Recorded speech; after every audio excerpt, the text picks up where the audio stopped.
5 years ago.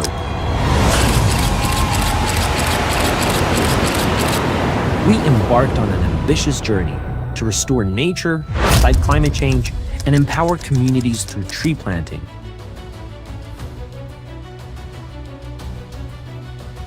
Today, we reflect on our incredible impact. Together with our 100-plus planting partners from 32 countries in Europe, we have planted and registered more than 35 million trees, restoring degraded land and enhancing biodiversity with over 500 species.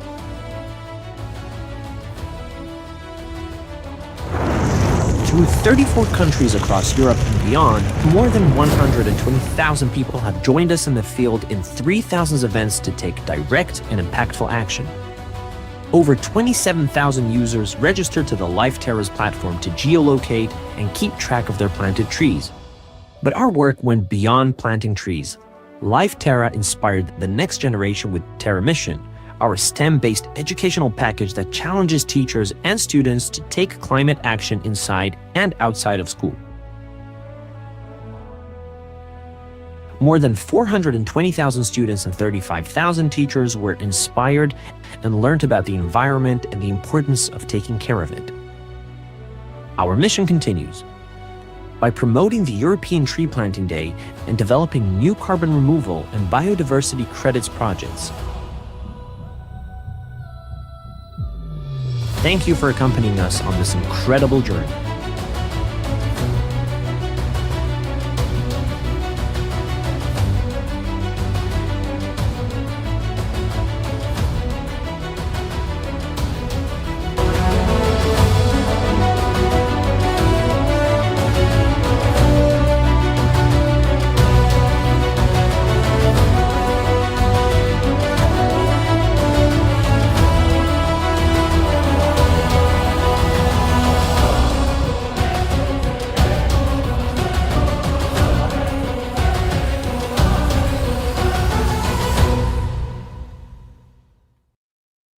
Terra is co-financed by the European Commission through the LIFE program.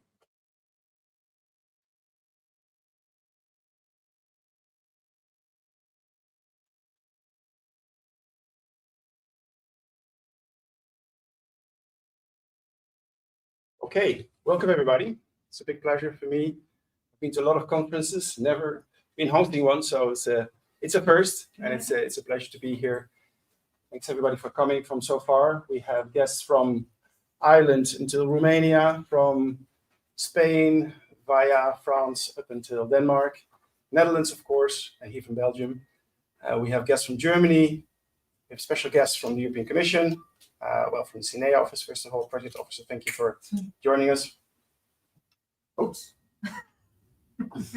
I have two tasks today. That is, one is keeping the television alive, and the other one is trying to moderate this.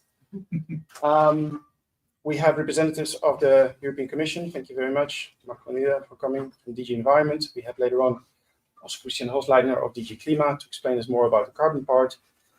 We have actually a celebration today to show you the results that we have achieved, but also to learn from this incredible European family of partners that we've been able to make, thanks to this project. Many new friends and many new learnings. And that is the objective of today, to share that with you in 3 blocks. So the first block is around tree planting. How can we scale this? We know that there's very ambitious objectives in the European Union, European Commission, of billions of trees, and we are now at the millions of trees. So how do we get from the M to the B, right? And that means that there's a lot of experience, a lot of ideas, a lot of initiatives. How can we join forces, learn from each other, and scale this much bigger? Then we have a second block after the coffee break on nature-based solutions and how can they qualify for removal in the carbon market? How can we obtain more money from the private sector in order to finance not only restoration projects, but also maintenance and expansion, focus there on biodiversity and a lot of aspects from a more holistic point of view. That's going to be very interesting. There we have a specific set of partners that have already been front runners in that aspect. And finally, we have the roundtable on community involvement, because this whole project started as a way to involve people in climate action. I think it's very interesting that we have important goals in terms of numbers, but where are the people? And that is a thing that you saw also a little bit in the video. What we've tried to achieve over the last 5 years is to make people enthusiastic about tree planting, about taking care of the environment, and becoming a little bit more conscious. So the trees are important, but making people aware, especially the young generation, kids in schools, and do school plantings in schoolyards, those kind of things are very important for people to become a little bit more aware and hopefully help in that mitigation process. Okay. And then finally, we have after lunch and that block, we have our annual Life Terra Climate Awards. We've been giving these out for 4 years to people and organizations that have been very active in collaborating with us and have been exemplary in their environmental actions. And today, for the first time, we'll be able to do that live here with some of the people that we think deserve that recognition. Last but not least, let me thank the colleagues of EUN that have been so graceful in allowing us to be here in this future learning lab. I probably say it wrong, but it is amazing. Yep, here we go again. This amazing place where we all go back to school, but you educate here educators, children, policymakers, and educators. So that is a fantastic opportunity for them to sort of in petit comité to be able to exchange views and learn from each other. Of course, this is being streamed live, so we will also record it, so it's going to be put later on also on YouTube. So there's this combination of factors. Okay, so without further ado, I would like to take you very shortly through some of the achievements that we have realized and lessons learned from Life Terra's perspective. And then we move to the second part of the program. Because I forgot to mention that we also have here, we will have a speaker from the European Parliament. Unfortunately, there's a lot of voting going on and negotiation this week in Strasbourg. So instead, we have a video from that person that I will introduce shortly. Now, what do we do? We are bringing climate action to Europe. That was our mission. So I'll talk a little bit about the project, our main achievements, key lessons learned, what's our future, how are we going to continue this, how are we going to scale this, and the final steps. Okay. So what did we promise and what did we sort of envision from the outset? Was that there's a lot of initiatives around tree planting. There's also a lot of criticism. Where are those trees? Who's taking care of them? So is the right tree planted in the right place? So all of that we tried to capture in that first element by developing a geolocalization service so that we could actually understand what was planted where and when, and then building all kind of monitoring tools around that so we can actually track these new developments, these new plots of green and how that biomass is evolving over time, not only in quantity but also in quality. A very important block, as you see here, is education. Thanks to our partners EUN and Ginzi and others, not everybody could be here today, but at least so some of them are online as well with us, is that we have to work on the future generation. You see that kids automatically understand that it's important to take care of the environment. They love planting trees. Sometimes they plant a tree upside down, so you have to help them a little bit, but we've had an amazing experience and lots of big smiles in the field, so that was fantastic.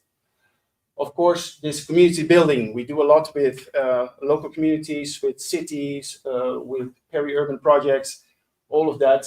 Many of you guys are also doing it in the field, but to be able to connect private sector money to stimulate that and to organize that in all these countries has been a very important element and building block. And then finally, of course, monitoring. We'll be developing satellite monitoring, but also an in-field application that people can use in order to really showcase how things are doing, how are trees growing, in terms of survival rate, growth, etc. This is just an overview of what we love to project also to donors, is the happy faces and the positive energy that we feel in the field. So people come sometimes a little bit skeptical, okay, what are we going to do today? But they all come back with very much enthusiasm for this kind of work. And for all the people that plant trees, tree planting organization, you will have similar pictures. So this is a very positive thing to not only engage in, but to actually mobilize positive energy for environmental work, okay? Of course, Life Terra is not just one project. It is 4 pillars: education, technology platform, implementation and communication. It was executed by 16 partners across 8 countries in Europe. So we're very grateful for all their contributions. Here you see the names, and on the website you can read their description, but it's really been a very integral project on all sides trying to accomplish those common goals. So what are our main achievements? As you saw in the video, we have been able to register more than 35 million trees on the platform right now from 34 countries, European countries. That is something that we're very proud of. We've been planting from Finland, like I said, to Portugal, and from Ireland up until Romania and to Greece. So that has been really an incredible journey together with our partners, and make some new friendships in that process. That was really incredible. More than 3,000 events over more than 2,000 plots or 2,500 plots. So we have trees literally everywhere around Europe. And we were able to mobilize more than 120,000 people coming to the fields to plant those trees with us. So that ranges from schools, communities, volunteers, to companies, employees, trying to do their bit for the environment. Okay. Out of those 34, 26 EU member states, just missing Estonia, one country that we were not able yet to plant trees. So we're going to do that in the next season in order to complete the European coverage. Okay. We've been very focused a lot on biodiversity and on climate adaptability. So what are the species that hopefully can withstand future climate scenarios, which could be a little bit more adapted to long periods of drought and to perhaps late frost or any other expected. Of course, we cannot look into the future, but we know it's not going to get better soon, probably. So it's going to get more extreme. What type of trees could possibly be the ones that are going to be thriving in the future? So that has been part of that journey. We've been working a lot around agroforestry, food forests, trying to promote hedges in order to stimulate local biodiversity, green infrastructure, let's say. We've been doing also a lot of Miyawaki projects in multiple countries, especially in France, but also in Spain and other countries, with very good results. We're very happy about that and promote that instrument. We see it now popping up in more European countries, so that's very nice. And there's a lot to learn there still, but the results are pretty promising. Then, of course, we have been looking for partners all around Europe in order to do joint events together, to see if we could channel certain funding needed in Poland, in Romania, and other countries, and that way also stimulating local development and working with all these partners across Europe and helping them to register the trees, to uncover all this beautiful work that's being done, but that nobody knows and nobody recognizes. That is for us very important, that we have been able to unlock, let's say, this potential and showcase what's going on in Europe. There's much more happening than we actually know, and so we're proud to have contributed to that. Then we've been very active on the fundraising part. We would have loved to have fundraised many more millions, but we are, in 5 years, we're able to raise close to 5 million euros from the private sector to support all this as co-funding for the LIFE program that we also receive money from, of course. But we do see that as difficult. So there's a lot of challenge in funding. The more money you have, of course, the more trees we can plant, the better we can maintain it. So that is something that really has to grow in the future. And the digital platform, we've seen that it's been very instrumental in actually, that registration, to be able to showcase where the trees are, tree dashboards, tree vouchers, lots of digital projects that you can make around that help to make people interested and to keep them engaged long term. Okay. What are some of the key lessons learned? Well, local engagement. Some of these are a little bit open door, you would say, but we really learned that if you do not have a very strong local angle with local interest, your project is not going to go anywhere in terms of long-term success. So that sometimes makes it also more difficult to scale. But that connection, local engagement with community is really the basis for long-term success. Of course, every site is different. We even have, in the same region, we have a northern slope and a southern slope that can really influence a lot on how you have to approach that restoration project. So you really have to be very careful on what is the best way to do this.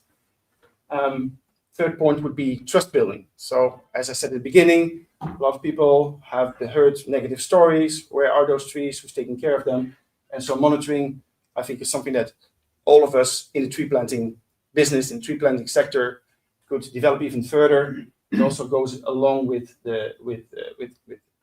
removal credits and sort of the certification of certain projects, where that is already very essential. But I think it belongs as a sort of an important building block for the future to develop further and to make that even better, okay, as it is today. Education for us has been very important for lots of reasons, for our own energy, in order to be able to keep going and to see those happy faces in fields, but also for donors. You see that a lot of donors are interested to actually support projects if their new generation is involved, and they feel very much connected to that. They also have children themselves, and oh, now we're going completely offline here.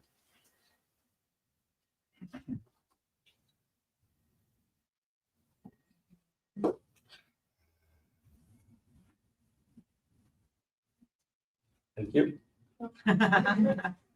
So scared of me.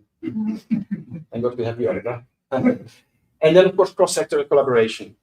So we are a small team. We cannot work in all these countries, but we have donors that are interested to plant with their teams across Europe. And of course, it's wonderful to tap into partners in Poland and in Romania and Denmark, where we can actually channel that money and do things together. So that is a fantastic element that can help us to accelerate these restoration projects. Finally, our future. So what we call the Life Terra cycle. It all starts with money. Unfortunately, it is what it is. But we have to generate more funding in order to be able to expand that network and to maintain it. And that will eventually lead to Europe, to more trees in Europe. Our mission remains to plant 1 tree for each European. So we are on our way, hopefully, to go from the 35 to 50 and then to the 500 million. That is still our goal. It's just taking longer time because in the end, it has a lot of money that is going to be needed for that. And so we're going to go into powering up this cycle. And we have 2 examples of how we're going to, what we've already developed during the project. That is the building block for this concept, okay? One is the European Tree Planting Day initiative. So we saw that there's a lot of stuff happening in the different countries, but nobody is coordinated. And we decided last year with our Czech partners and us to organize this first event of the European Tree Planting Day, basically offering a platform where people could locate their events. You see some of the results here. Use a geolocalization tool from Life Terra and basically give a lot of visibility to their events. And by that, showcasing that there's so much being done actually in Europe. And in that way, it was also a very good way to create more partnerships. But you see that there's a lot of demand can be from very small NGOs or local initiatives that have 1 or 2 events per year up until much bigger NGOs that also are registering all their events there in order to get the recognition. That is, I think, something that is been missing for a lot of people. They feel alone, let's say, in their region. And that's why we try to help them to create more visibility. The second block that we will talk about actually also today in the first session is partner trees. So very happy that we could become one of the lead representatives of the feasibility tree count, the lead reporters, I should say. So we've been able to find and motivate partners to register on their behalf a lot of trees. And so we ourselves are in the top 10. Not everybody is here still yet. We're still counting, but we are contributing in that sense more than 60 new organizations to the counter that previously did not know or were maybe not so aware of the possibilities of showcasing their work at the European level. And by that, we are around 50 million trees, new trees into that platform, which accounts more or less for around 40-45%. Like I said, we're still adding that. And so a lot of organizations that are also here today, we're sifting through the data in order to be able to upload that in the coming times. Okay, next. So what is our future? Like I said before, by strengthening these collaborations, we hope to scale up these restoration projects. We see that a lot of landowners are interested to work together. We do maybe 10,000 or 20,000 trees with them, but then they say, as a sort of a first step of trust building, how can we then move this bigger? And so, of course, they're interested because they want their lands covered with new trees, but of course, somebody has to pay for that. So the scale up through funding and new partners is going to be essential. Collaboration, very important, also with policymakers and schools and all kinds of other stakeholders in society is a basis for that. The digital tools, as I said, monitoring is nice, but we can do much better. Satellites imagery is becoming much better all the time. So there's a lot to win there in terms of reporting and how we can convince people that these are worthwhile projects. Advocating for supportive policies, particularly around NBS, so nature-based solutions, is going to be essential. We hope that these type of projects will become more recognized at the European level and also at the national levels. So we do everything we can to showcase our projects and hopefully find more interest so that actors in this sector feel actually obliged to support that. So offsetting, if I'm making a lot of negative environmental impact in Europe, why should I not be forced to actually compensate that in Europe, right, instead of somewhere else? And then finally, that's our core business, engage citizens at every step. Climate action needs everyone. So we feel that we're very convinced about that. Not only us, but especially the young generation that you see there. So that's basically our logo, and we will continue working on that. Thank you very much.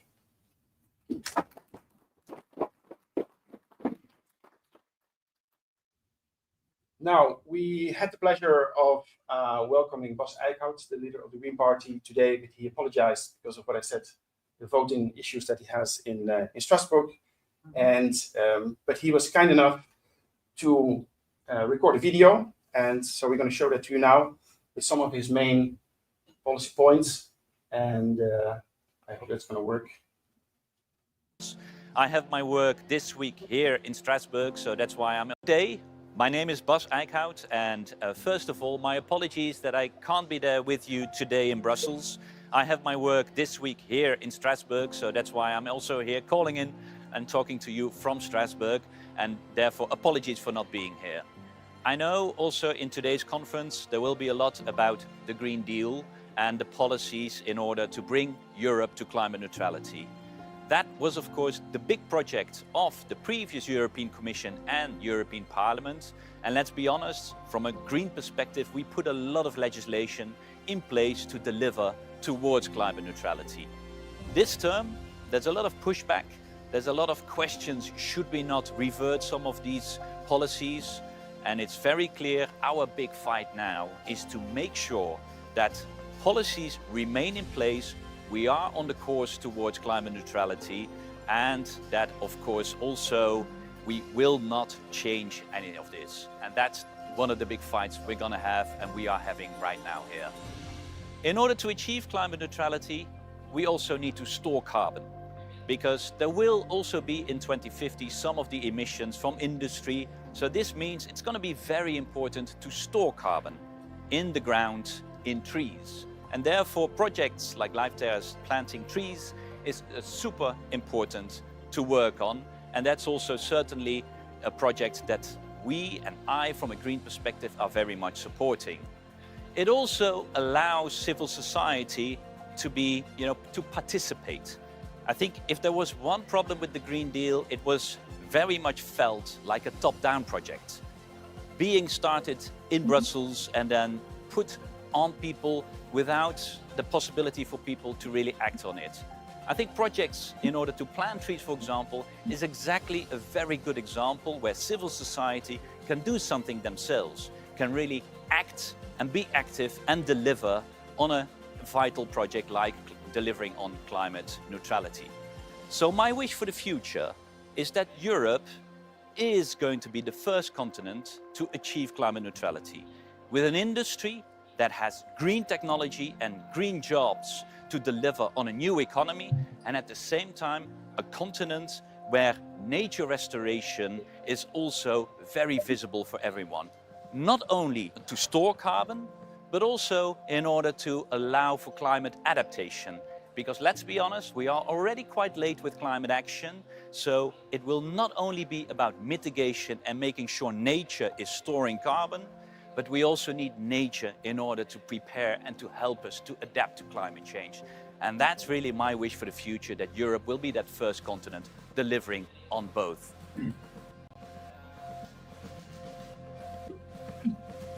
Terra is co-financed by the European.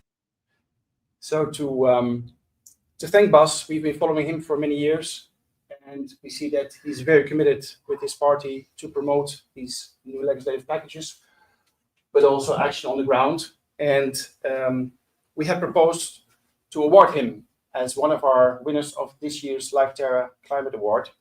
And since he could not come, very happy that we can have Dirk as his assistant, that maybe I can hand over the award to you. to at least have this done in public, this recognition, and we hope that many more European parties will become a little bit more open to see that sustainability and these type of actions can only help to create more competitiveness and create a better future for all of us. So I hope that this work continues, and if I can hand this over to you on our behalf, then that would be a good moment. So thank you. Thanks. This is Dirk, assistant of Bas Eickhout, and this will be for him. Okay. So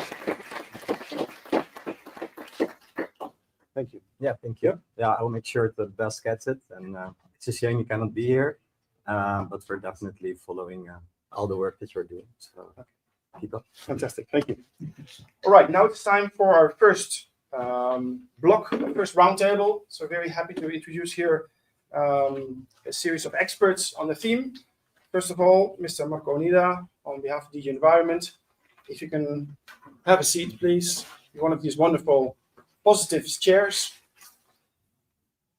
Also, we have Kim Nielsen from Growing Trees Network from Denmark. Frank van der Laan, Meerbomen from the Netherlands. And Pierre Naudet from Naudet Nurseries. And we have also online Marika Luati of One Tree Planted. I hope that you can hear us. I see you already. And you'll also be intervening on behalf of One Tree Planted, supporting European projects.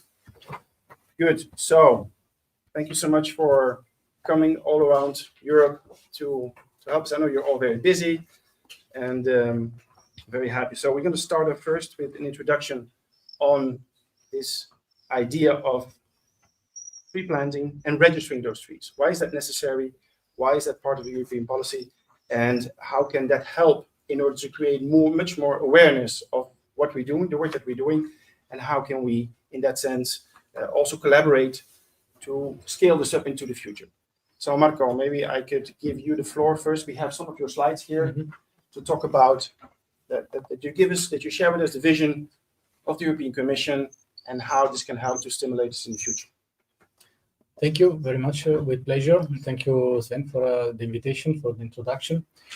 So I'm going to give you the context, the political context behind the EU pledge for planting 3 billion additional trees by 2030. So this is actually a product of the Green Deal. It was an idea, screen. It was an idea of Frans Timmermans in 2019. He said we need a political symbolic objective to involve people and so on, and we launched this idea of planting 3 billion additional trees by 2030. So that was announced officially in the EU biodiversity strategy in 2020, and then the new EU forest strategy in 2021 contains a roadmap to milestones that most of them, actually all of them, have been complied with in order to boost this pledge. If you can just move on. First of all, just let me explain why 3 billion additional trees. Actually, nobody exactly knows how many trees we have. We have an estimation, but there is not exact census of every single tree in Europe, of course. But it has been told by scientists to us that over the 10 years before, let's say until 2019, the 10 years before, the number of trees in Europe have grown up about 3 billion. So the business as usual growth of trees, both by tree planting, but also by natural regeneration, and also by a lot of forests which are growing in Europe due to rural area abandonment, particularly in the southern countries. So the number of trees have grown up about estimated 3 billion. And we said, okay, let's double that number. Let's make an action so that we can, by 2030, have not just another 3 billion, but we can have 6 billion. So our pledge comes on top of what is business as usual. And this is very, very, very important. Then we estimated, we did a study with FAO experts. Do we have space for that? And the answer is yes. For instance, artificial areas have a potential of hosting 2 billion trees alone.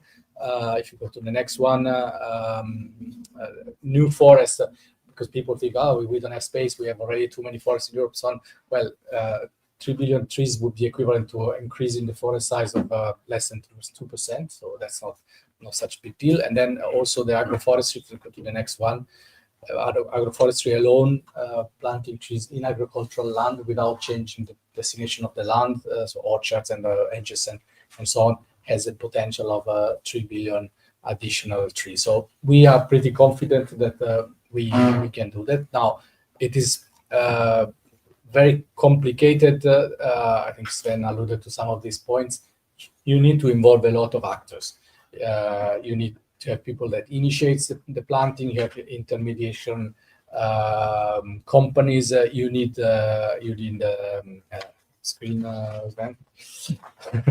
You need the nurseries, of course, which is a big issue, because not necessarily the nurseries have the right trees, because also the market is calling for.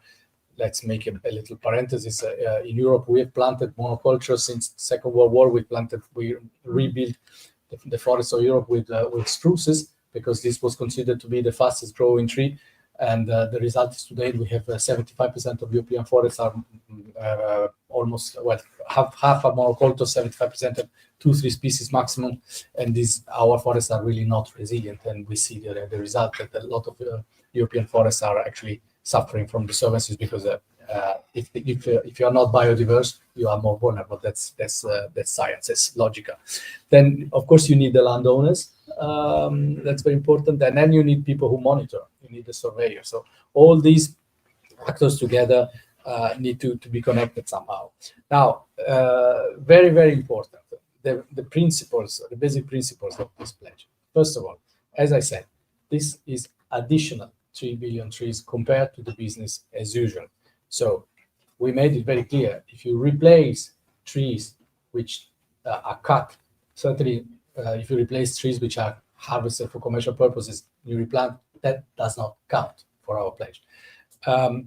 If you replant trees after disturbances, also that does not count.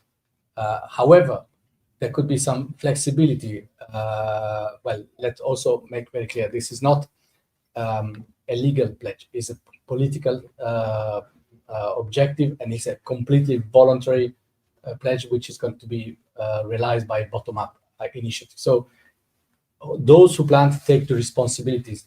Nobody's going to check when they report the trees to the counter. They make a declaration of honor where they declare how many trees they have planted. So we say, if you reforest, there could be some flexibility. If there were trees before, these trees burned or died because of a drought or a windstorm, you replant, well, you should not count 1-to-1. But if you had a forest monoculture before and you plant a mixed forest, then up to you to consider how many new trees could be considered. Probably not 1-to-1, but some trees, and that is up to the experts to kind of estimate locally how many trees could be counted as additional. Of course, if the forest is biodiverse and before it was a monoculture, it is an advantage. It's also very important that this wasn't mentioned so much, because people always talk about climate neutrality and climate, but actually climate and biodiversity are two sides of the same coin, as Franz Timmermans used to say. You cannot have climate neutrality without having a good biodiversity. I think Bas said it at the end of his video. He said that the climate, but also nature, we need to allow nature to mitigate and to adapt and allow us to adapt to climate change. So you need to plant the right tree in the right place for the right purpose. And for that, of course, we focus only on species which are native, adapted to the local context. We don't count species which are not native. I mean, we have actually, we see that when we come to the EU counter, we're pretty tough on that because the risk of greenwash is pretty high. It's very high, and we have also been criticized by a lot of NGOs that by tree planting you can do a lot of damages. If you plant the trees in the wrong place, if you plant trees in peatland, for instance, you lose a lot of carbon. If you plant trees in grassland, which is good as it is for biodiversity, you do a lot of damage to biodiversity. So it's very easy to make damage by planting tree. You have to be very careful. So that's why the tree has to be the right one, the right species in the right place and for the right purposes. And then also there must be care of these trees. It's not just plant and then forget, because of course, as people know, a lot of trees planted and die. You need to substitute those who die and so on. And then, of course, it's also important that the natural regeneration is counted. So if you kind of monitor and prepare soil, make sure that the natural regeneration is happening, those trees can also count. And there is a lot of trees growing in Europe by natural regeneration. Of course, it's difficult to know how many there are. You have to make estimations, but this is possible. Now, if you go to the next one, I think this we covered already. I said already where to plant the right plant. Well, just come back 1 second, sorry. Long-term vision, as I said, for the monitoring. Then what do we do as Commission? We, as I said, it's not us planting these trees. We are simply proposing this as a common. It's a very nice project, like the Erasmus of trees. It unites people and different generations, and people can team up. And I think the work that Sven and many other organizations are doing is very important in that sense. What we do is we provide a framework. We provide a counter for this pledge. We provide guidelines for afforestation. We provide also guidelines for financing. There's a lot of money available in the EU for afforestation, for nature-based solution, and there will be more in the future. We're talking about now developing nature credits and so on, so there will be more. We provide a corporate identity for those who participate, and then we provide a counter, the next one. And then this is actually, if you want the painful part, we have a pledge of 3 billion by 2030. Now we launched this between December 2021 and May 2022, first for organizations and for individuals. There are two different ways of reporting trees. For individuals, it's just through the computer, through an app. You allocate the place, you indicate the number of trees, but you cannot report more than 100 trees per day. Whereas organizations that plant a lot of trees, they have to go through a slightly more complicated. It's not very complicated. You just need to do a new login, and then you get a credential, and then with that you can go into the system and report the trees. We have a bit more than 30 million, so which I think the math doesn't add here, because you mentioned that Live Terra has 35 million, but we have 32 million in the EU counter. So there's some mismatch there with the mathematics. But not all trees are from EU countries, so only the EU countries are reported.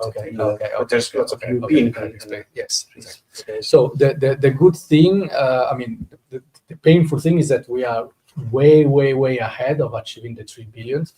Although we see that it depends very much on communication. Whenever there are events, the trees increase pretty fast, because a lot of people don't know about that. Also, there is many more that is planted than what is reported. Of course, it's not that these are the trees which have been planted in Europe.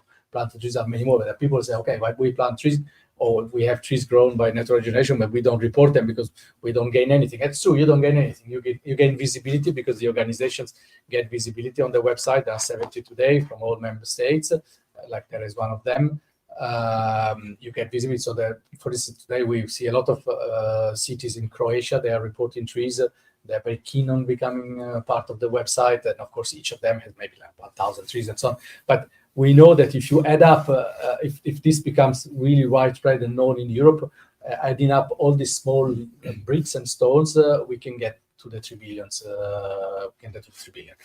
I think that I'm not sure that there was the last one. Just what's happening there? Yeah, politics. What do I do now? Run. It was not a tree. Yeah, we have the same. We have the same in our meeting rooms.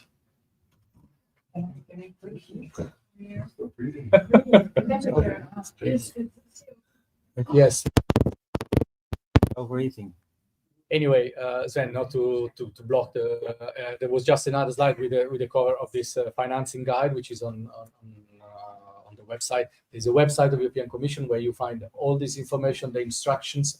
As I said, it's a bottom up, so it's up to those who plant to take the responsibility how many trees they've planted. We have refused a few requests, for instance, to count species which are not native, like Paulonia or also not good for biodiversity, eucalyptus and so on.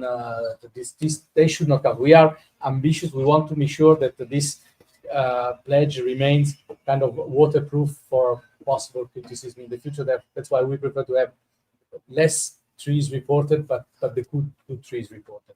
And as I said, this is, in the end, it's not that important that we get to the 3 billion trees on the counter. What is important is that things happen on the ground. That people plant trees, that people care for nature. What Sven said is very true.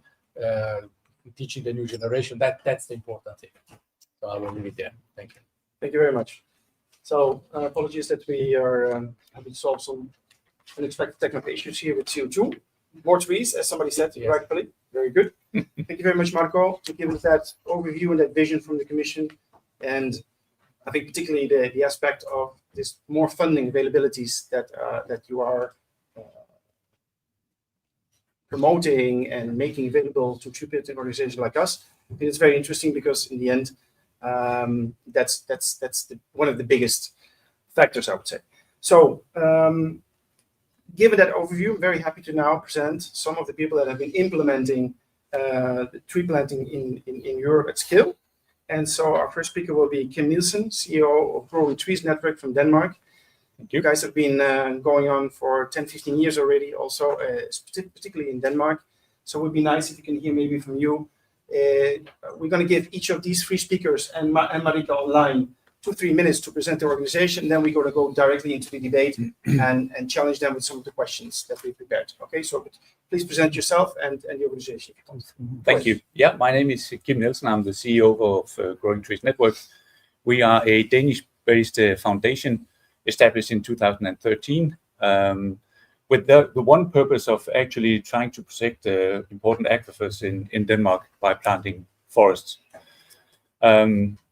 You can see here, as Sven mentioned earlier, this is actually what it's all about, engaging the communities, inviting people, schools, commissioners. You can see Connie Hedegaard, the former commissioner from the EU, the Queen. You can actually see her digging just to create that awareness of what it is and how important it is to plant trees. But let me go on.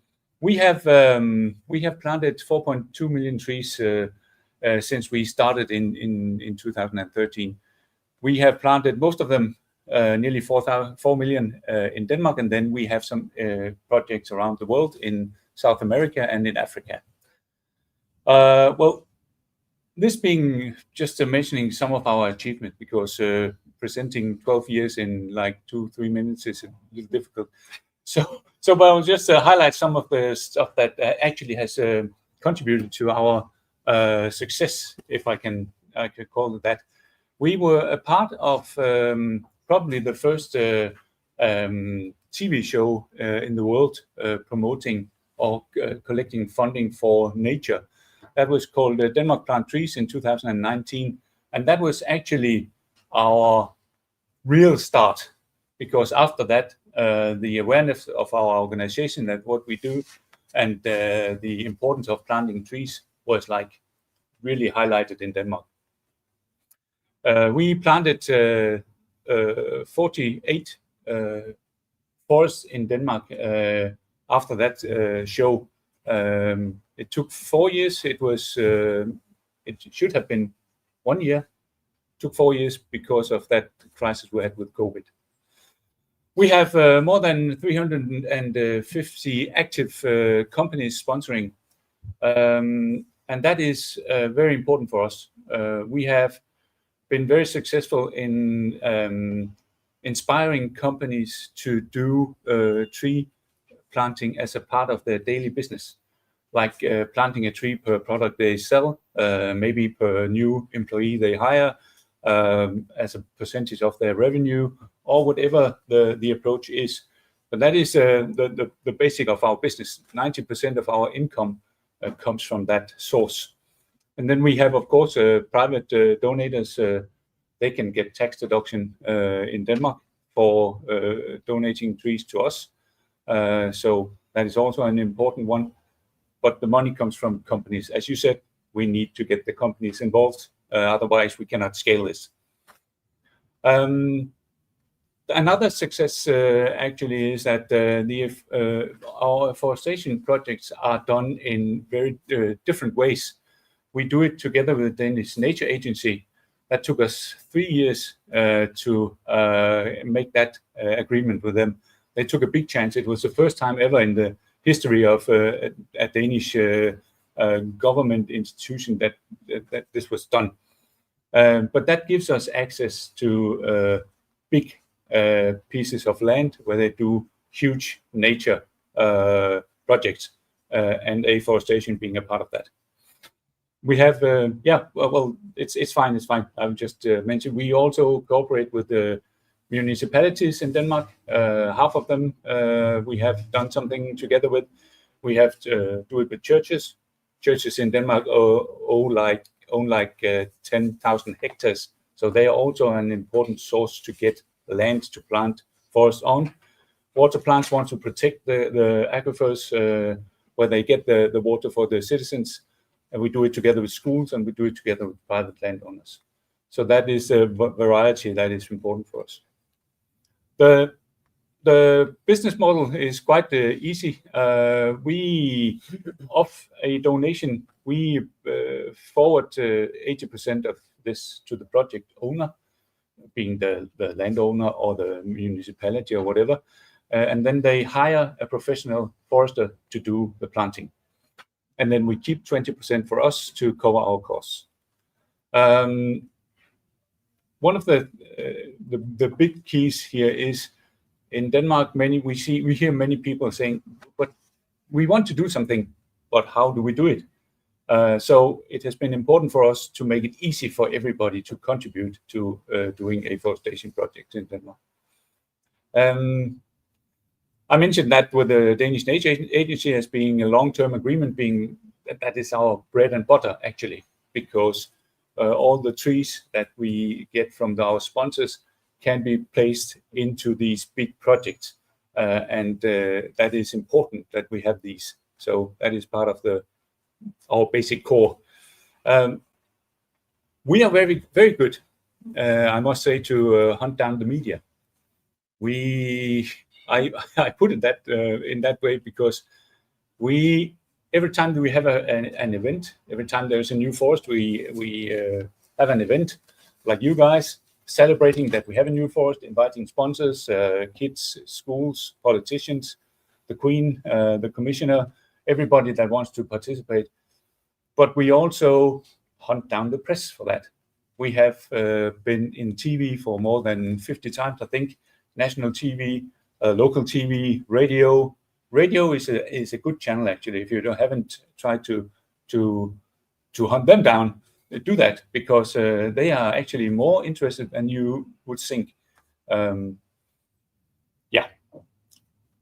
Creating local engagement and ownership of the forest. We do meetings before the forest is actually planned with the local communities. Not all of them, but those that are in a municipality. And then we ask them, how do you want this forest? And it is normally driven by the municipality or the Danish Nature Agency if it's on public land. But we participate because we also want to show them that the local citizens, that you can actually donate for this forest. We also engage the business networks in that municipality for them to have an opportunity to do something locally just to show that they care, and for them to have an opportunity to take some responsibility locally. And then we, of course, invite them and their friends, family, value chain, and so on, to come and participate. So that is very important. Yeah. I mentioned that about the festive tree planting, where we invite everybody.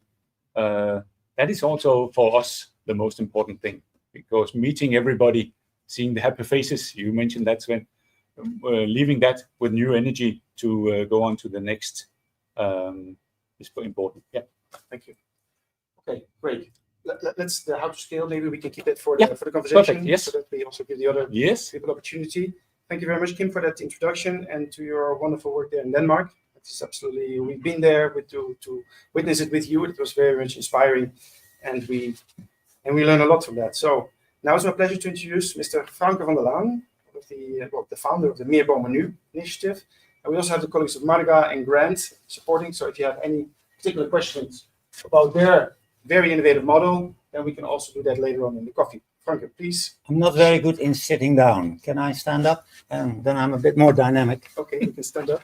I'm ecologist, worked 25 years in the United Nations and commercial companies, international companies, and I got fed up with greenwashing bureaucracy. So 20 years ago, I went bottom up because my concern, next slide, is that we live in a world where everything runs about mankind, about money, about growth, and about doing it with technology. And the ecosystem is crumbling upon us. I was aware of that when I was 17. And to make a long story short, I run Foundation More Green with 2,000 volunteers, and we run about 1,200 hectares of flower meadows, forest, food forest, etc. And one of our projects has been picked up by Agenda from Marga. And the idea is to keep people motivated to build positive energy. And the fun, as you have mentioned, one thing I always like to mention, how many millions of pages of rules have we made with all the governments? I think about 100 million pages. And how often do you find the word fun in those rules? Zero. And what is life about? To make fun and to build a better world for the future. Next slide, please. So climate change is an ecological problem. It's not energy transition, which is the solution. That's just an excuse to keep on growing. The climate change is the inability of the biosphere to compensate the carbon dioxide. And we have now been pushing the hot potato in front of us for 50 years. So basically we are 50 years out of control and everything in nature goes exponential. We have run into a vertical process of climate change.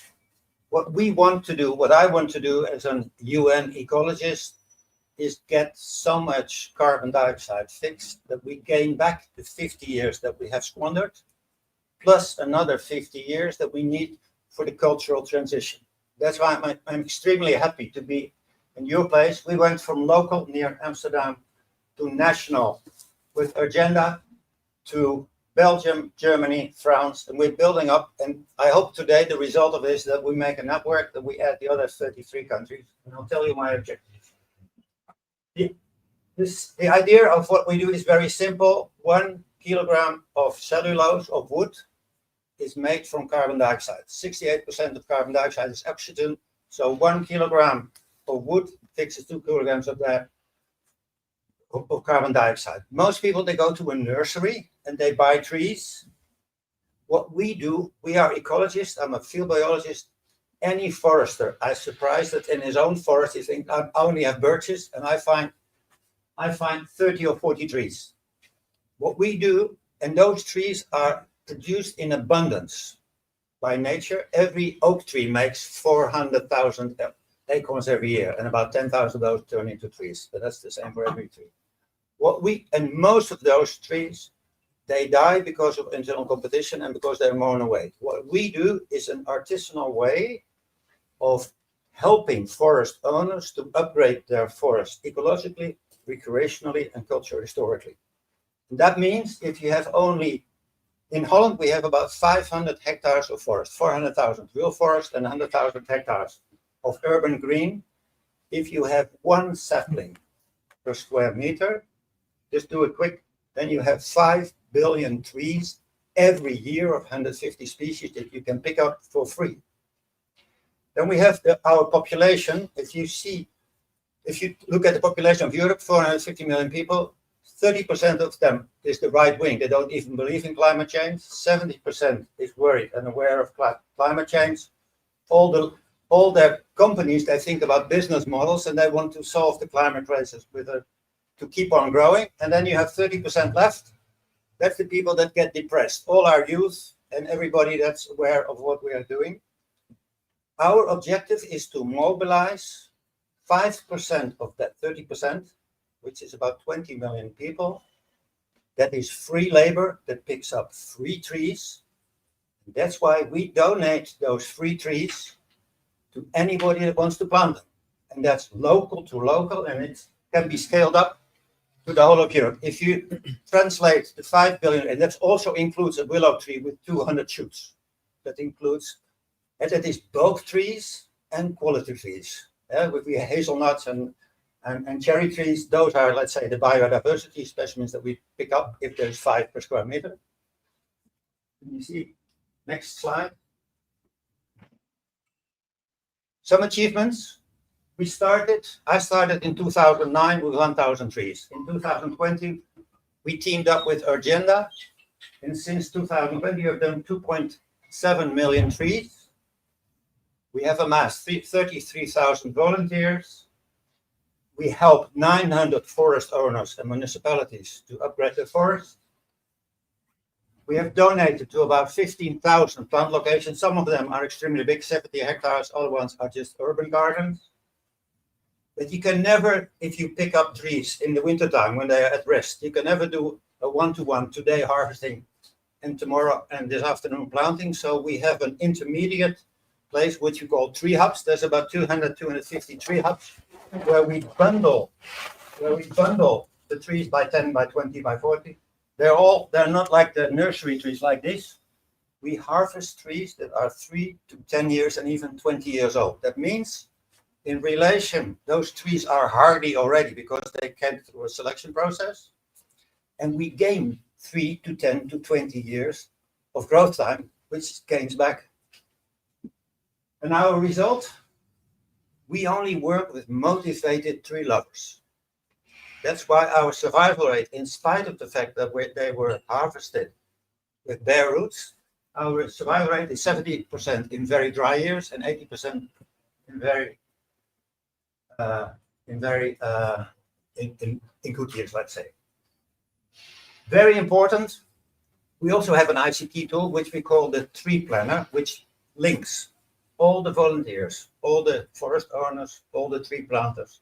It registers everything with transactions that are, which is what is in the tree hub, which is harvested, where is it planted. So we could pump it over just one by one over there. And it sends automatic mails to anybody in his environment locally that can decide if he wants to join in a tree planting or a tree harvesting. Next one. This is the cycle: harvesting, tree planting. Next. So what do we like to do with the 3 billion trees pledge? I understand that we are halfway the process and we have done 33 million trees. That's 1.05% of the 3 billion. I told you, just in Holland, which is a forest poor area, we have 500,000 hectares of forest. Lots of it is lawns, there's nothing. But there are locations, and if you are developing an ecological eye, you will see that in some places you have 10, 20, 200, and on a willow tree you may have 200 on a single tree. We can pick up 5 billion trees, bulk trees and quality trees in Holland alone. Now, I don't know how much forest you have in Europe, but if I extrapolate I think we can get to 100 billion trees in Europe. The only thing what we need to develop is the will to get a lid on the climate crisis by mobilizing 20 million Europeans with a vertical structure where governments, NGOs, and people that know how it works, work together. And I don't want to do 3 billion trees. I want to help you getting to the 3 billion trees. By, let's say, next year, we do together 3 million. We build up infrastructure. The year after, we do 30 million, 300 million. And I don't care if all the trees are native and a tree passport. I just want to see if we can get to that 30 billion. And if 2 billion trees don't make it, we still have 7 times as much that if you, on a bureaucratic way, want to do it secure, that everything is native, everything is survived. So I want to create that fun, that positive energy, and that mobilization to get to that level. I think it's a very great end to your first introduction. because we're gonna need a little bit more I can time. go on for hours. Exactly. But this is, the idea is there. Okay. And And it doesn't need to cost much, huh? No, exactly. So I think it's very interesting today that we talk about different models. And in that sense, it's also important that we now introduce Marika Blati from representing One Tree Planted, because you guys work with a different model. I think we believe that everything is needed. We need end. And so in that sense, it's interesting to learn from everybody. Marika, are you hearing us? Can you share with us some of the thoughts and introduce One Tree Planted, and particularly your activities in Europe? Yes. Great to have Hi, you. everybody. Can you hear me? Yes. Perfect. Well, first of all, thank you for inviting me, and I apologize I can't be there in person today, but I had some family commitments and, families. But I'm glad that we found this technological solution. So I'm Marika. I'm based in Italy, and I am the regional director of large-scale reforestation projects and programs in Europe at One Tree Planted. One Tree Planted is a US-based non-profit charity that really strives to drive global reforestation through science-backed and nature-based solutions that are also innovative. So in simple words, we truly believe in the power of trees to build a sustainable and resilient future. We started 10 years ago, and since then we created and fostered long-term partnerships with a variety of amazing local planting organizations in over 80 different countries. And we supported the planting of over 135 million trees to date. And these, of course, occur in diverse ecosystems and regions, of course. So we're still funding, of course, high impact projects and extremely valuable planting organizations, again, local organizations. And we have a very simple donation process, which probably has been a key success, the key to our success to date. But more importantly, we really try to empower a global community to create this tangible change. So it's a world that it's becoming more and more complex with global challenges. But we believe that every tree planted is an investment in our future that tries to nurture the planet, protecting wildlife and life, human well-being as well, and inspire hope for the generations that are present today and the future generation, the generations to come. So in Europe, this translates in partnerships with over 100 different projects, local projects in many different countries of Europe, which do not include only the European Union. And we contributed to the restoration of nearly 8,500 hectares of land and the planting of over 100 million trees. And again, this wouldn't be possible without our amazing planting partners, and Terra is obviously one of them. So I'll keep it sweet and short, but thank you again for inviting me today. Wonderful. Thank you very much, Marika. And please stay with us for the introduction. And then last but not least, Piano there. Happy to give you also the floor. You come from a different perspective because you're already the 6th generation, leading a fantastic family legacy, the biggest nursery in France, but maybe even one of the biggest in Europe, and producing high quality plants for urban projects, for nature restoration projects, for all kind of projects. So it would be nice to hear from you, because you not only produce plants, but you also plant plants. You also support a lot of NGO initiatives. So you really, let's say, a spider in the web in France, but also in other countries, on how to get more nature. So give the floor to you for a short introduction to present yourself. Yes, sure. First of all, thank you for inviting me. Excuse me for my English. I don't have any presentation, but I will present myself with my words. Even if we can find trees in the nature, we also need the trees producers like us, so forestry nurseries. So I'm very lucky to be the 6th generation of this family business in France. We're gonna have our birthday next year, so 150 years. It's a big, so it will be a big event. I'm very happy to do this job because we help a lot of people to plant trees. So how we do in France, we have four sites of production in the different part of France. So we work mainly in France. We produce between 15 and 20 million trees every year. And we have also our planting teams, and we plant between 4 and 6 million trees every year. So we do it in France, and we export also some trees in all Europe countries.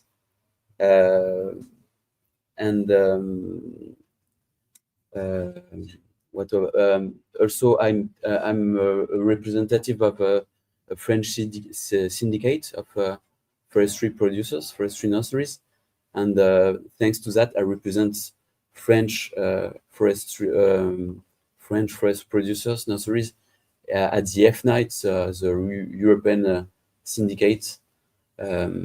So I have the idea of what we can do in Europe for producing forestries. What more? Today our job is changing because we plant trees in forest, but not only. Now we have the demand is changing a lot, so we supply trees for not only forest but also for farmers, for cities. But maybe we will speak more about that after. So I'm very happy to be here to present you the technical part for producing trees, because all forests begin with trees, and it's not so easy to produce trees, but it's a key to make forests.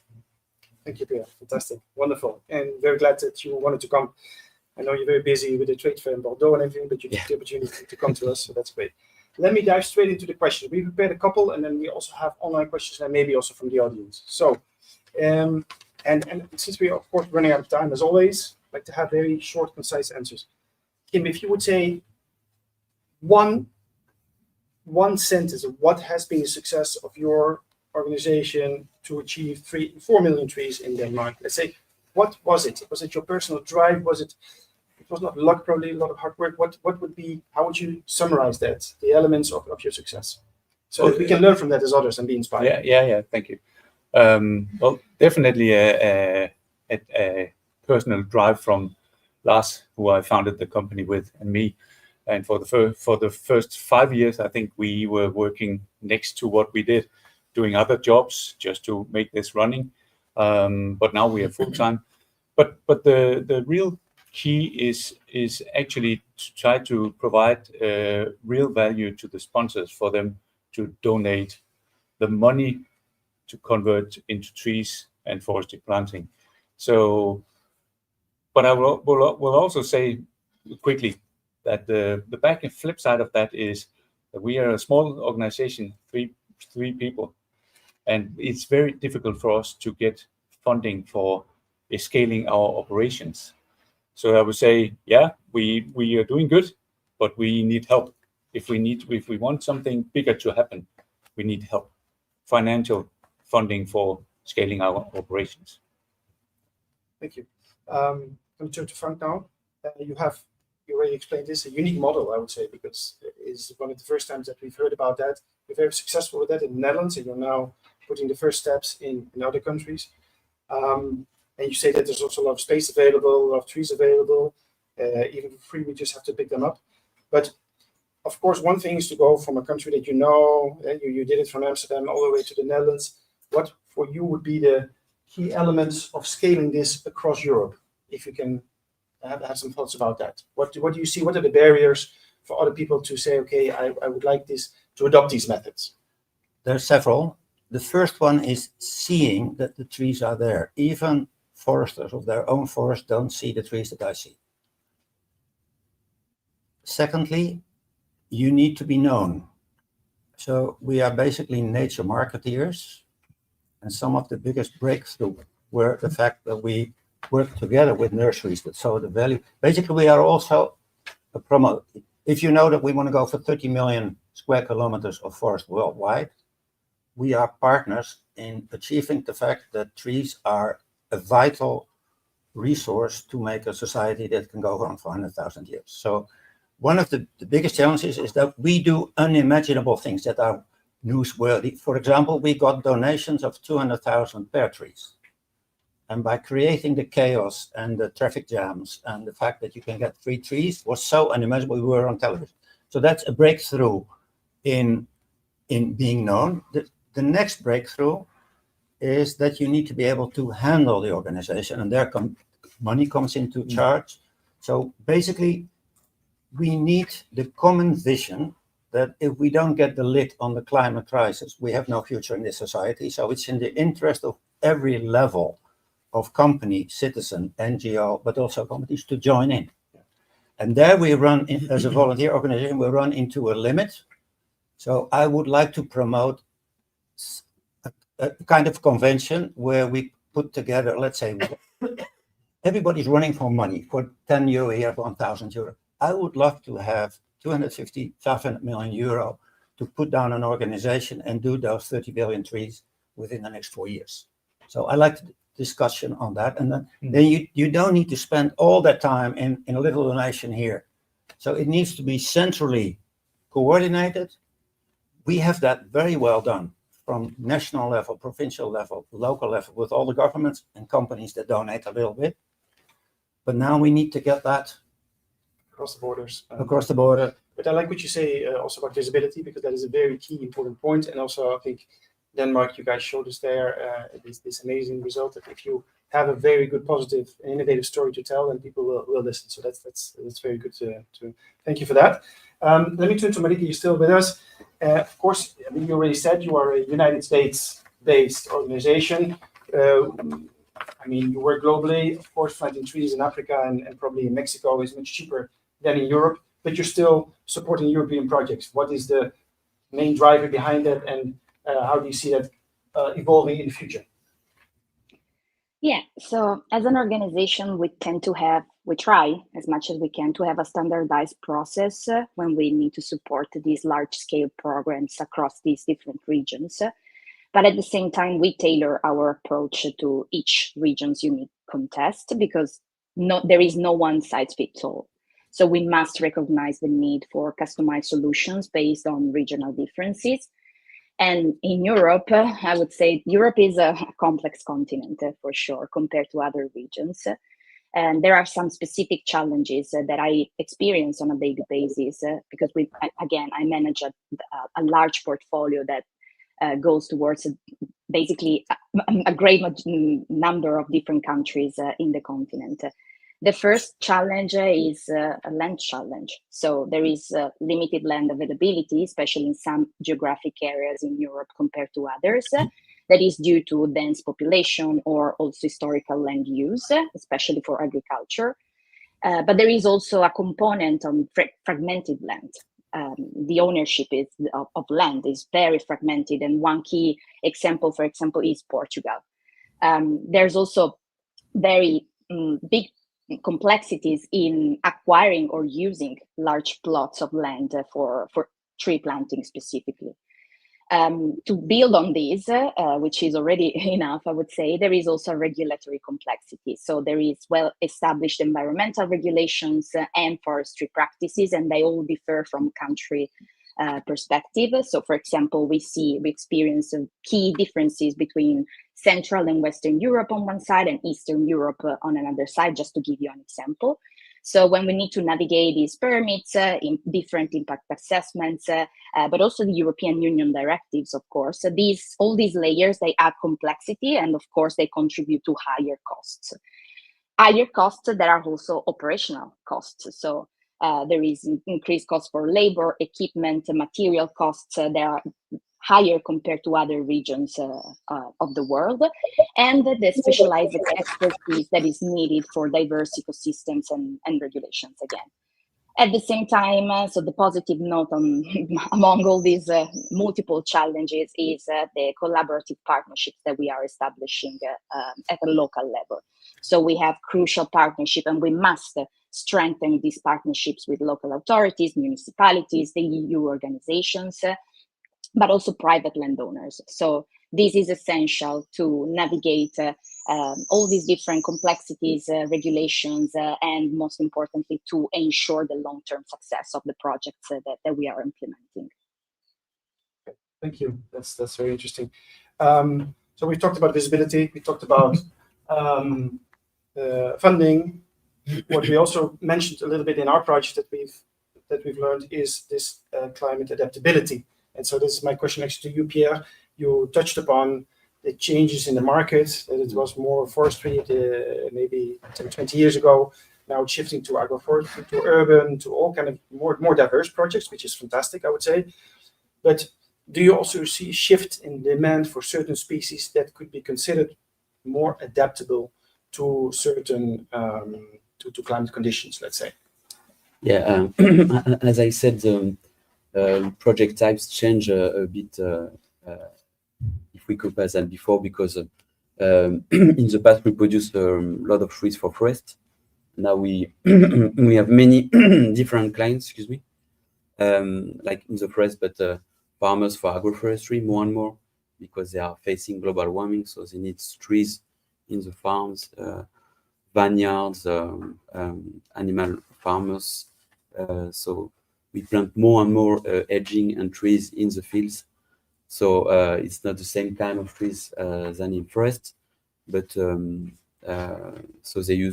we use more and more local provenance. So what we have to do, for example, if we in the fields, but also in the forests, we are changing the scheme of plantings. We use many different species now. In the past, for example, we use 1 or 2 species.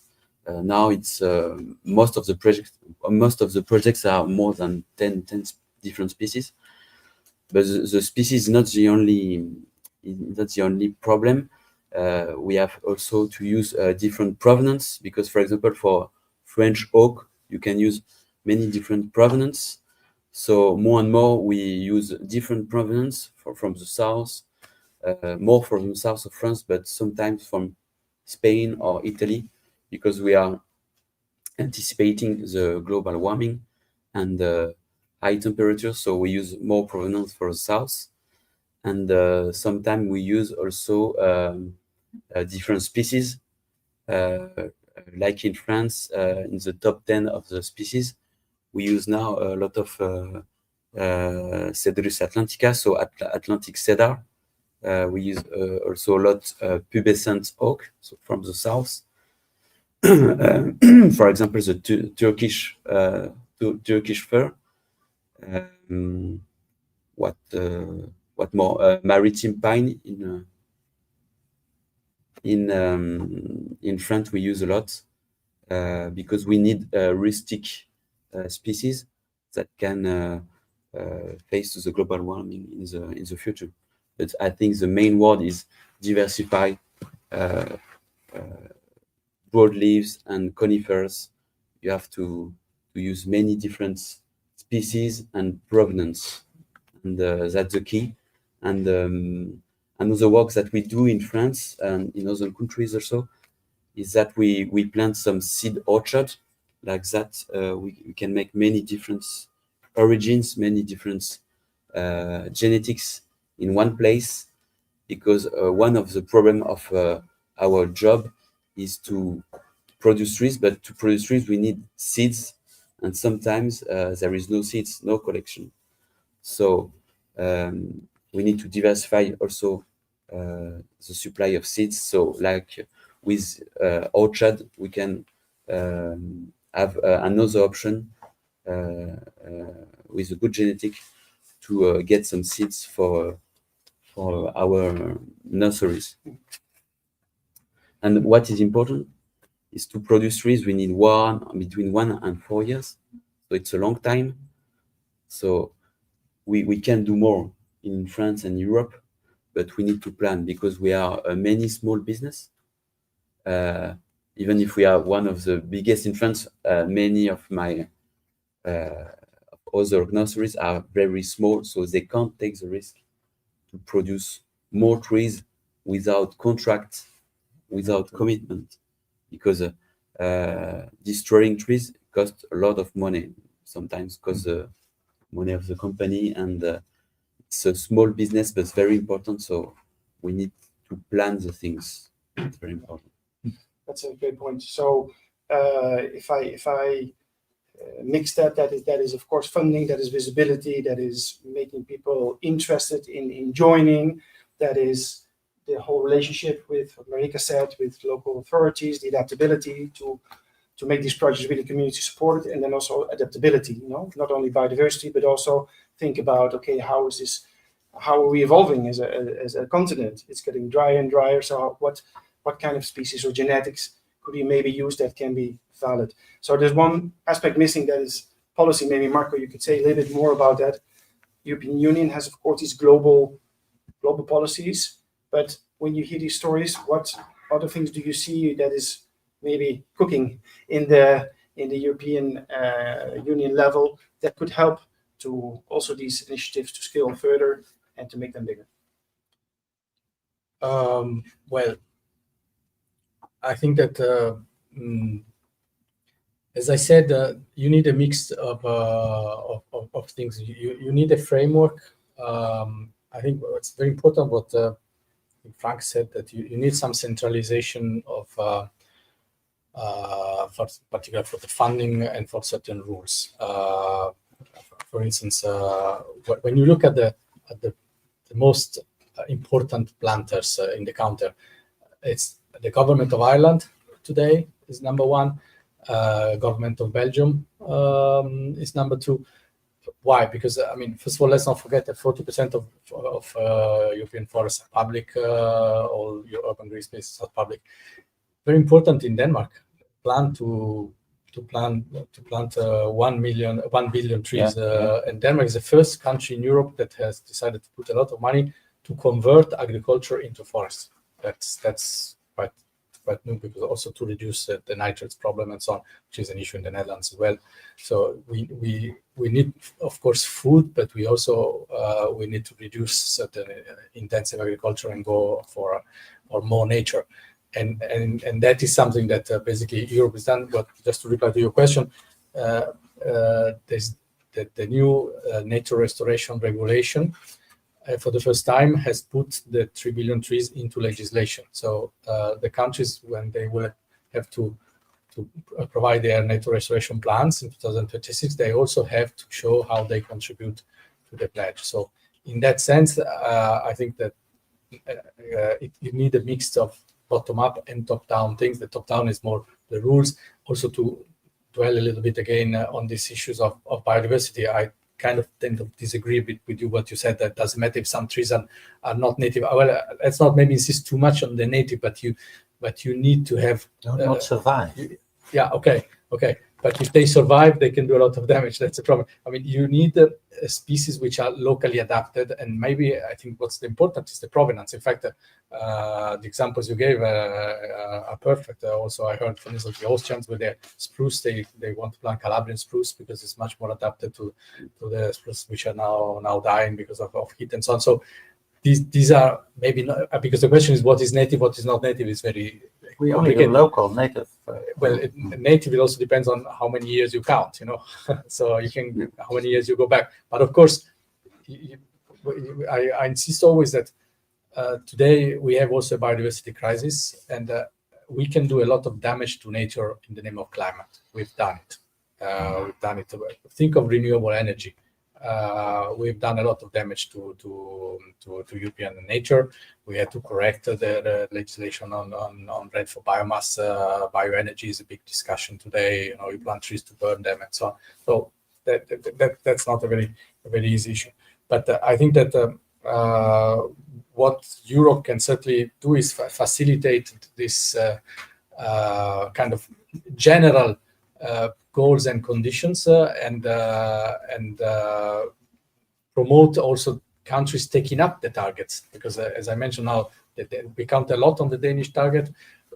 France, Macron announced also how many, 1 billion or 1 billion, but that will be difficult. We heard that there were a lot of problems because it was more on like commercial reforesting and so on. So we haven't seen actually a single tree reported by the government of France in the county. But anyway, I think that's a bit what we need, this mix of policy tools. Like the nature restoration law, as I said, I can repeat it again, for the first time, you have the 3 billion trees pledge has become part of legislation. So let's see. And as you very rightly said, we are halfway and very tiny number of trees reported. But I think if one counts the potential, I love this example from the Netherlands. If you scale that up in the whole of Europe, we can get to 100 billion trees planted and reported. I'm still positive. Okay, thank you. I have a lot more questions, but we also see that we're running out of time. So I would like to open the floor first to maybe some people here in the room that might have some questions. And then we also have probably some questions online from the audience. So can I invite anyone from the audience that maybe you want to have a question for one of the panelists? Now is the moment. Right, yes. Yeah, hi. So, sort of a question and maybe also a suggestion to Marco, because obviously you've got some really ambitious goals, and you've got some really great organizations that are really proven. And it's one way to maybe how can we accelerate and support these solutions and scale them. And I think the other one is to get more mainstream, because we've got a lot of people here that are really dedicated in the nature, but actually we're a community. I think the solution is actually to be in the communities. If we get a community service kind of funded jobs in the EU, that this becomes important, because for health benefits for people that are sick at home or overweight or unhealthy, I think if we can get a healthy community goal and take it more mainstream as opposed to very specific. Is there something we could look at from your side? Yeah, I need the question a little bit for the audience online, because I'm not sure if everybody can hear that. The microphone is here.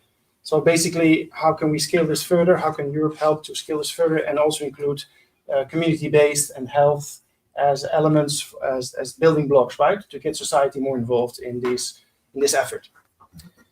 Yeah, it's a tricky question. Of course, I think the most important thing is that we start putting a price on the fact that today we are still destroying nature. So that's why one of the priorities of the Commission is to go into the so-called, we have the carbon credits, we have to go to nature credits, to develop an idea that you put the price to nature, that it's good to invest in nature. And that has to be, of course, at the level of the communities, because that means good health, that means well-being. People want more nature, we know, from after COVID and so on. So, I mean, we're probably in the hours of discussion, but we're not entirely sure how this can be done in practice. We're still discussing that, but I think that this will be the right way.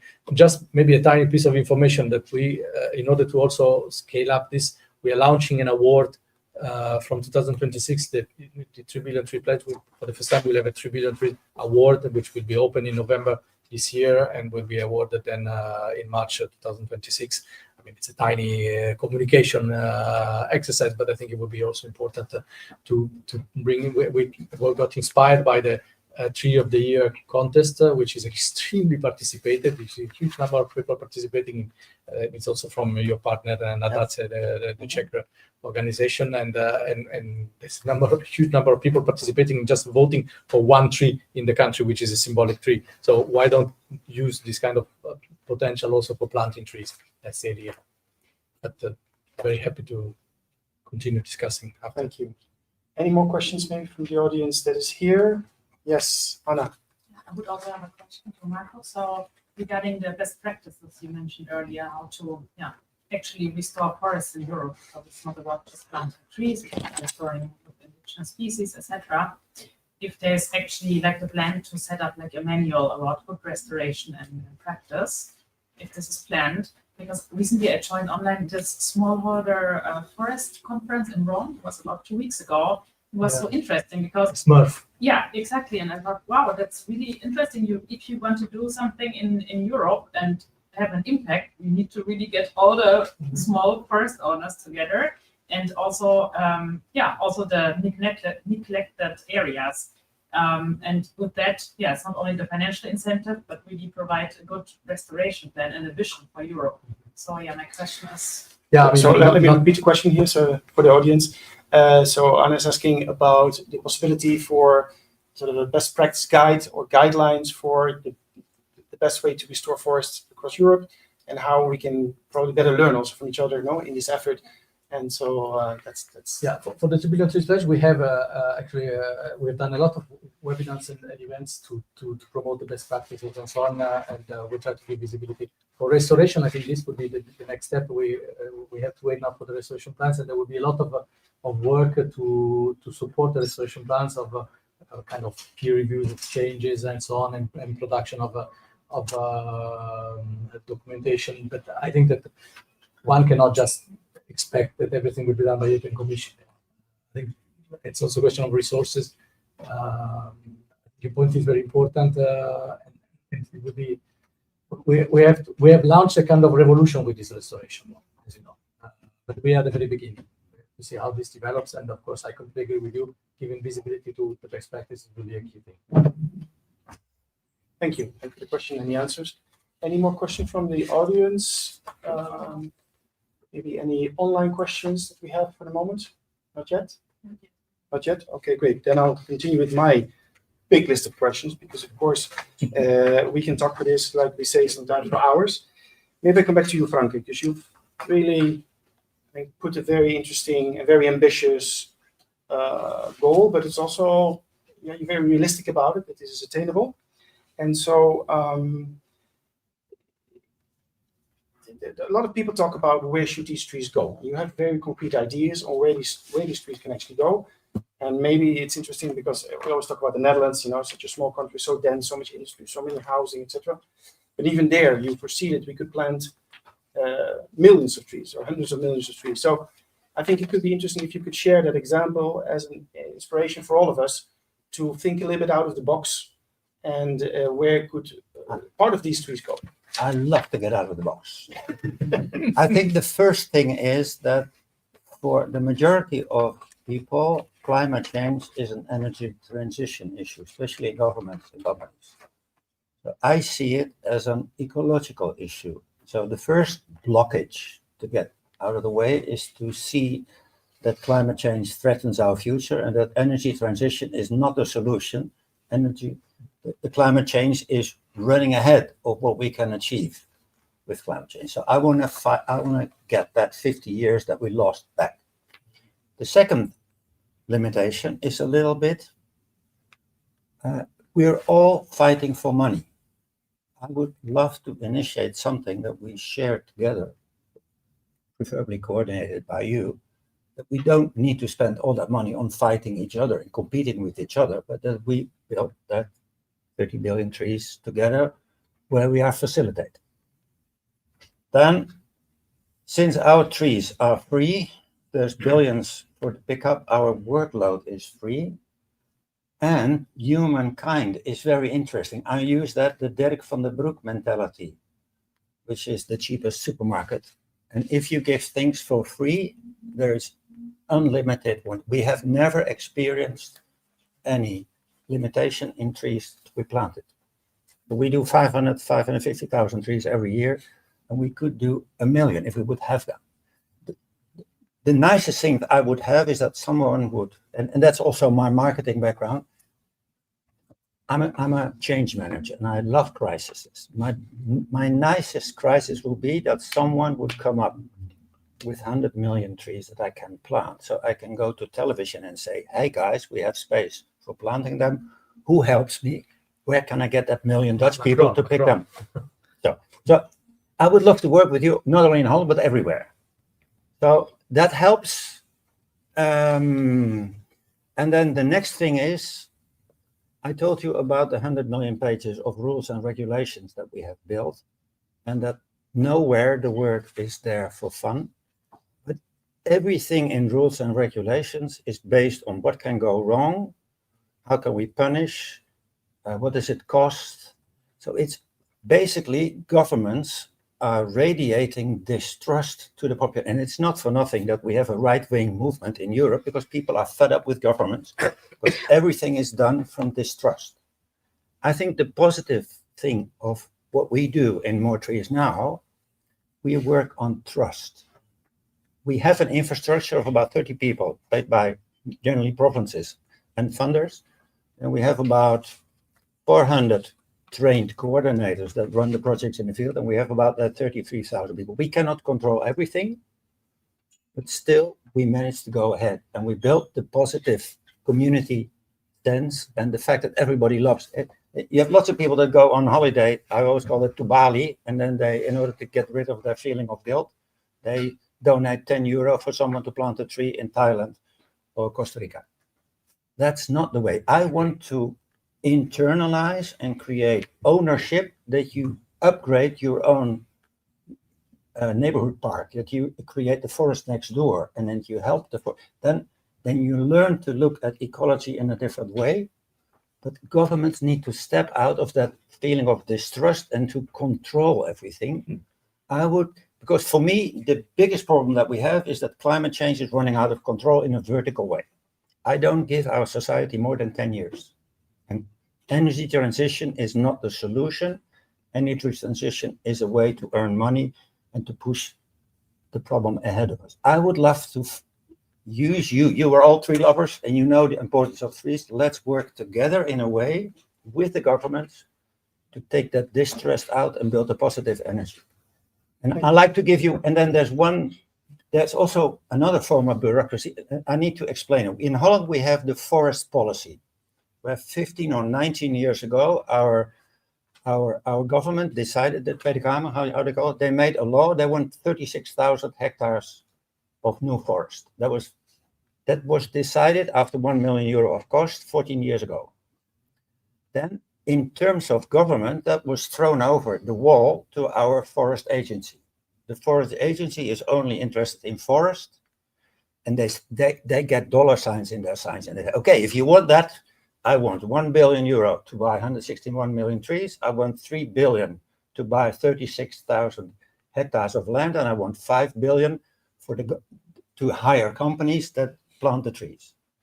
How many trees do you think we have planted since 14 years? 50 hectares, 100 hectares. Now, so this is how bureaucratic thinking is working against it. But then we also have another government agency, which is the National Road System. They are going over roads and they want everything to be managed cheap. But around our highways, we have about 150,000 hectares of roadsides. And they put those ugly metal, plastic, glass things over there that get dirty. You cannot tell me. And the only thing they want is to get there. They want all the grass to be neat and they want it cheap. So I don't know, they spend 50,000 euro, 100,000 euros on cutting the grass.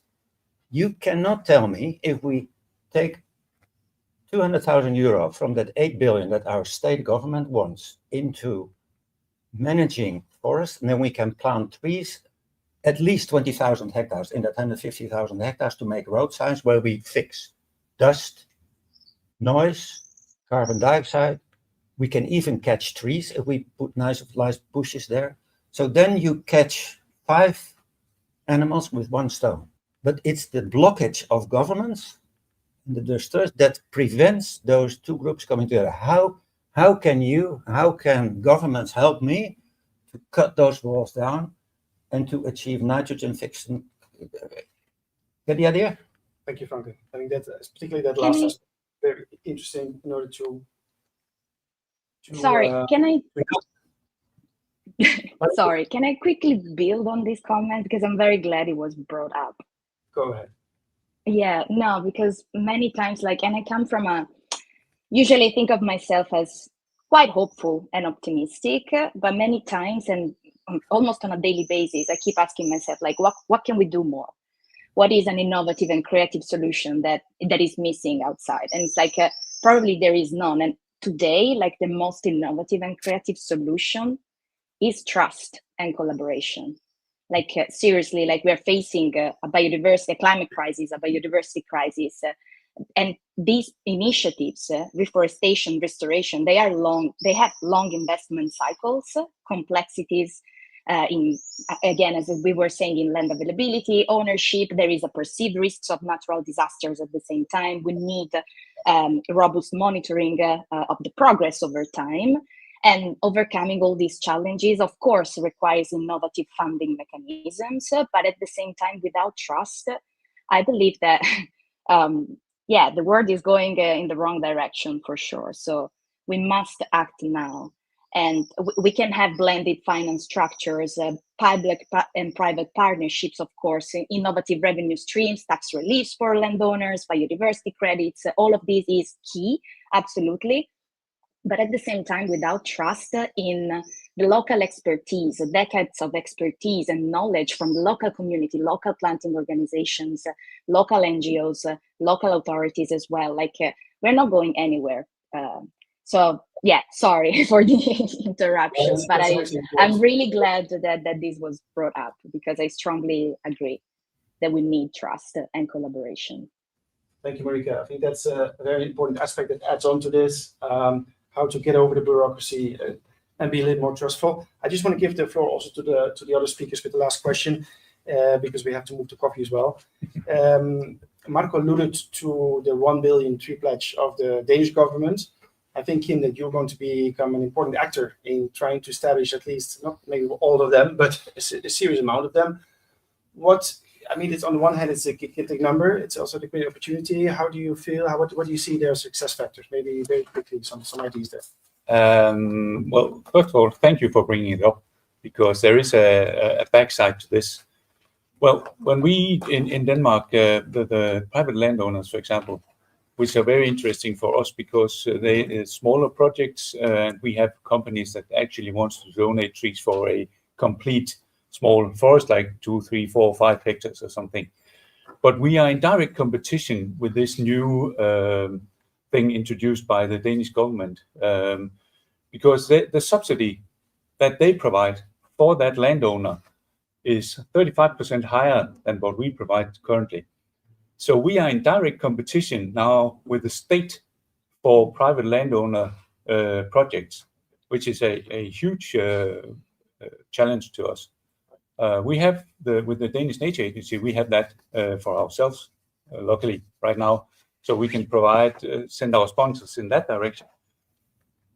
But we need something. We don't get any help from the government at all.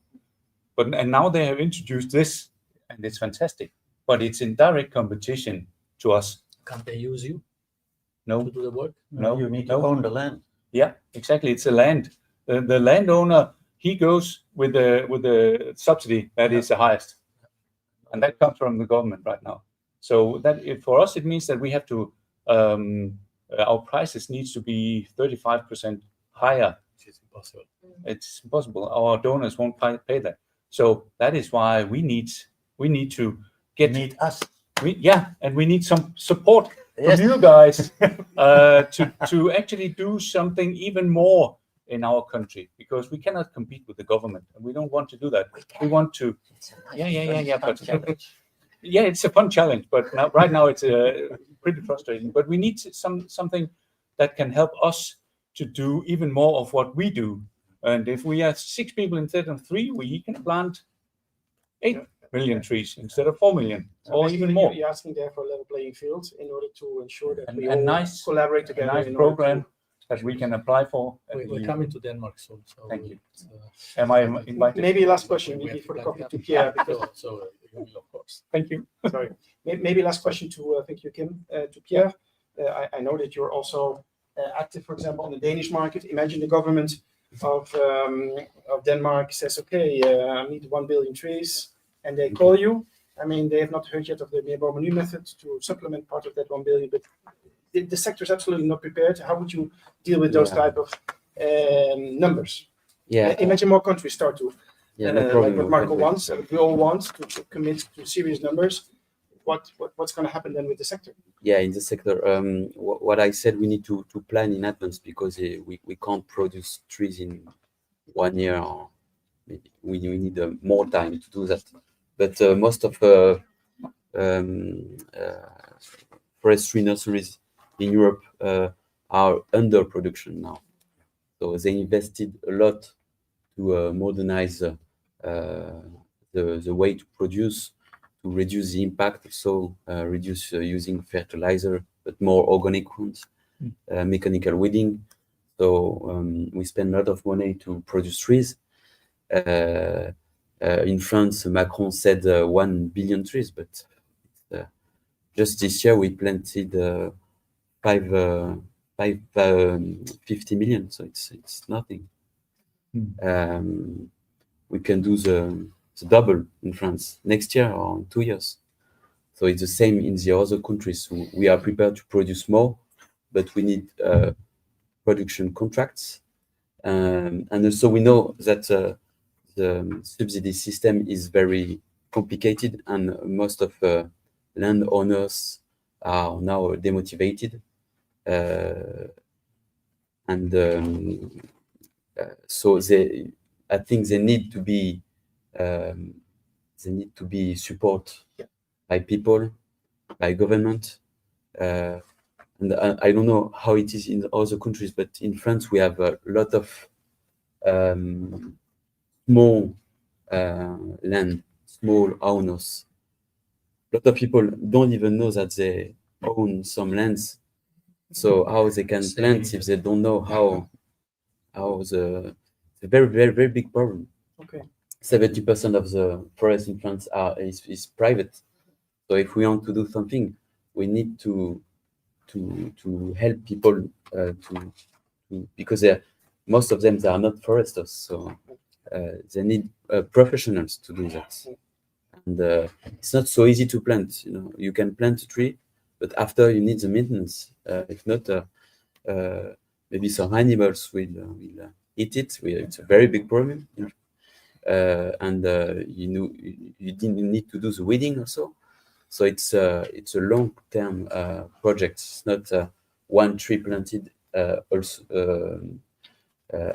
it's 5 or 10 years of maintenance of cost also, because it costs money to do this maintenance. But we need to have this global more global stability, so more global frameworks and more long-term vision in order to ensure that this can be scaled. Okay, thank you. I repeat, in Europe we can produce millions of trees more without problem. We have a nice suggestion on that as well. We're really running out of time. So I wanted to give the floor to Marco as the last question. We can discuss more in the coffee break.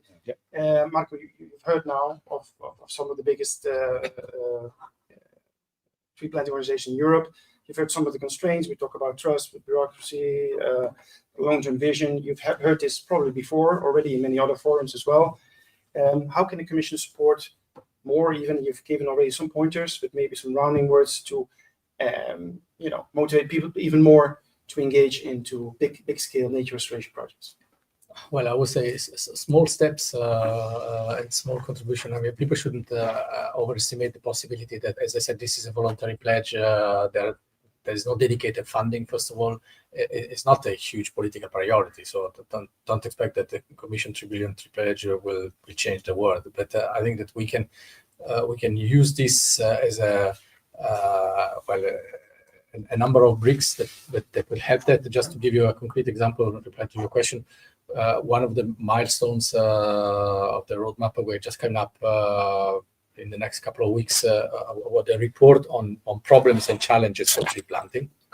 It's a report done by our consultant Milieu that supports us, and I'll be delighted to have a webinar with all you guys and discuss that and see how we can basically then move to the identification of this challenge, which some of them are the same that I have heard here, to solutions. But I mean, I don't have miracle solutions here, except that, of course, we need to work into a certain direction. I mean, the trust, the consistency of the funding, the political support in the right way, all this can certainly help. And we are certainly convinced on all of this. So, I mean, I'm very grateful because I've also learned a lot in this event. I'm convinced that this is very important, and we'll take that as a positive input for future work. But it has to be common work, of course, with the ground. Okay, thank you very much. I think with that, we have to round off this important block. Thank you for online attendance, for sticking with us. We're going to have a short coffee break. We're going to be back at 11 to talk about payment for ecosystem services, not just carbon, but also biodiversity opportunities for water and soil. And so enjoy your coffee, and thanks, and a big applause for our speakers.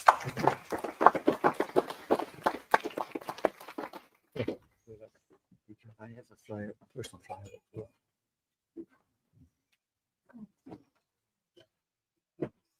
Sorry. Thank you for bringing that up. Yeah, ecosystems.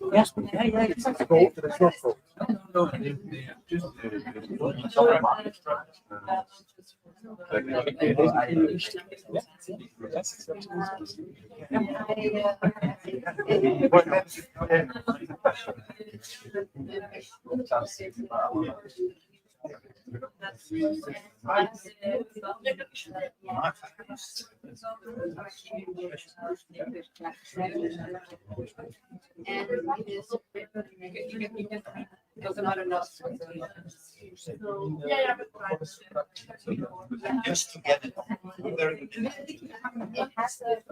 that was not the word.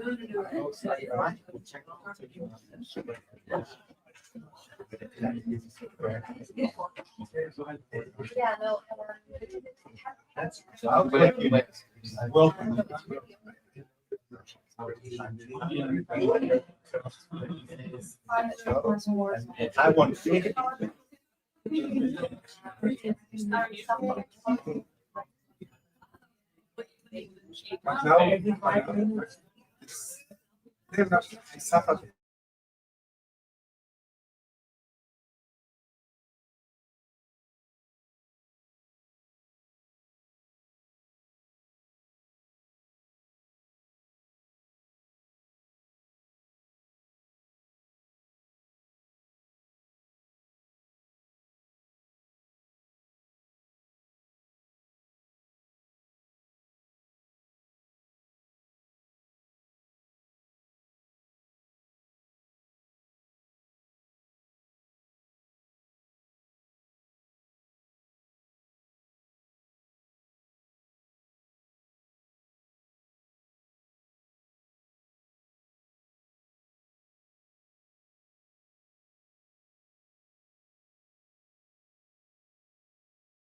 We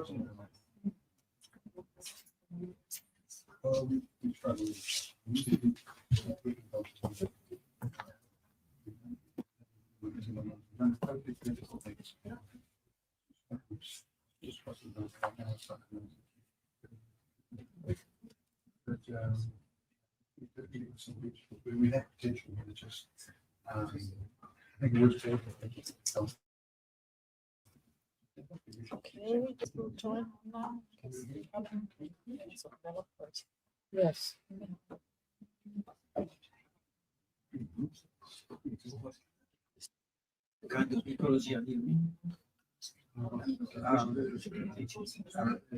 At the university, research, forest ecology, forest.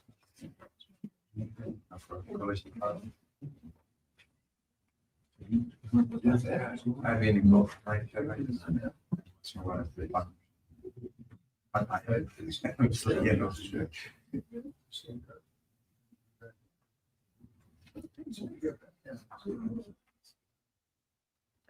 Marco mentioned, yeah, with the work. Tree space. Tree space also. Would be required to create additional Yep. project, which was really nice to hear that is being done. I think, you know, the effort that has been put together to actually bring together different project developers to create a more unified message towards the European Commission has been great and together as project developers. It's a really nice start. So I really appreciate that.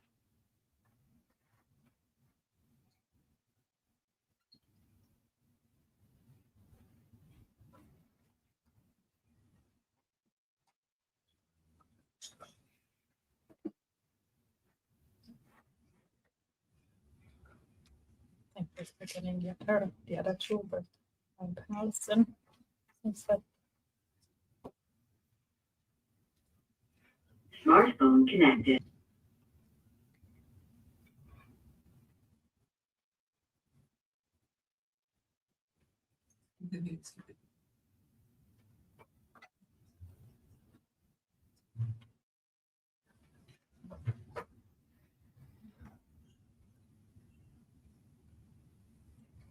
Okay, well, hello everyone. Welcome back. We're here at the second roundtable of this final conference for the Terra project. As you've seen, we were supposed to be seeing a video, but you know that sometimes technology doesn't work properly in the last minute. So we will start with the introduction, and we will introduce the roundtable that we're going to have today, where we will address one of the main and most urgent challenges of our time: combating climate change through innovative and natural tools. Today, we will focus mainly on nature-based solutions and their capacity to finance sustainability projects through carbon removal and biodiversity credits. In the video, we're going to see one of the 7 projects that the Terra Foundation has done in Europe, in 3 different European countries. And this is a project we're very proud of, because it's not only currently issuing carbon removal credits, but also these biodiversity credits. And before, in the previous session, Marco Nida said that we are going towards natural credits. So there's already steps being made in this direction. And today we will explore the possibilities, the challenges from different perspectives. On one hand, we will explore the carbon market, both regulated and voluntary, analyzing how these mechanisms can enable the quantification and the offsetting of greenhouse gas emission. The regulated market with its obligatory mechanisms, and of course the voluntary market driven by private initiatives and social responsibility, have become, both of them, crucial instruments for driving the transitions toward a low carbon economy. On the other hand, we will delve into the role of nature-based solutions and different projects, which not only facilitate carbon removal, but also significantly contribute to the conservation of biodiversity and the maintenance of other essential ecosystem services. These solutions offer collateral benefits ranging from improved air quality, pollination, water retention, soil fertility, and so many others, to the protection of habitats and natural resources.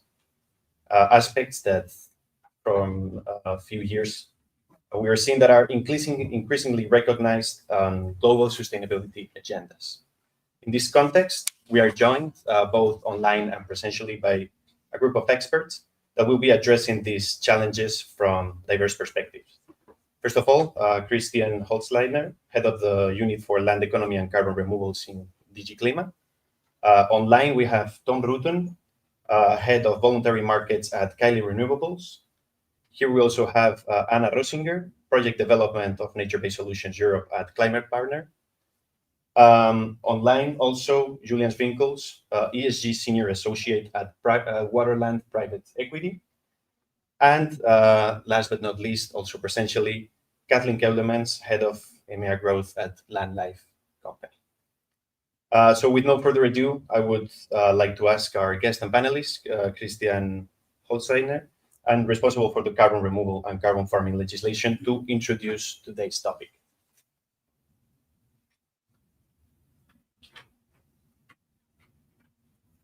Okay, thank you. Yeah, thanks very much for having me. Pleasure to be here and I should stand here. Yes, perfect. And to tell you about what we are doing with the certification of carbon farming and carbon removal, our framework that we are now developing. So our big objective in climate policy is to make Europe climate neutral by 2050. So this means in 2050, on balance, we shouldn't add any more CO2 to the atmosphere. For this, in the first place, we need to reduce our emissions, the use of fossil fuels. And there we are on track with the deployment of the renewable energy, solar and wind. But this will not be enough. We also need to get better at actively getting CO2 out of the atmosphere and then keeping it here with us. In our trees, in our soils, but also in the products that we produce out of the biomass, like wooden buildings. And then also going further at a certain point, you need to incinerate the building, but then you shouldn't let the CO2 go back to the atmosphere, but you should catch it and maybe use it as a feedstock for the chemical industry, or you mineralize it, or you store it geologically, so what you call carbon capture and storage. And what we now want to understand is which action can store how much carbon along that value chain. And this is why we've started this certification framework, which should cover all these new value chains, and which in the end should be good for the climate, because we take CO2 out of the atmosphere and we don't let it go back. And we are now starting to develop our first concrete methodologies for that. I think for today, particularly interesting will be the ones on carbon farming. So we have one on tree planting, one on soil management and agroforestry, and one on rebetting of peatlands. But of course, we also want to go into sustainable forest management. We will also go into livestock. So within a few years, we want to have a suite of certification models that covers all activities on a farm or in a forest. And I think what is important to mention, in particular, with the project that we are discussing here, the co-legislators, so Parliament and Member States, wants us that we show not only the climate benefit, but also a benefit on biodiversity. So all the methodologies that we develop must also show a positive benefit for biodiversity. And we should also develop methodologies that the ones who invest more into biodiversity, that we can show that.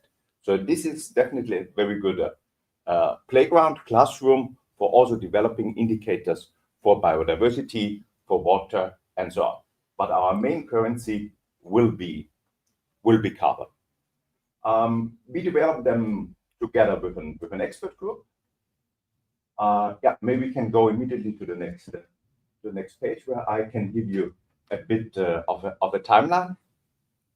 The framework itself entered into force end of last year. Now we are busy to develop those methodologies that I showed you, the 3 for carbon farming. We've already shared 2 drafts with our expert group. we have a very inclusive process there. We are very happy to get feedback.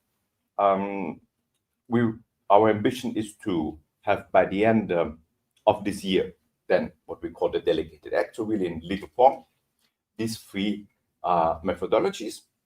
Also, what we're doing this year is we are building up all the verification rules. So this means certification schemes, the certification bodies, so the third-party verification. So all this infrastructure that we need for credibility of the scheme.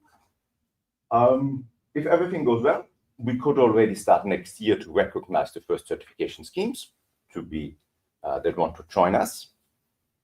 We are very open to public-private certification schemes. Like in France, we work a lot with the Label Bas Carbone, but also all the other actors that you may know from the voluntary carbon market.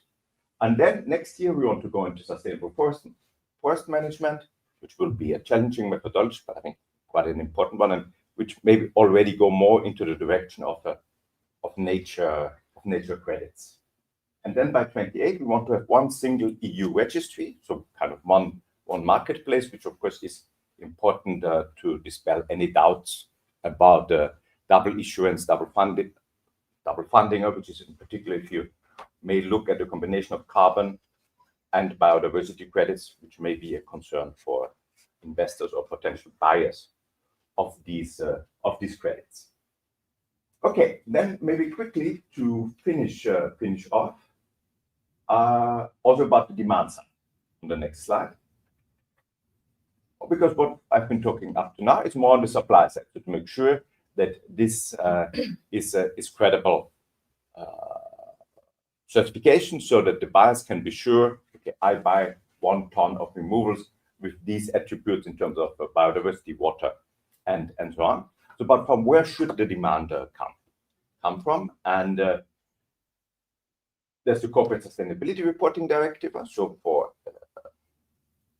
the companies that want to make net zero claims, it's currently under the simplification, so that it will apply only to companies with employees of with more than 1,000 employees. Then green claims. So what is about how can I make claims towards my consumers about my net zero claims and so on. You may have heard that there's now a big excitement that the last negotiation between member states and parliament was supposed to be taking place on Monday, but the European People's Party is now saying, okay, we are not anymore interested in that legislation. We think this is too bureaucratic, so one has to see how this develops. And then what we do ourselves is we are running some studies in exploring how a carbon market or a market for ecosystem services could work for the agri-food or the forestry value chain. And with that, I want to end on my last slide. So it's the second study that we are now doing with a lot of stakeholder consultation. So how could, in the future, a carbon market look like? As you may know, we have the emission trading system to reduce the use of the fossil carbon. But that should be done by 2040, 2045. And we'll still need carbon also afterwards, because we want to store it, but we also want to use it as a feedstock for the chemical industry, for construction, and to an extent also still as energy. So it should become a very valuable commodity. And we need to decide how much do we store, how much do we use as a feedstock then in the industry or for energy. And so we want to give incentives for those farmers and foresters who want to produce carbon in the future, carbon, food, feed, biomaterials in a more sustainable way. So from where could the demand come from? So who would be ready to buy those CSCF credits? Currently, as it looks like, the biggest demand would come from within the value chain. We see still a very large interest from the big traders, brand owners, retailers in the food value chain to make these net zero claims. And they're interested in having a level playing field and one common way of certifying and proving the investments that they do into the soils, forests, and so on.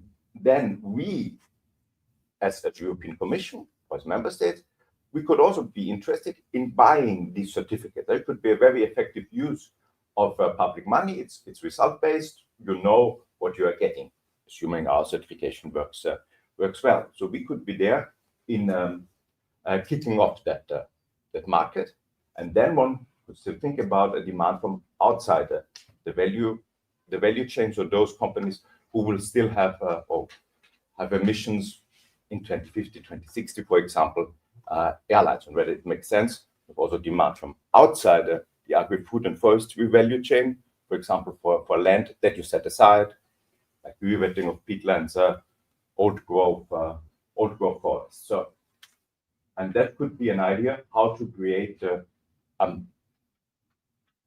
then a market with a stable demand for these credits that we are now developing and that you are also working in with your projects. Okay, that was my introduction. Thanks a lot.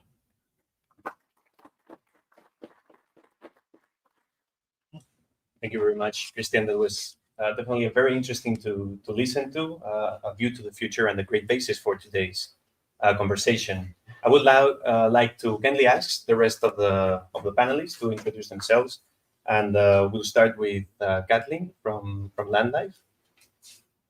Sure. I'll just wait for the presentation to come online.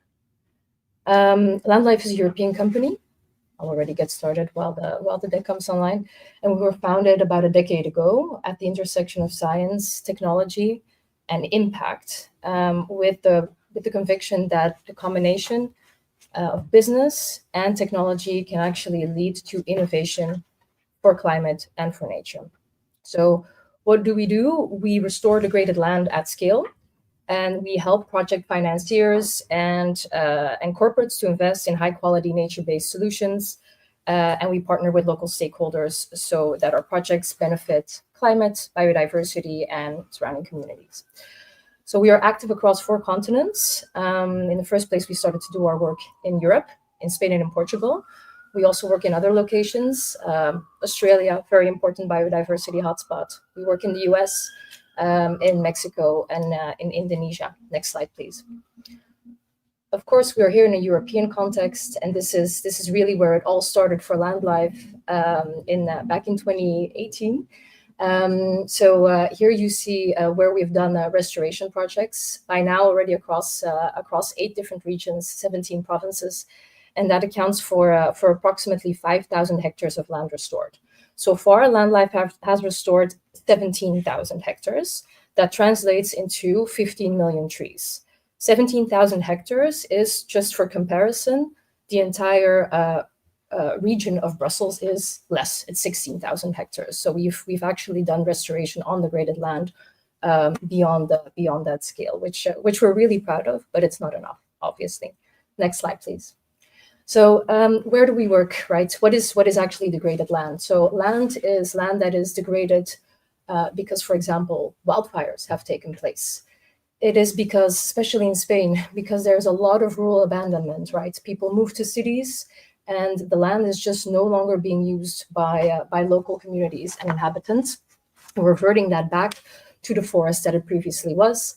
Or we do work where we actually heal some of the land after pests and disease. An example that you've also seen a lot in Germany over the past few years, where there were really a lot of issues with bark beetle.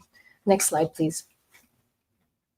So how does our business model basically work? So we leverage the voluntary carbon market to bring private funding to the sector. So on the one hand side, we work together with local landowners, which could be governmental, public landowners, or private landowners, who basically do not have the funding to be able to restore that severely degraded land that they own, for a number of reasons. In the case of municipalities, it's very often because there's simply no inhabitants in their region anymore, or very limited. Less inhabitants means less taxpayers. Less taxpayers means less money to invest into restoration activities. And then on the other hand, so we work in direct contact with companies and with project investors and financiers who either have commitment to clients or see the potential of this market in the future for net zero goals to basically support them. I'll continue. Thanks, Kathleen. That was very interesting. And as a fellow project developer from Terra, it was great to see your efforts done in Europe and worldwide. We'll continue now with the introduction. Anna, the floor is yours. Sure. Hi, I'm Anna from Climate Partners. So we're an international provider of climate action solutions. We are basically helping companies measuring and reducing their carbon footprint. But on top of that, we are also project developers. As an intermediary, working, for example, with the great Terra projects, but also developing our own projects. As a group, we exist more than 20 years, so one of the fossils in the market, I would say. We have over 500 employees and work with over 6,000 clients so far. We also have a joint venture with Volkswagen. That's a separate company, and also operate Climate Partner Impact. It's a project development entity. And we do have projects in South Asia and Southern Africa, but due to the growing interest in projects, have now also quite some projects active in Europe. So I'm part of the EU project development team, and we do have projects in Switzerland, where I'm located, but also in Germany, in Spain, and Italy upcoming. And I would say at the moment, our key challenge is really how to market the projects with the claims. So we are moving from carbon offsetting or climate neutrality or carbon neutrality now to a contribution approach to market those projects as an intermediate solution until there is more clarity on claims and regulation. We are very interested and open to cooperate with other developers to share knowledge on best practices on restoration, and also how to see how we could bring the CRCF to the market and get the companies engaged. So thanks for inviting. Thanks, Anna. As you've seen, it's quite nice, very interesting that we're all here because we have project developers, we have people representing public organizations, but we have also two panelists that are working more related to financial mechanisms regarding these carbon credits and biodiversity credits. So we're going to have a very broad overview of the whole situation.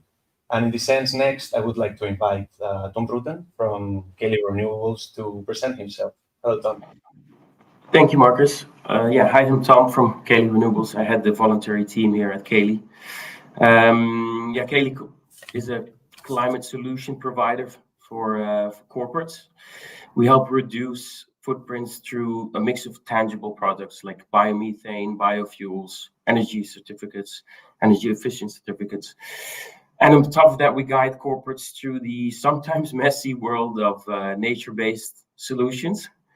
And we help them find impact with confidence, basically. We're also a proud partner of Terra. I would say one of Europe's most inspiring reforestation initiatives. And we help bring their projects to the market. I spend my days somewhere between spreadsheets and every now and then muddy boots. And thank you for having me. Thank you very much, Tom. Also, now, last but not least, we have Julian Swinkels from Waterland Private Equity. So please present yourself, Julian. Thanks, Marcus, and pleasure to be here. I'm Julian from Waterland Private Equity, and we're a pan-European private equity firm. We have just over 15 billion euros in assets under management and just over 100 portfolio companies. We've had sustainability actually as one of our core investment themes since 2008. I'm part of the ESG team.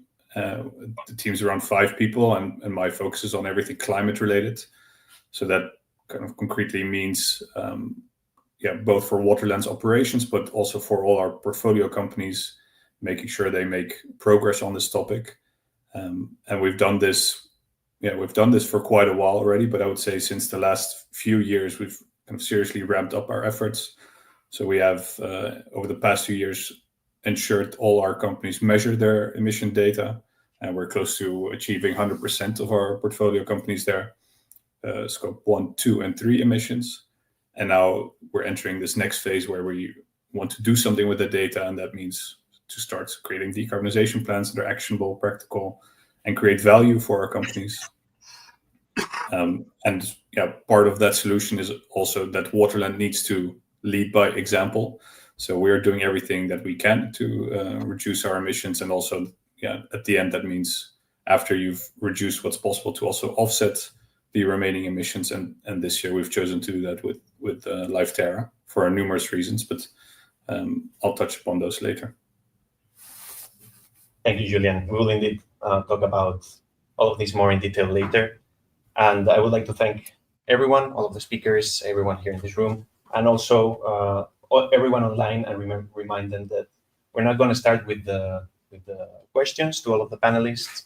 And please feel free to debate, to give your opinion. The questions are going to be addressed to particular speakers, but let's try to create a diverse debate here, because we have very different opinions, and I think that the conversations amongst all of these experts are going to be very interesting. So I'm going to actually start with Kaylee, with you, Tom, because in the context of, I wanted to know, in the context of voluntary markets, what financial mechanisms can encourage companies to invest in carbon removal and biodiversity conservation projects, and of course, in the future, also in other types of ecosystem services and such, but for the moment, focusing on these two, which are the two that are mostly better developed. Yeah, let me start with the growing demand. To be honest, I mean, well, the interest is high. We're not seeing demand growing as much yet, mainly because many corporates are uncertain about which types of projects will be accepted or recognized in the future.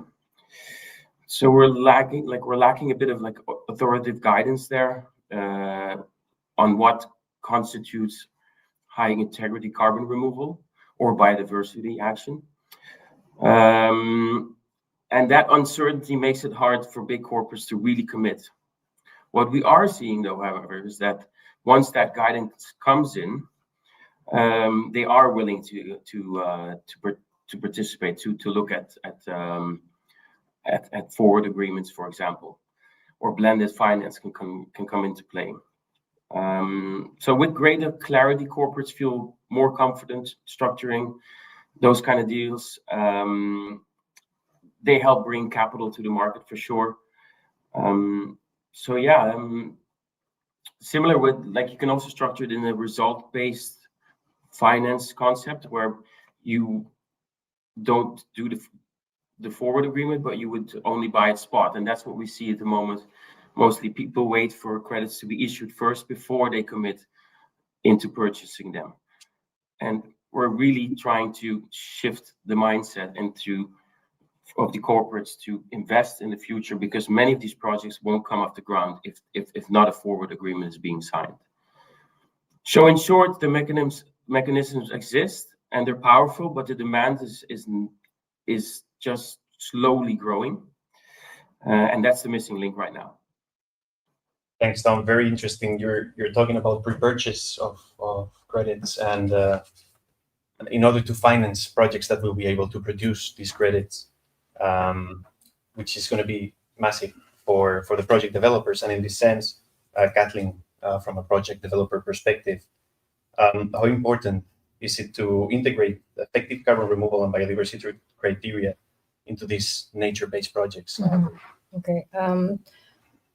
For us, there are many reasons why this is important, why it's important to integrate those carbon removal and biodiversity criteria. I think I'll name the two or maybe three most important ones. One, first of all, this is about doing right by nature in the first place, right? We're trying to do restoration work that really makes sense. For us, that means, planting native mixed species, reforestation in places where forests used to be, in a climate resilient way. To the point earlier in the panel, and that aligns with what you find under the European Green Deal, planting the right tree in the right place, and we like to add for the right reasons, generally speaking. Then a second one is this is a way to actually emphasize the quality of the project. So in all the projects we design, we develop them with the goal to ultimately register them on the carbon registries, because that is a way to kind of showcase the quality and the integrity that you're bringing to the market. So what does that mean concretely? So in the context of biodiversity, I'll start with that. We were part of the first cohort of Terra's nature framework, which was launched last year. We have projects now in Australia on accounting for nature, or we'll be starting doing biodiversity baselining to go on accounting for nature.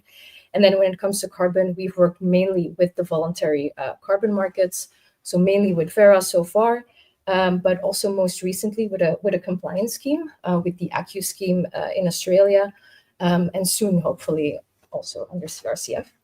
By proving quality, we actually manage or help to manage reputational risk on the client side. I think a lot of us have been confronted with that reputational risk in the market over the past few years, while some of us are really, really doing a lot of really good work, but also the ones that always aimed for integrity and quality have suffered from what happened in the market. It is also about ultimately generating income. We as businesses would not be able to exist if we would not be integrating those quality carbon removal and biodiversity criteria. Yes, great, fantastic. That's a great response. Thank you, Kathleen, from a very on the ground perspective, because it's true that this need for financing, it's one of the keystones for being able to continue operations, and also at some point being in control of your own assets, whatever you produce with your restoration efforts, to have control of those and translate that into the benefits. I'm going to continue with you, Anna. Given that also Climate Partner is a key player in promoting nature-based solutions, we've just now heard Kathleen said that we have to do right by nature, and Marconida said something very similar this morning, that we need to be careful with how we promote our projects and such, because it could, there's a two side to it that needs to be very well defined. So I wanted to ask you, how can this biodiversity sustainability criteria be integrated into these projects without compromising ecological integrity? Mm-hmm.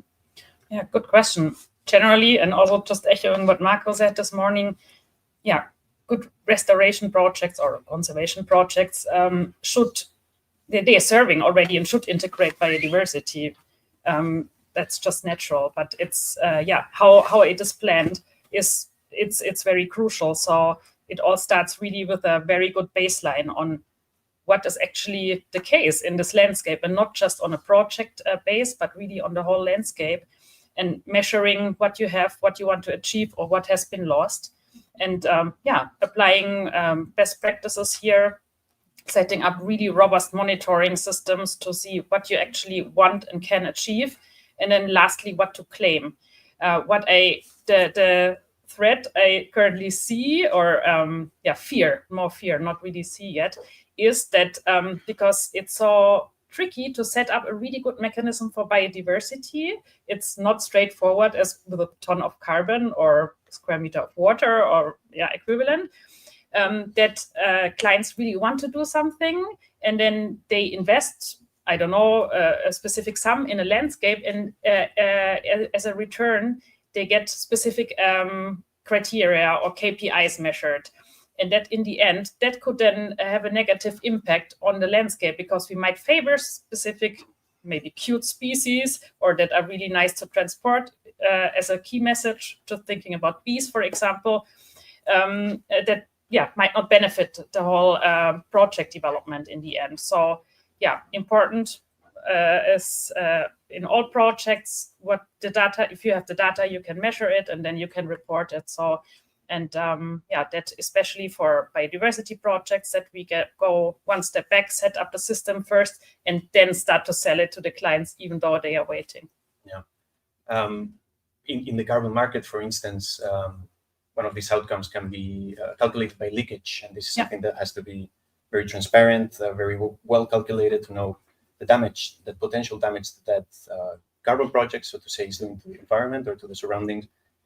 In the biodiversity sector, in the biodiversity market, the biodiversity projects, as you very well said, it is yet a bit more unknown. So you mentioned it in the end, but are your clients, in this sense, demanding high traceability and verificability when talking about biodiversity, or they are waiting for you to give them the answers and then trust you? I would say we are really not there yet to really market it as a full approach. We are in dialogue also with many clients. We see the interest, and for sure we see that it should be like a system that should be developed also on a project or landscape level, rather than just ad hoc looking for just specific species and promoting these. Yes, great, fantastic. Thank you very much for that answer. I'm going to go to Julian now from Waterland, because you've mentioned it briefly before, but when you compensated Waterland's emission, why did you decide to do this by supporting a European project specifically?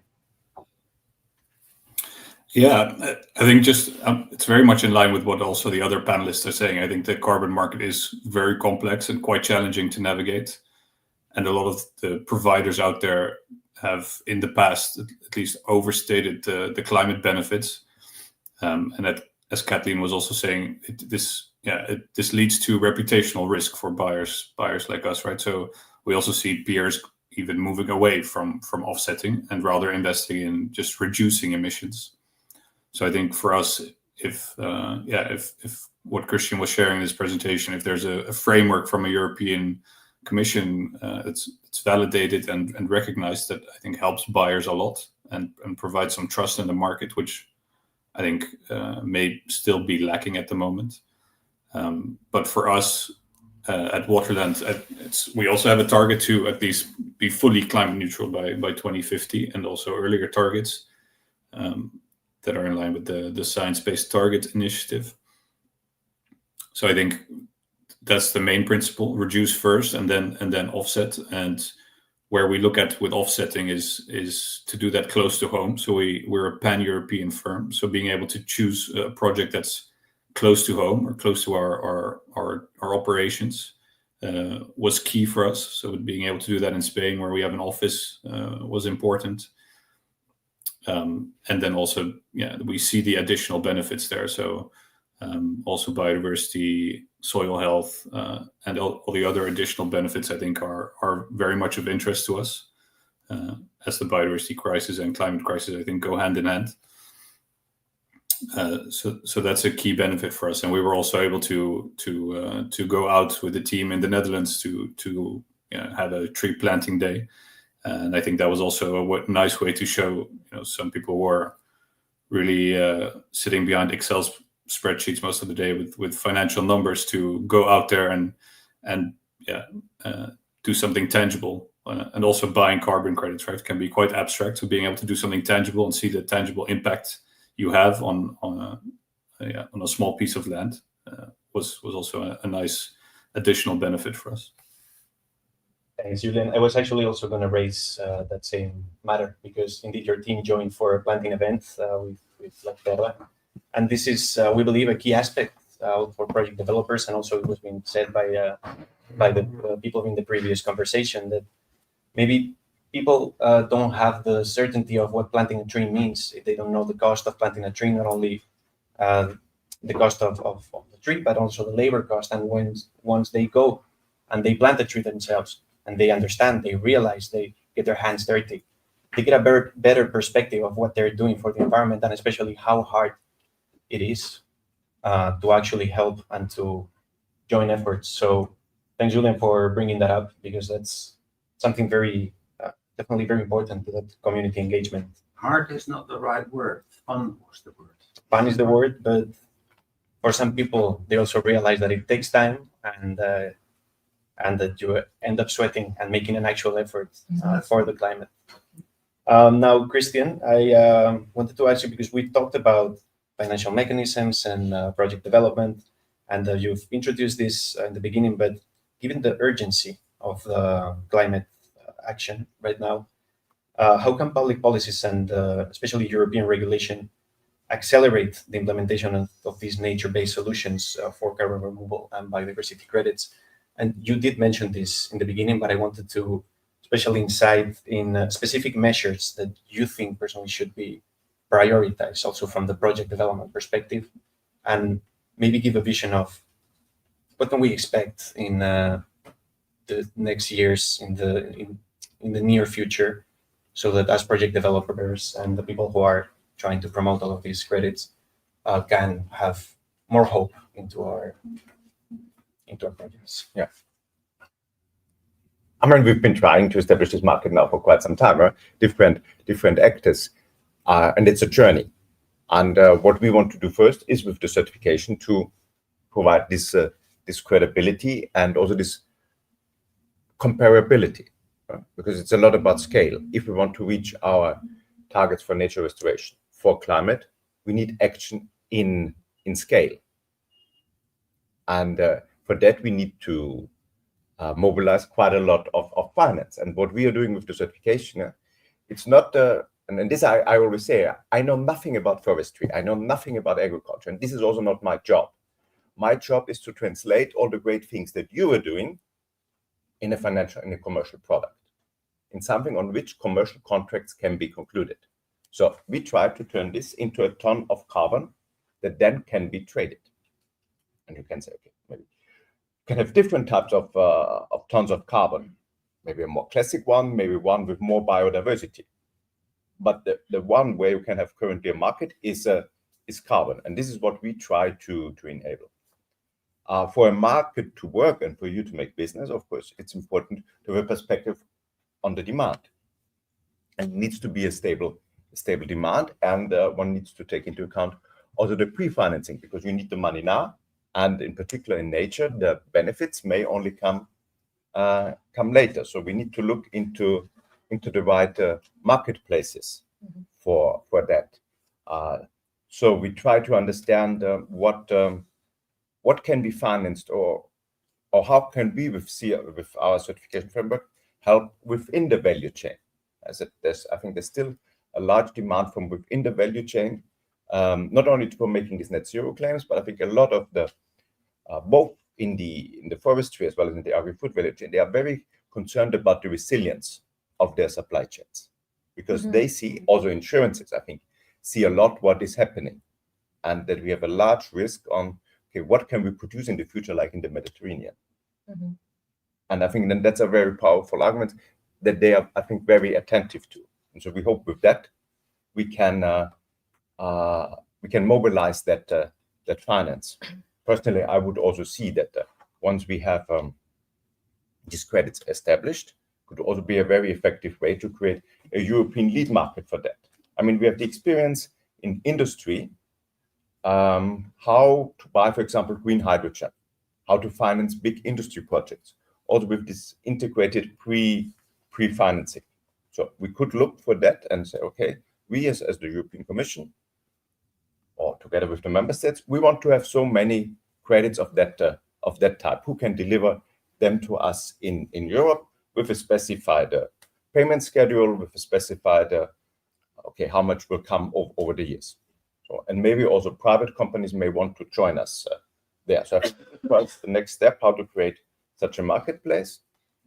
And of course, I think where we want to go towards 2050 is to create that carbon market that we will have then, which will be about biogenic carbon, or maybe carbon that you can suck out directly of the air, the technological one, but I think it will be a lot of biogenic carbon. And how can we create there a market for that? But it's in the short term, yeah. How can we get more credible and more predictable demand there, which is of course with the tight public budgets that you have now, quite a challenge from the public side. So it's also about how can we engage more private capital. How could we think, for example, about more impact financing? So we've had workshops with the EIB, with Kreditanstalt für Wiederaufbau, ADEM, to also see the demand from public banks, but also private banks. So could that be a mean to get started? But yeah, it's something we are working on. How can we now create the demand? So I think we're taking it step by step. First certification, and then we need to talk about the demand. Could I ask a follow-up question? So in the beginning of your presentation, you indeed mentioned in terms of financing, you were looking at, let's say, what we would call biogenic emissions and food producers who would be buying those credits, and public-private instances. That is fantastic. We do see in the voluntary carbon market, and I don't know if some of the other project developers in this room today experience it the same way, that it's actually high margin businesses who have invested first. And with high margin businesses, we're rather thinking about companies in technology space, companies that have a lot of data centers, all different types of financial institutions, for example. These were often the early buyers because they typically have, on the one hand, a fairly small amount of emissions compared to food producers, for example, or other manufacturing companies, and at the same time earn enough money to say, hey, we can invest early stage and just see how this goes. So I think a potential worry further down the line for the project developers that say, yes, let's go ahead with CRCF, is that ultimately these food manufacturers and other lower margin businesses will only want to buy carbon credits, even high integrity, at a certain price point, and that might become a problem further down the line. How do you perceive that? Yeah, I think this is a question, or I would say we need to create a level playing field between these different types of demand, and one has to see how this develops. But it's or the bigger discussion that lies there is how do we use our land in the future? What do we use it for? How much do we want to set aside for? And as I also said in my presentation, we talk about rewriting of peatlands. I think that is something that should be financed from outside the value chain because it's land that you take out of production. But I think there is also a large demand. Is okay. How can we produce in the future our food, our feed, our bioenergy in a more resilient way? So I mean, these are big questions when we go towards 2050. So I want to be open on all these different options, and I think we first need to get the business case for all of that right. But you often then enter very quickly into quite a challenging public discussion. Like, for example, like in New Zealand, where they've opened their emission trading system quite strongly for forests. They have a difficult public debate now on the land use in New Zealand. So this is something, as we navigate that journey, where we should really have a reflection. What do we want? Thank you. Thank you. Very interesting. Thank you for the debate and for continuing with the questions. I'm going to shift now briefly to a more biodiversity centered question. Because again, Marco Nida mentioned it this morning, and I would like to insist on the importance of these nature credits and incorporating biodiversity into the carbon schemes. Like you said, carbon is going to be the arrow that opens the way, and then there's going to be additions to that. So biodiversity can be an added value, and in the future, we'll probably be able to see other ecosystem services as they get defined. But from a more pragmatic perspective, I wanted to ask Tom, in the actual European context, how do you see the role of biodiversity credits as a financial instrument complementary to the carbon credits that we've been talking about? And in your perspective, or Kelly's perspective, what challenges do their integration present for sales?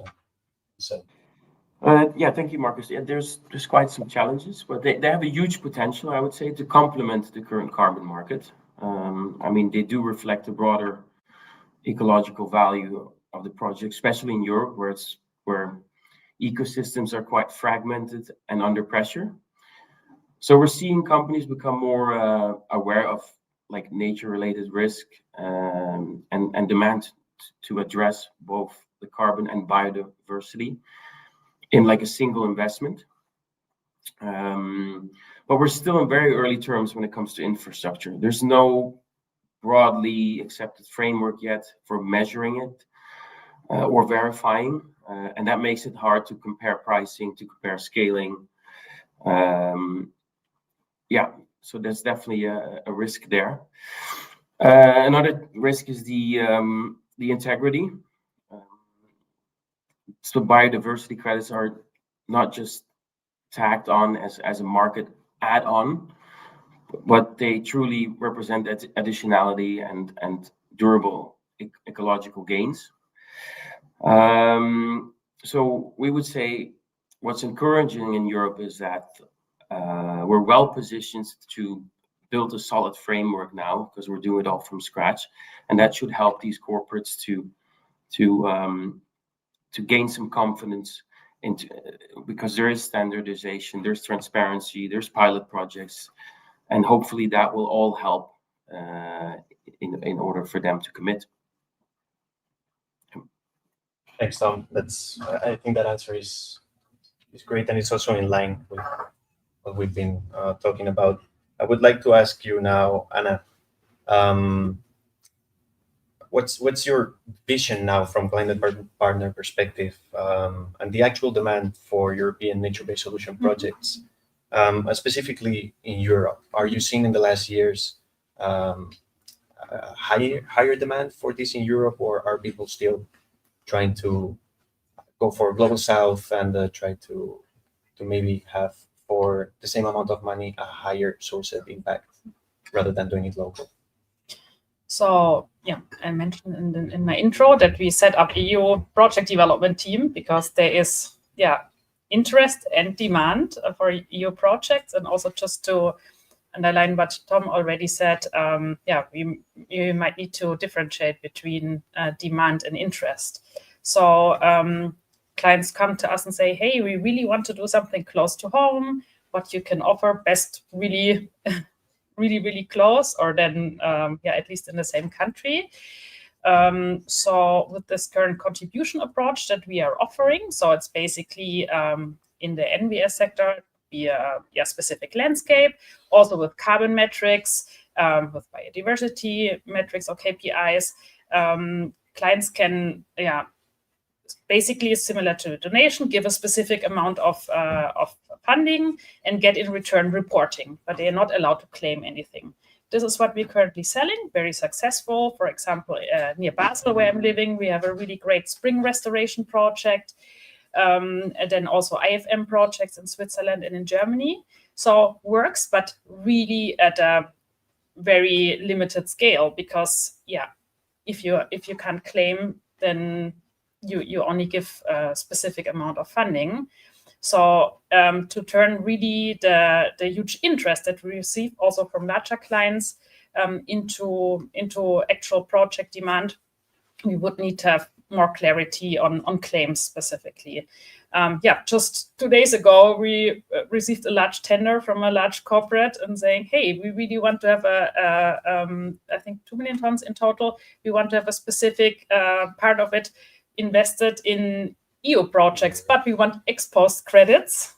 And this country is like, okay, who's going to educate them? How much time have they actually spent in putting this tender together? We just talked about this before, without knowing what they can actually estimate. So this is the current scenario. So we have this great vehicle of contribution as an interim solution, as mentioned, but we are in the wait and see position to really work at scale. The second part, what was already mentioned, is the pricing. But I think there will be a way to either combine with public funding or to work on the pre-financing of hectares. Several organizations do that already. I don't have doubts here, but more really on the claims. And also, given these higher standards that are being raised for these European projects and such, also higher prices and these demands that you're talking about. Also, I wanted to ask if you climate partner entering in Europe for these projects, if you've been able to see an evolution in the certification methodologies, and especially in certification bodies, especially that are more might look more suitable for projects in Europe and such, rather than huge thousands and thousands of hectares projects in global south and such. Have you had any experience with this? So we are actively screening, for example, for Miteco projects in Spain that have very simple methodologies, but the infrastructure is really great to upload projects and getting them certified. I'm personally following quite a bit, and we have also one representative from France here with the label Pacabon, but we are not transacting it a lot. There's, at least for us, not so much demand for France, but I hear there is a lot of demand in France in general. To be honest, we are also still looking at good old Vera projects for Vera project development in Europe, because we know how to apply the methodologies, and the registry is really good. And that would also be one of the questions, maybe also for later for Christian. Is it still wise to continue with Vera development at the moment? Can we go ahead? Yes. Great. Clear answer. Maybe, I don't know if go you're, ahead. We're also mostly on the Vera registry, but one of the issues is actually that, it takes a couple of years before you can issue your first credits, once you've registered it. And registration typically takes place even, it can take place up to 1 or 2 years after the planting takes place. So there's a huge lag time. There are a couple of other more innovative standards out there, thinking about, the ERS, for example, or isometric, who are looking at different ways to actually make credits available earlier, which is, I think, really good for the project developers, and it simplifies it. They use a lot of technology. One of the disadvantages in nature-based solutions and in ARR, trees are really small, and these standards rely very heavily on tech. So that basically means that they're not really measuring a lot in the beginning. Sometimes they don't take into account soil organic carbon either, which is a really important carbon pool that is developed through nature restoration. But it is promising because they're starting to understand like what the issue is, or one of the big bottlenecks is for this industry to work. So I think that is really great and worth experimenting with. I actually wanted to continue this kind of similar question to you, Kathleen, because in land life, of course, you work also internationally, and I mean internationally in the globe and in Europe, and you've had a lot of experience with demand of these credits. And now you're talking about what happens when these credits are, for example, you were mentioning it, they want it exposed. How are we going to find something that it's exposed and in large quantities? So within all of these limitations, if you encounter very big difference within Europe and outside of Europe regarding this demand and this specific issues. Well, I think you've already said a lot of the things that I fully agree with. There's demand from the market, which is just sometimes not realistic. And that unfortunately happens in most geographies at the moment. So that's a bit of a pity. But at the same time, what we're seeing, there's an evolution towards more long-term offtake agreements in certain areas and certain settings. I think the US has been better at that than European companies in general. For now, I think that's definitely going to change. The new Trump era has really woken up European corporates to actually, and European investors as well, to really start taking action. So that's been a very, very interesting wave over the past few months. We do really see that there is increased interest in the European market from European players. And we see that also translated into what of some of the investment analyses are saying right now, carbon investment analyses, just to be clear. One of the leading global player in that space has indicated that European inventory can command a 55% premium on top of what the global demand currently is. That is the highest premium globally, right? North America is at 45.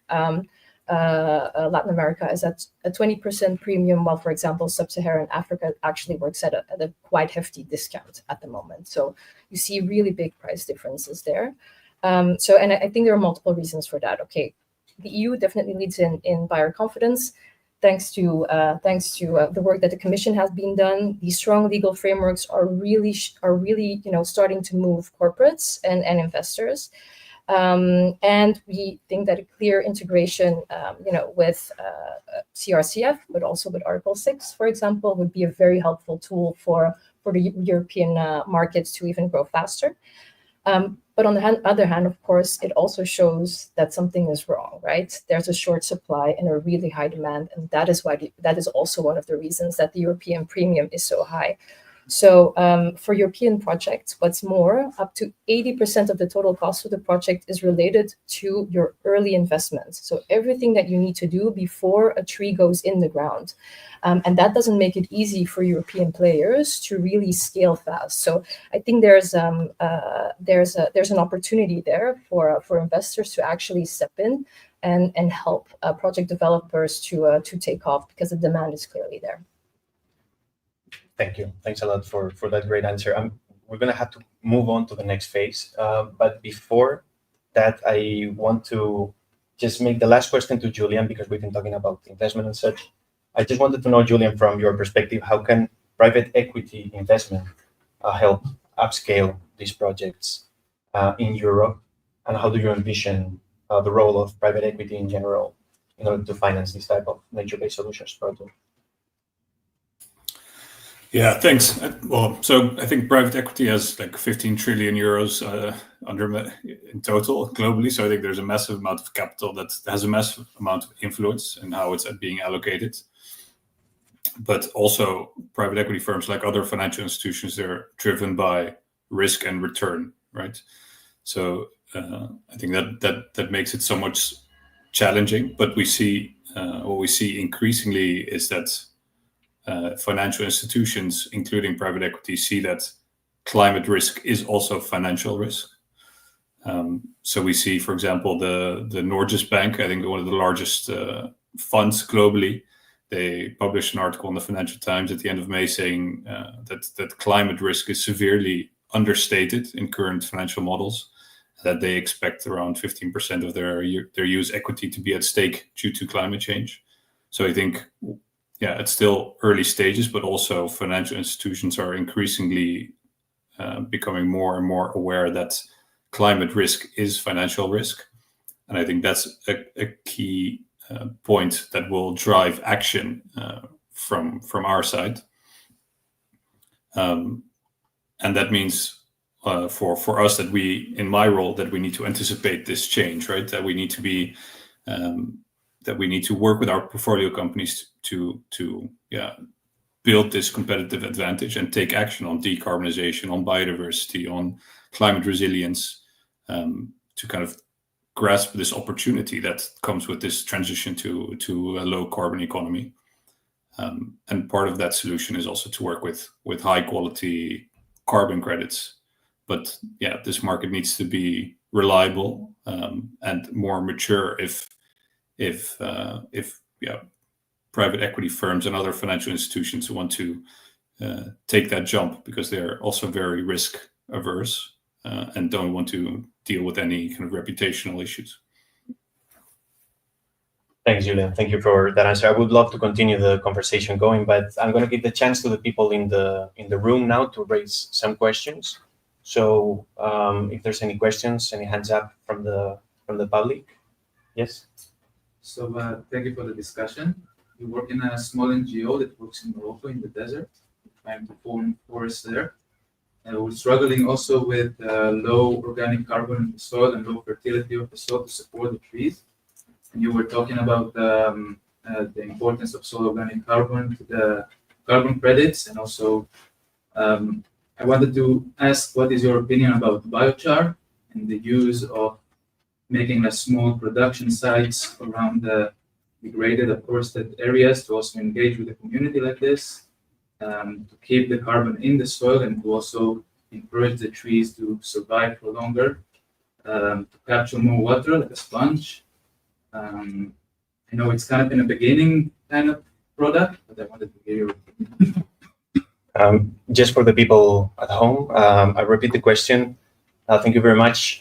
It was asked about planting trees in Morocco, in areas with very low soil fertility and very low organic carbon. And this person was asking about your opinion on biochar and organic carbon and storage, and how can that be also integrated? You want to go? Go ahead. So yeah, I for the projects I've evaluated so far, I have seen very few that actually apply, as per the methodology, also biochar to achieve better soil carbon results. So that are really more separate carbon projects to create biochar and sell then the certificates from it on the market. I don't know for Anavera, for example, for the VM47, if you could actually apply it. Maybe I'll speak to just experiments that we've done with biochar in the context of reforestation.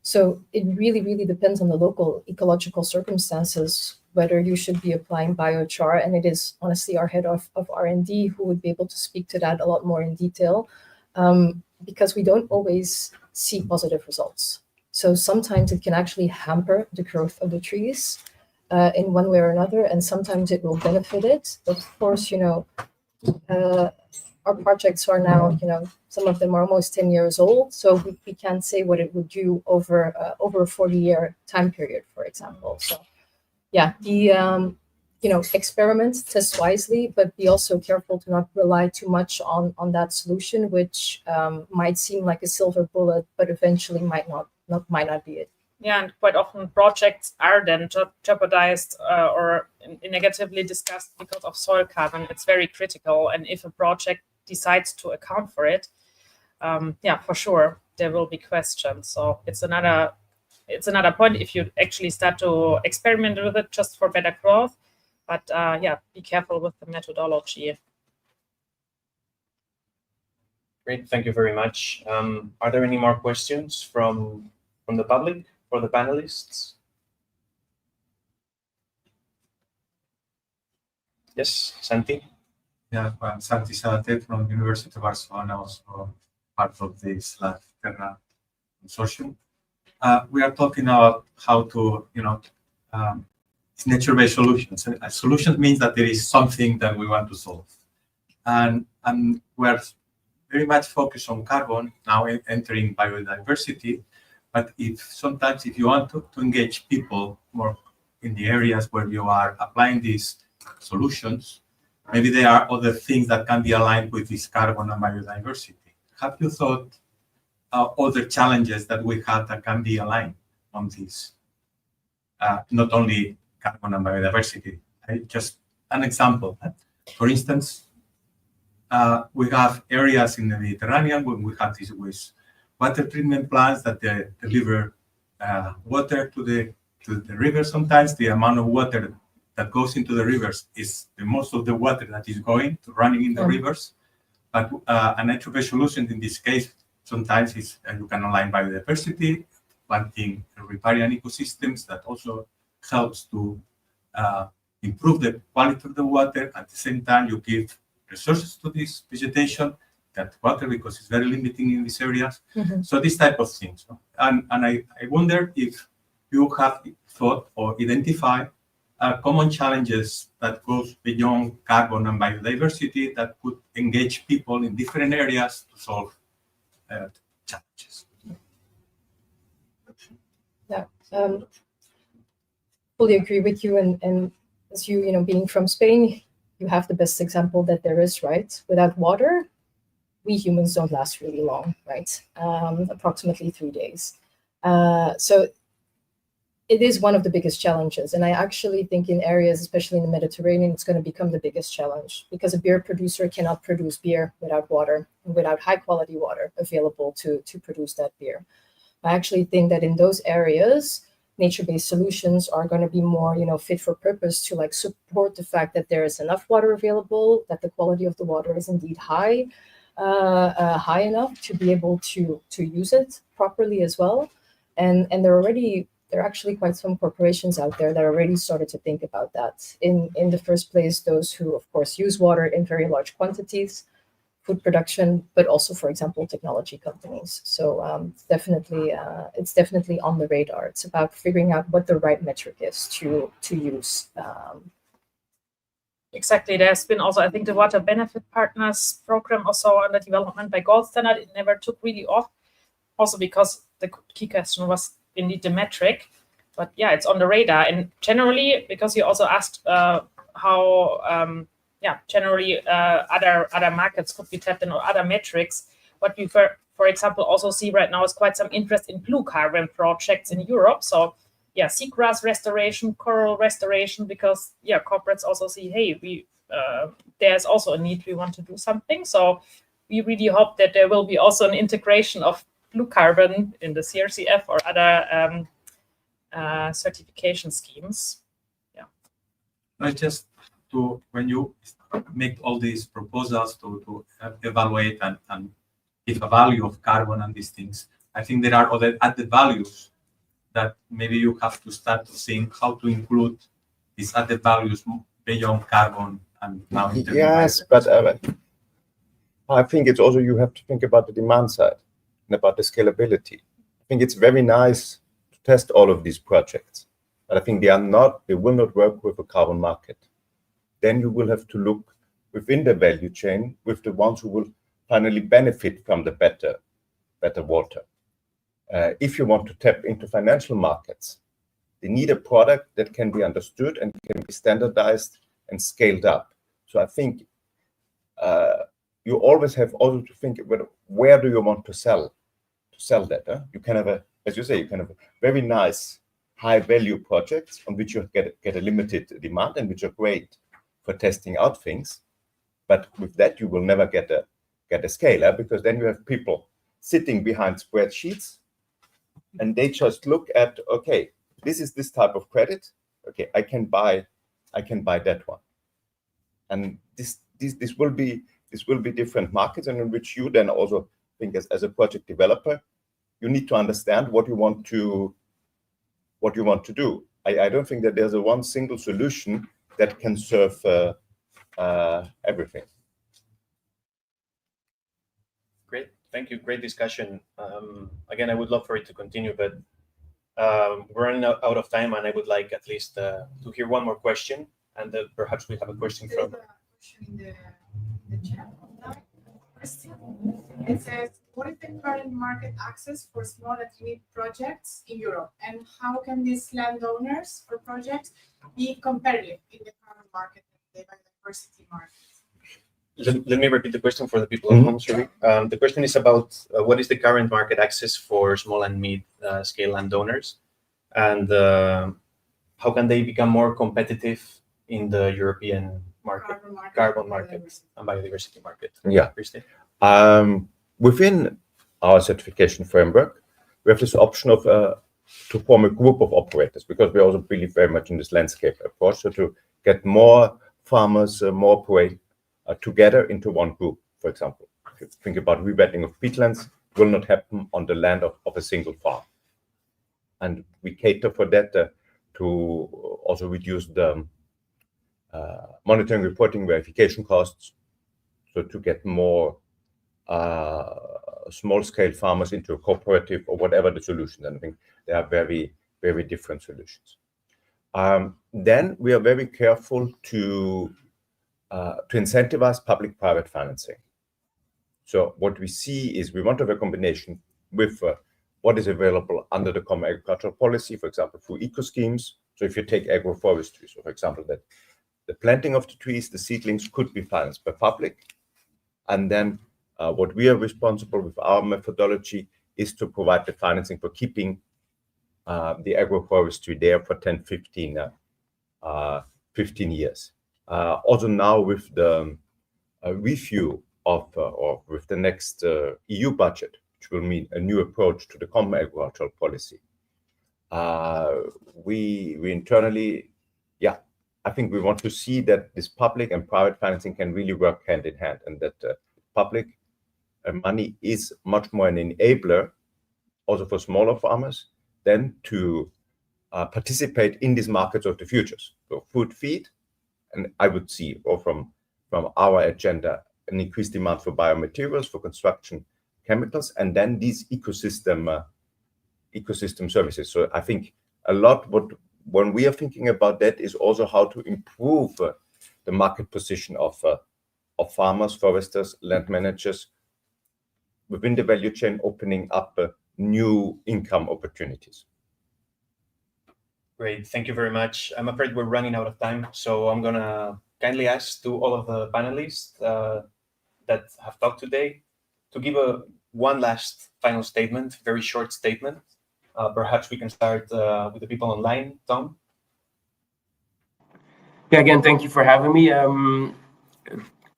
Yeah, we're all in this together and with one big goal. And I think we're making some big steps lately. Let's just keep pushing, I would say, to gain that confidence back from buyers, because it definitely we had a few tough years here the last few years, but we're on a good path. Thank you, Tom. Now, Julian, would you please be so kind? Yeah, I'll echo Tom as a buyer. So we can provide the capital, but then I think some of the other partners here would have to provide also the solutions in terms of the tools and the trust, and then we can step in as a buyer. I think we see it as not just a responsibility, but also an opportunity to really build a low carbon economy. And we can do that together. So looking forward to scaling this up with all of you. Thank you, Julian. Anna? Yeah, so we are as a group really looking forward to working in Europe on great projects, and maybe we can find out what could be some quick fixes to get the client interest still up and continue to sell until the regulation is fully out. That would be great. Thank you. Kathleen? Yeah, something that we didn't touch upon, but nature restoration and nature tech is also creating new highly skilled jobs in the European market, right? Data scientists, drone pilots, operators, forest engineers that are really enthusiastic about this industry. So yes, we are, we're a nascent industry, but I do think that this industry has what it takes to add to the competitiveness of the EU. Thank you, Kathleen. Christian? No, I very much agree on your last sentence. Final words? No, I think you said it well, and I've already made my pitch before. Well, thank you, everyone. Thank you all for all the panelists, all the people present here, all the people at home for following this session. I think we learned a lot from project development perspective, from a public perspective, from private perspective, investment, private equity. We have a lot to digest and a lot to think about, but this is what these roundtables are for. So thank you very much. We're now going to have lunch, and we'll see you at 1:15. The rest of the people online and here. Thank you very much.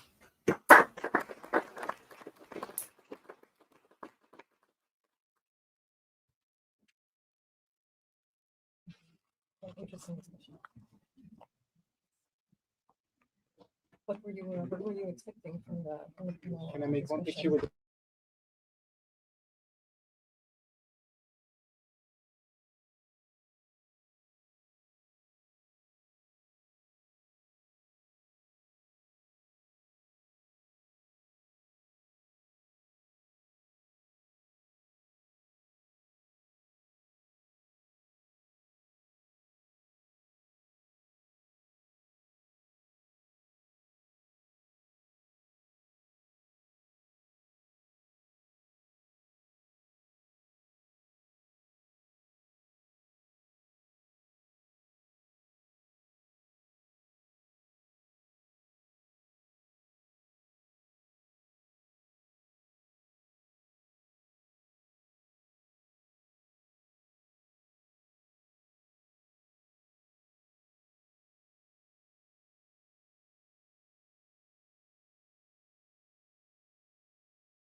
noticed, there's been a few glitches on the technology side. There's been two things happening. One, technology misbehaves. That happens constantly. That happens in education. So what does the teacher do? How can a teacher address that? That's where training comes in. And the second one is, of course, the too much CO2. So technology is there to help making sure that we have we take into account the well-being of the participants, for the students, and basically the citizens in the future. Today, we're going to be talking about in this panel with a dynamic mix of leaders who are driving the impact across Europe to analyze why tree planting services as a powerful tool to inspire and encourage community action and how to scale up this engagement. I've mentioned educators. During the Life Terra project, we've trained over 2,500 educators on how to use different teaching materials and resources. We're going to be talking about how it works at school level, how you go with the community at local level, and how do you go to community at large scale. So for that, I want to first welcome Virginia Juste-Abad, who's the Director of Institutional Relations at Terra and leader of Eickhout. May you want to say a few words, introduce your organization? First of all, thank you for all the team. Aroa, I really want to meet you. I don't know where you are, but you can tell her later. I have like a kind of a speech prepared, but after listening all your speaks, I have changed everything because you are speaking such amazing stories. But first of all, thank you to Life Terra to put all of us together.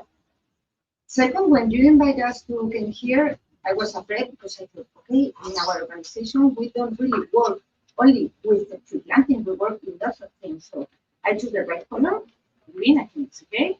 I'm a plant lover. I have like a tattoo that is part of your, I don't know if you noticed that, of your logo.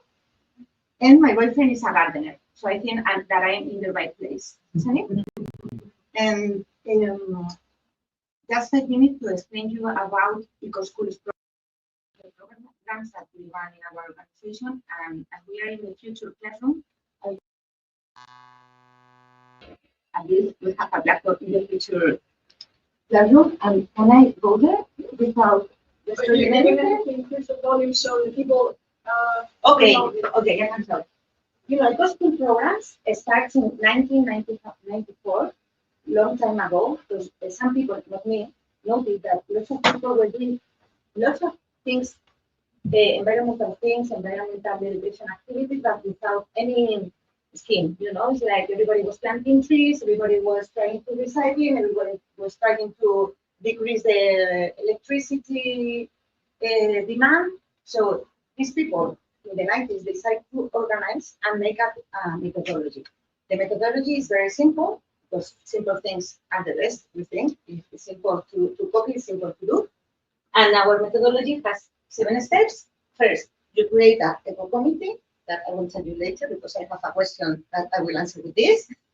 Second, you make an eco audit. You go to the school and you find the things that are not good, you change them. Then you create a code of conduct that can be written like these 10 things that you have to do, or maybe you can create a song, or maybe you can draw a big drawing. So it doesn't have to be like 10 points.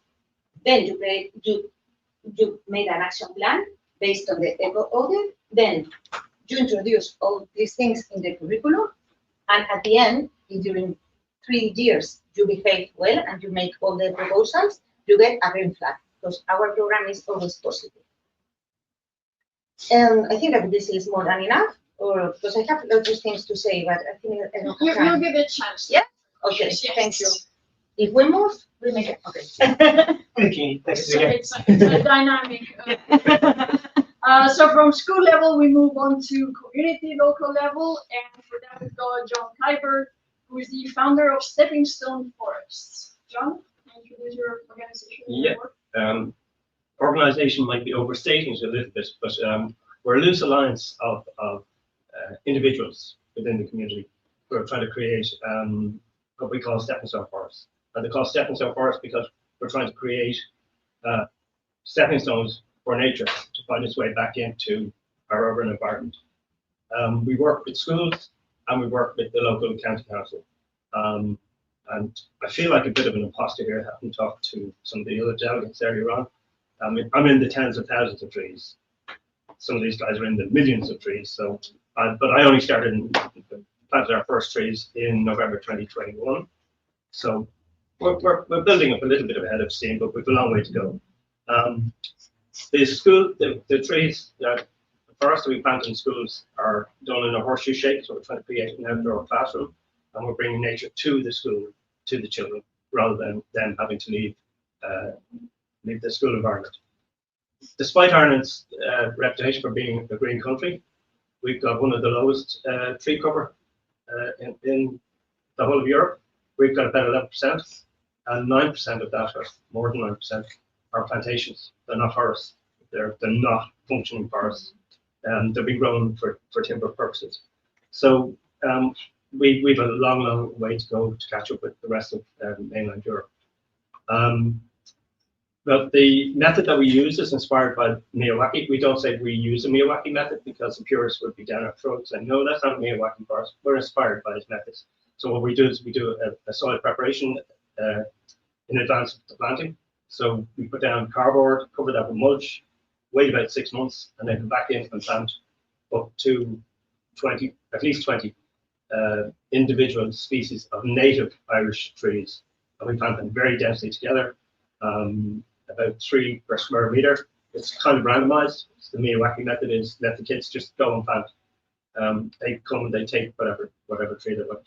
And the key is we try and involve the children as much as possible. It's their forest. They're going to grow up with the forest. Some of them are in primary schools, some are in secondary schools, but they're going to grow up in these forests around them. And the ones in the parks, we try and involve school kids as much as possible, but we dip into another kind of community pool there. Nothing in the introduction. So now we're asking the audience. Good. So from local level community building, we go to Marin Toma, who is the president of Plantan Fabte Bune, who works at larger scale. Thank you, and thank you for having me here. Yeah, we've planted good deeds in Romania. It's an NGO project started in 2011, and so far we've planted over 4 million trees with hundreds of sponsors on over 1,000 hectares and a few thousand volunteers. We have planted so far on public land and productive soils, some of them degraded, both outside and inside of the National Forestry Fund, depending on the needs, closer to the sea and above 1,400 meters in the mountain areas. This is our coverage. In Romania, we didn't have the desire to plant in every county, but now looking at the map, we can do it that in the next year, perhaps. And these are some of our forests. This one is about 40 hectares in southern Romania, mainly with willow because it's very close to the Danube. Then we have others in other areas, mainly with poplar and then with ash. Of course, we didn't plant those 4 million trees gradually in those 15 years. We started slowly. We reached our first million in 2019. And then, of course, we became more visible, have other partners, and we managed to plant more each year. We started mainly in 2020 due to the pandemic and the fact that we were mainly at our homes, organizing different kinds of projects to educate people about the forest. The first one was a series of live conferences on Facebook with specialists from the forest sector, mainly in Romania, about every topic that they wanted to talk about. The idea was to have online, mainly on YouTube, because it stays better there, a lot of content about forest, its products in Romania, of course. We had even Sven invited in one of our conferences. The idea was to have their material for everyone who wanted to know more, to find that more, and not looking into some kind of, I don't know, books in libraries or any other stuff. Besides this online content, we started last autumn another project. It's called Forest Caravan. The idea is to put products from the forest into a van and drive with them in schools. We had so far students go there from kindergarten to secondary school to every kind of people, even to companies, and then to show them things from the forest, let them touch them, smell them, talk with them about it, and each kid receives sapling that he plants with his hands and takes it home to plant it wherever he can with his parents, grandparents, and so on. So these are two images with leafy learning workshop and other kind of materials that the people can see, as I told you, smell and touch. And so far we've been to more than 100 schools in this almost 1 year, and to 30,000 children in from different ages. And we want to continue. This, with the thank you, is a future plantation that will grow. It's Pinus silvestris, an area in Bacău, in Romania. We planted in 2020. It struggled a lot in the few months because it didn't rain there. But then around June or July, we had the unusual rain. And since then, we only cut the grass a few times. It's unusual for the pine to grow that fast in that region, but we are happy that it does. So thank you. That's about it. I'll talk more next, depending on the questions. You'll get a chance to answer questions and also write I know. comments. So let's start with you, John. Your Well, model. me. And I'll just pick on me. We're picking on you. Yeah. You're ready. Here's the question for the Irish participant. So, John, your model focuses on creating native microforests in urban areas in Ireland. Now, what's been the key to successfully mobilizing those local communities around these projects? Yeah, it's what we've done is we overstate, having understated what we do. You have to be honest with you guys, but we overstate on social media, and we use an email list that I've compiled over a while. We try and just drum up as much interest as possible. And somebody was saying, this is fun. People don't necessarily believe it until they actually come out and they experience it. So we have to big it up and try and encourage people to come out. And we get lots of photographs of people smiling and enjoying themselves. And it's just a matter of word of mouth we've kind of really used to kind of promote it initially. And now the word is getting out there because corporates are picking up on it now. They're coming to me, asking me, can we get involved in this project? So I'm actually running out of projects just at the moment. I just need to get myself a bit better organized. And you're saying that, so word of mouth. So do you also count on local county support as well, or is it really just individuals? Yeah, we have. It depends on the project that we're working on. If we're in a school, they're almost exclusively funded by the corporate. So the corporates get the first opportunity to send out their volunteers. But just in case they don't, we always have our core group of volunteers. That's a local environmental group that we rely on. That they're a backup. But when the corporates come out, they get to do most of the work, the heavy lifting. But if we don't have enough of them, then we rely on ourselves. We also involve the school children as much as possible. In primary schools, you can't get them to plant as many trees, obviously. But we certainly do try and involve the children at different levels, depending on their abilities. And the ones that we do with the local county councils, our county council, which is South Dublin County Council in my case, we usually, they tend to be bigger events, so we run them on Friday and Saturday. So Friday we'll have the corporate volunteers coming out, and they'll come out in bigger numbers. And then on the Saturday, it's for the local community, and we just use word of mouth to kind of get out to different community groups and say, look, get some people out. And again, we'll invite kids to that as well. You mentioned that it's a bit more complicated for younger kids? Has there been any situation where you say, oh, you have to be careful or enthusiasm in that sense? No, not really. Because we do it in a two-stage process, we're in the school twice. We're in the school earlier in the year, maybe in May or June or whatever. And that's just simply putting down cardboard and wood chip mulch. And we have these ubiquitous orange buckets that we can fill to whatever level the kids, the size of the kids that they can manage. And it's amazing how much mulch, wood chip mulch, small children can move. It's unbelievable. I mean, they're like ants. And they've grown. Everything is done at 100 miles an hour. But in terms of planting, you know yourself, trees need to be planted properly, either too deep or too shallow. So what we'll do with the smaller children in particular, we get them to bring the trees and they'll hold the trees while the adults will actually do the planting. But you cut your cloth depending on the size of the children, their abilities or whatever. But we try to involve everybody. So how many of you have an image now of a 6-year-old dragging a bucket, trying to make it to a hole to throw it? So 3-year-old. The 3-year-old, you go down to 3-year-old. What do you have done? No, well, we have at some of the community events, somebody might bring their 2 or 3-year-old, but in the schools, you're talking about 5-year-olds up. In a 3-year-old, We have 5 is almost the same. No, 5-year-old, great. I think 3 years old, you might be running in the opposite direction. Yeah.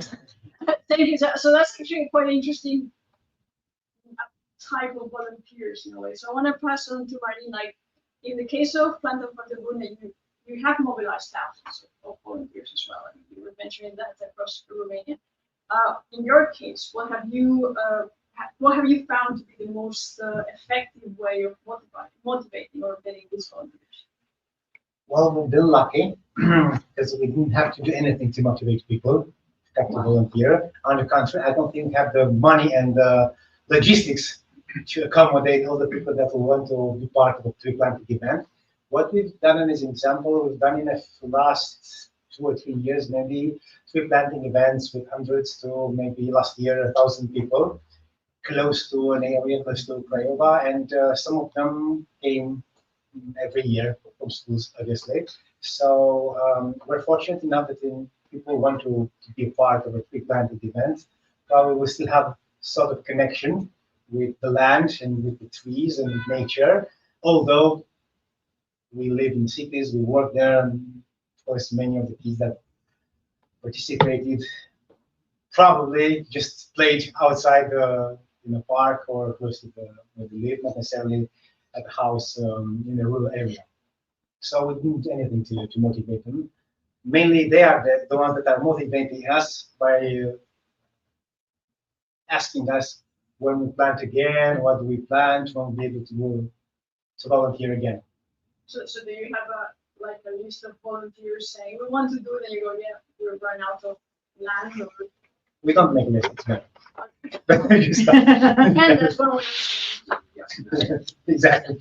Okay, so that's so we have social media, we have word of mouth volunteering, they just show up. We go to the third type of community. So we have the community involvement here in the Escuelas projects. Again, they go beyond the students. I will talk about the schools, but you do involve the parents, local authorities, and businesses, if I understand correctly. So what strategies have you found to get that involved? We think that the main core of our program is participation. Once you involve the whole community, not only the students, everything is done easily.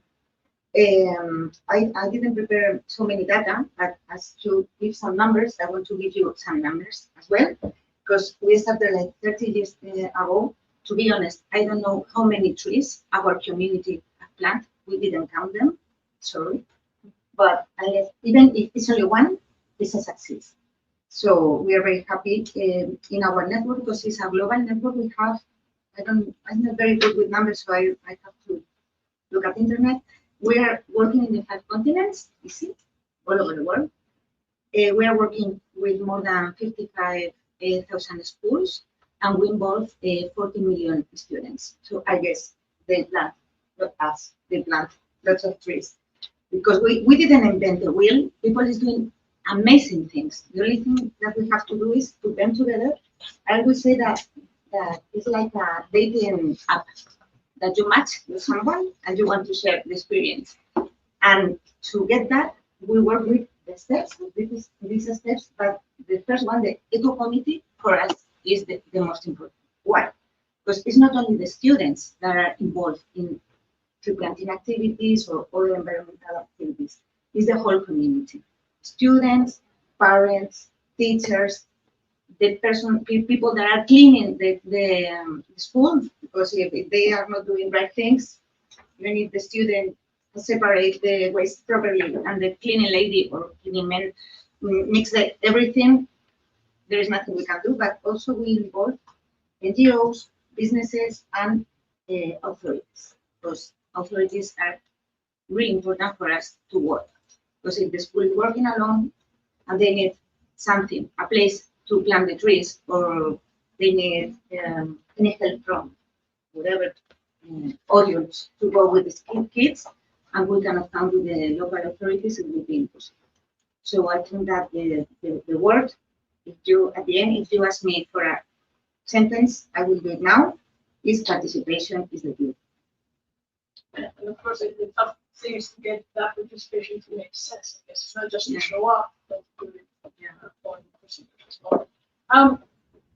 Actually, I'll continue with you then in that sense, because you're saying that as long as you have a kid showing up or a few kids showing up and planting one tree, that's already a success. Yeah. And one of the things we've learned a lot is not just the trees, but the right tree at the right place. Oh, yes.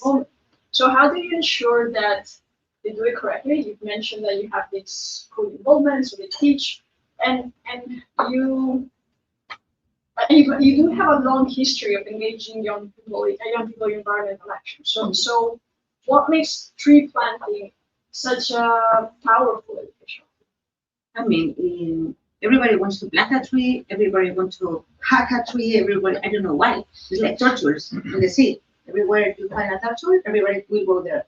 I say, if you want to get married on the sea, don't bring a turtle, because the wedding will disappear. And with the trees, it's the same. I don't know why people love trees. So it's like a very easy way to get people into nature. And also it's simple. And I really love when Aroa called us and tell us if we want to participate in your program, because you gave us lots of materials to plant. I don't remember, the name was,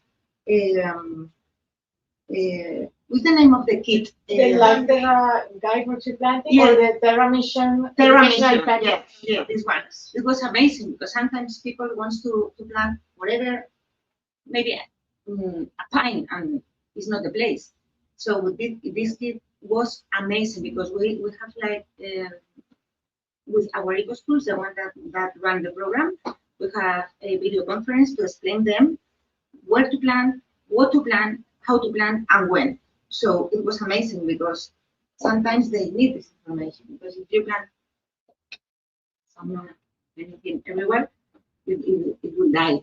And it happens, for example, in summer, because the students are planting things in the school, and if no one brings it, that's why we need people, not only students or the teachers, but families or companies to help us, because then they came back on September to the school and everything's there, and they got depression, and we don't want that. So the participation is the clue, and the materials that you provide us are essential for this. That's very nice to hear. So especially, so it's important that when you have a project, there's some outputs that have a life after. I mean, this is a very clear case of the exploitation beyond what's happening in the project, because once you create the material that can be used in different settings, I mean, in this case where you're sharing your experiences, I'm sure there's something that you're gonna be able to go, oh, wait, this is how they're doing. Okay, they're using something. They're using these educational facts. How can we bring the right people to the room or to the forest, to the tree? Going back to Mari, you were mentioning that you've done almost Romania. So of course, when I saw that image, I went like, also because they're running out of work there. So you're running out of land. That's it. Mm-hmm. So the question would be, okay, what about the long-term engagement? How do you ensure a sense of, first of all, ownership, care among local people over time? Once the trees are planted, you've mentioned that you are connected to the trees, you are connected to nature as a nation, but what happens then? Well, we don't just do the tree planting activities. When it's possible, of course, we are preparing soil, depending on the area and where we plant it. And after that, we are the ones, with the help of different private firms that are paid workers, specialized, we are doing the maintenance activities. That means that we go there, take care of the forest, doing cutting the grass, intervening if there are different bugs or things that diseases that are affecting the trees for, I don't know, 1 year, 2 years, 5 years, depending on how lucky we are, on the weather, on the area, on the saplings. So that's specific. Now, all our terrain that we plant are our public lands, different kinds of sorts. So if we're planting on land that is in the National Forestry Fund, then there we are collaborating with forest districts, that is the administrator. So together with them, we take the measures, and then the one that are supervising and letting us know, look, it happened that, we need help on everything. When they are public land that are not part of the National Forest Fund, usually we talk with the council there, with the mayor, with other people that we rely upon, because you don't get that fast from Bucharest to all other parts of the country. And we talk, we see exactly what we have to do. And the first, we have forests that will go quickly, will grow quickly, and after that, we really need to take care of them for the next few years. And there are specific, of course, areas where we also receive the help of the people that live there in different kind of means, protecting, even taking care of them. But that's not the national level every plantation that we have, just depending on where it is, because it's 10 kilometers away from where people live. They won't go there. If it's close to them, of course, they will see it, and at least we'll hear from them. So we try to take care of the forest or the plantation as long as it needs in the next 2 years. We have a success case where the community has taken ownership of it, and you don't have to intervene because they really adopted that forest. Yes, you've seen some of the examples on those pictures, and we have, for example, different urban forest. One of them is pure Miyawaki model, because we had the opportunity and the soil was good enough, and we had the means to go there and work it. And it's the one that really looks the best. Prove that it works. The method really works. And the trees are now, I don't know, 5, 6 meters. We planted 4 or 5 years ago, and it's in a school. So yeah. The children now go there, play, kiss, talk, whatever they want to do. So they have names as well? No, we didn't use forest. But I'll ask my colleague, the forest engineer that lives there, to ask the kids if they name it. Because we might find interesting things from there. I mean, if kids can, if people name stars, I'm sure they can name trees as well. Going back to you, John, same question. So what about long-term engagement? I mean, you said that you haven't done it yet, the whole Ireland, you still have to put more trees, you have to make Ireland more green, sorry for the pun. So how do you ensure a sense of ownership and care among local people over time once the trees are planted, or once these green areas and trees are planted? We're on the go. Our oldest forest is 3.5 years, so we don't have a long track record. Initially, the idea was that we would, the Miyawaki method suggests that you should weed the forest. I don't like using the term weeds, they're just plants that are really valuable for biodiversity, but that to give the trees the best possible start, you exclude the weeds. So that's what our preparation does, but then weeds will come inevitably. So the first forest was actually planted in 3 pods. And when I said it to the guy in the council that we were going to do this, he said, leave the middle one alone. That's your control. You weed the first 2. And we did that for 2 years. And we had to honestly admit, it made no appreciable difference. Forest number 2, the middle one, was doing just as well as the ones that we were spending a lot of time on. But that did engage the people who were coming along to kind of, monitor, bringing them back to the forest that they'd have to plant. whatever. And of course, as ever, social media, I whack everything up onto social media. So I made an event of the weeding events. I've also recorded that forest every month. So I have a record of how it's developed. And again, I put that up onto social media. So keeps people invested in what they did. The problem is, I didn't go through some of the numbers. We've got 60 mini woodlands. That's 60,000 trees. We can't get around to them all. So what we did was we went to the schools and said, here's a care sheet that was prepared for us by a professional horticulturalist. And said, this is how you look after your forest, including not using herbicides. And so hopefully it's keeping the school kids and the teaching staff engaged with the forest, so they'll actually use it for the purpose that it was meant to be planted. Again, I can't get around to all of them, but I do check in on some of them every so often. Some of them will give me a call and say, help, we're invested with weeds, whatever, and I might make an exception and go in and pull together a team and we'll go in and we'll just do that because they want it done for the aesthetics. But that's a chance again to re-engage with them to see what they're doing. And I was saying to some of my colleagues earlier on that one of the schools that I went into recently, they were using it for their children with special needs as a quiet, enclosed space that they could get away from. When school kids go out into the yard, they could go there and they would feel safe. So that's further engagement. And I need to build up a bit of a program in terms of a one-man band, so to speak. So I need to get somebody to give me a hand to kind of go after each of these sites and say, look, what's going on each one. But from what I can see, they are all being used pretty much in the way that we intended. So the three of you, in a way, you're talking about, you mentioned soil at some point. We'll mention that. First, that you have the tree planting and you have the follow-up.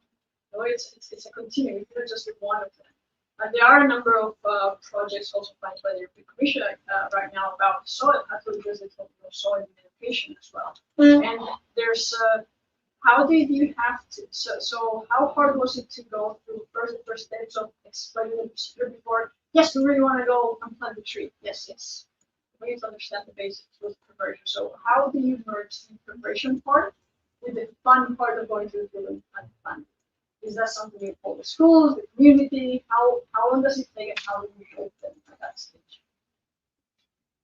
I think it depends a lot. I mean, people like the tree planting events and you want to feel good and have good memories and pictures and see them and see them. But some part of the preparations, it's really, really hard work as well as the maintenance as well. So basically, probably 90% of it, what we do is have a team of workers that do the preparation of the tree planting events. Especially if that event involves, it's maybe probably not in the locality, it's outside of it, it's hard work, and you can't do it with volunteers, no matter, I can't do it. I mean, you need to do it. People that do this at least 6 or 7 months a year and plant a lot of trees. For example, to understand me better, we have a team that planted, of course, with a soil that was prepared mechanically, that planted almost 10,000 saplings in one day. It was not every day, and not, of course, not for 20 days in a row. Make it so clear. But these are hard works that need to be done with people that do that. I mean, I can do it. I can work one day with them, but then you won't find me available for the next month probably. And if this part is done, then you can involve volunteers and help them organize it, and bring you the saplings easier, plan them. Maybe at some point taking care of them, but I've shown some of our colleagues here a few images. We have now plantations that have grass over 2 meters, for example. So you need to intervene there with people that know exactly what to do and where to find the saplings there. The best would be the people that planted in the first place if you didn't do it with volunteers. So this is what you need to do it with people that can do that. And of course, the weather, nature takes its course, and If it rains from mid-April to beginning of May, you will need in the next month to intervene everywhere, and or you will need to have interventions in July or August when people are on vacations. If you don't have a team of workers that can do that whenever you call them, you won't be able to save all those plantations. They will probably suddenly die. Yes. Yeah. Yes, the question is really nice because in our program, everything starts when in a school student or maybe a teacher or maybe a father or mother finds that there is a problem. For example, when they go to the school walking, it's very hot in Spain and they need more trees the way from his house or from their houses to the school. So they have the problem. So they want to solve it and they want to plant trees. 1 month. No, stop. Stop it. When, which is the path where you want to plant these trees? We call the science. I mean, science is written. Most of you knows a lot about different species. So we told them, wait for 1 year minimum, find the expertise, and we help them with this expertise because we have like a list of people. Now my list is bigger than 3 hours ago, thank you. And once they contact with the science, then they can start planting trees or creating shadows or whatever. But the story doesn't end here, because as you said before, the forest has to stay there for a long time. So what we do is to motivate them to take care of the forest, not only the day that they plant the tree, but during their whole life, maybe, and spread to the world and tell to the community that they create, that they plant these forests, and you know, it's like telling to the world that they create this. So it's like a whole because everybody wants to plant a tree in 5 minutes. We have seen even weddings that they give you a tree, or when something dies and you go to this place, I don't know the name in English, el tanatorio. What do you say? The morgue. Yeah, when someone dies, and they give you a tree, and people is planting trees, you know, everywhere. So memorial parks. Yeah. Thank you. So let's go to a more cheerful. There's a lot of talk about death today. I don't know if it involves you. You talk about killing people at breakfast. Yeah. Me. This is the breakfast team. So So far. So there seems to be a breakfast team, and they have inside jokes. They'll be really explained to you during the next coffee break. John, what about your case? So what's the preparation phase? The preparation phase, because we do the bit with the carbon and the mulch, that's when the kids can have most fun, because we don't really care if they get it right or if they get it wrong. There isn't much to get right or wrong with that. So we can let them just have free reign, and we'll toss in that, you know, why they're doing it, and we'll be back in 6 months, so make sure you look after it, but then you're going to help us to plant. So that, I think, you get a double engagement there, because they've helped do the preparation and they've helped do the planting. So it's time to go again. I want to give you. But yeah, so in actual fact, when we do the preparation, most people say that's when it looks its best, because you've just totally transformed a piece of lawn into this kind of brown horseshoe shape, and it looks pristine then. And then the weeds start landing on top and growing and whatever, and then we plant them. And once you start digging it up, of course, it kind of churns it up a bit. But that actually is, it wasn't in my original plan. It was an idea that was given to me by a similar organisation to yours in Ireland. They're called Cuil Beag, which is Irish for little wood. And they suggested that I would use this method of putting down cardboard. They didn't use the wood chip mulch, rather than digging up the soil, which they felt was more invasive. So we just tried that, and we had no idea. But because the stepping stone forests were born out of COVID, I was bored silly when I came across this TED talk by Shivendu Sharma on YouTube. And I just thought that was a great idea, but never thought anything more about it. And one day I saw this huge tractor in my local park cutting this grass backwards and forwards. I said, it's spewing out CO2 to maintain a green desert. This is crazy. So I went to my contact in the council and said, would you be interested in trying it? And just by coincidence, he happened to be looking at the same method and he wanted to try it somewhere. So I said, right here, we're doing it here in this park. And so even though, government bodies or government type bodies are supposed to be slow moving, this happened really quickly. And then we had another lockdown. So we did the preparations. Then we had to wait a year to do the planting because the bare root season clashed with the next lockdown. So that was the beginnings of it, but the soil preparation I think is a key part of it. It's the importance of having the right components at the beginning. So the going to, you've mentioned experts, you've mentioned scientists, you've mentioned talking to the right people in a way. So that's also an important component where you're going to talk to the community. So it's not just the tree planting, it's also about careers, about what are the key kind of those are jobs that exist in the future. Oh, how can they take care of plants or trees? Is that something that you also address in your programs? Do you help students understand the kind of jobs connected, or do they ask questions about the process? Yeah. The kids are really inquisitive. This is something new. Most of them, I remember one of the earliest ones, there was a child, maybe 8, and he had a rake and he was going like mad. And I was saying to one of the teachers, this is fairly enthusiastic here. She said, he probably doesn't have a garden. Probably lives in a concrete jungle. He's never seen a rake.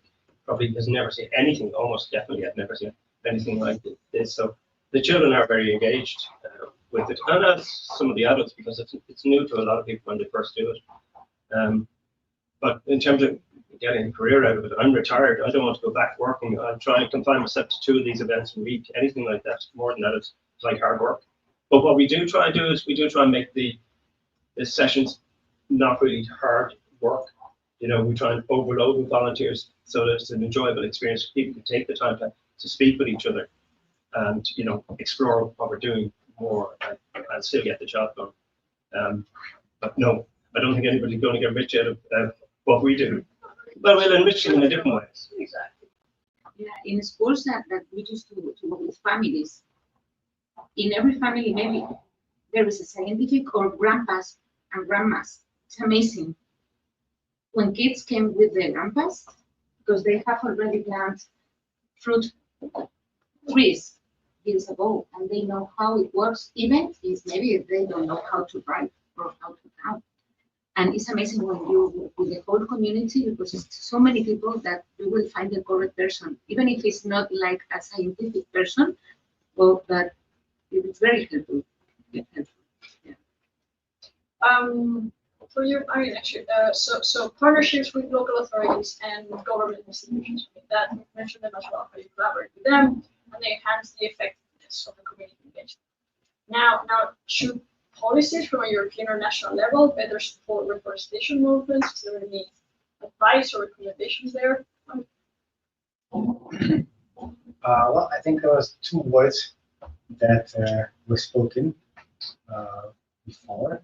The one is money, and the other one is trust. I'll start with trust because it's the most important. So we have a lot of work to do in order to, say, be trusted in different areas of, let's say, the main official and unofficial groups that were interested in forest and forest management.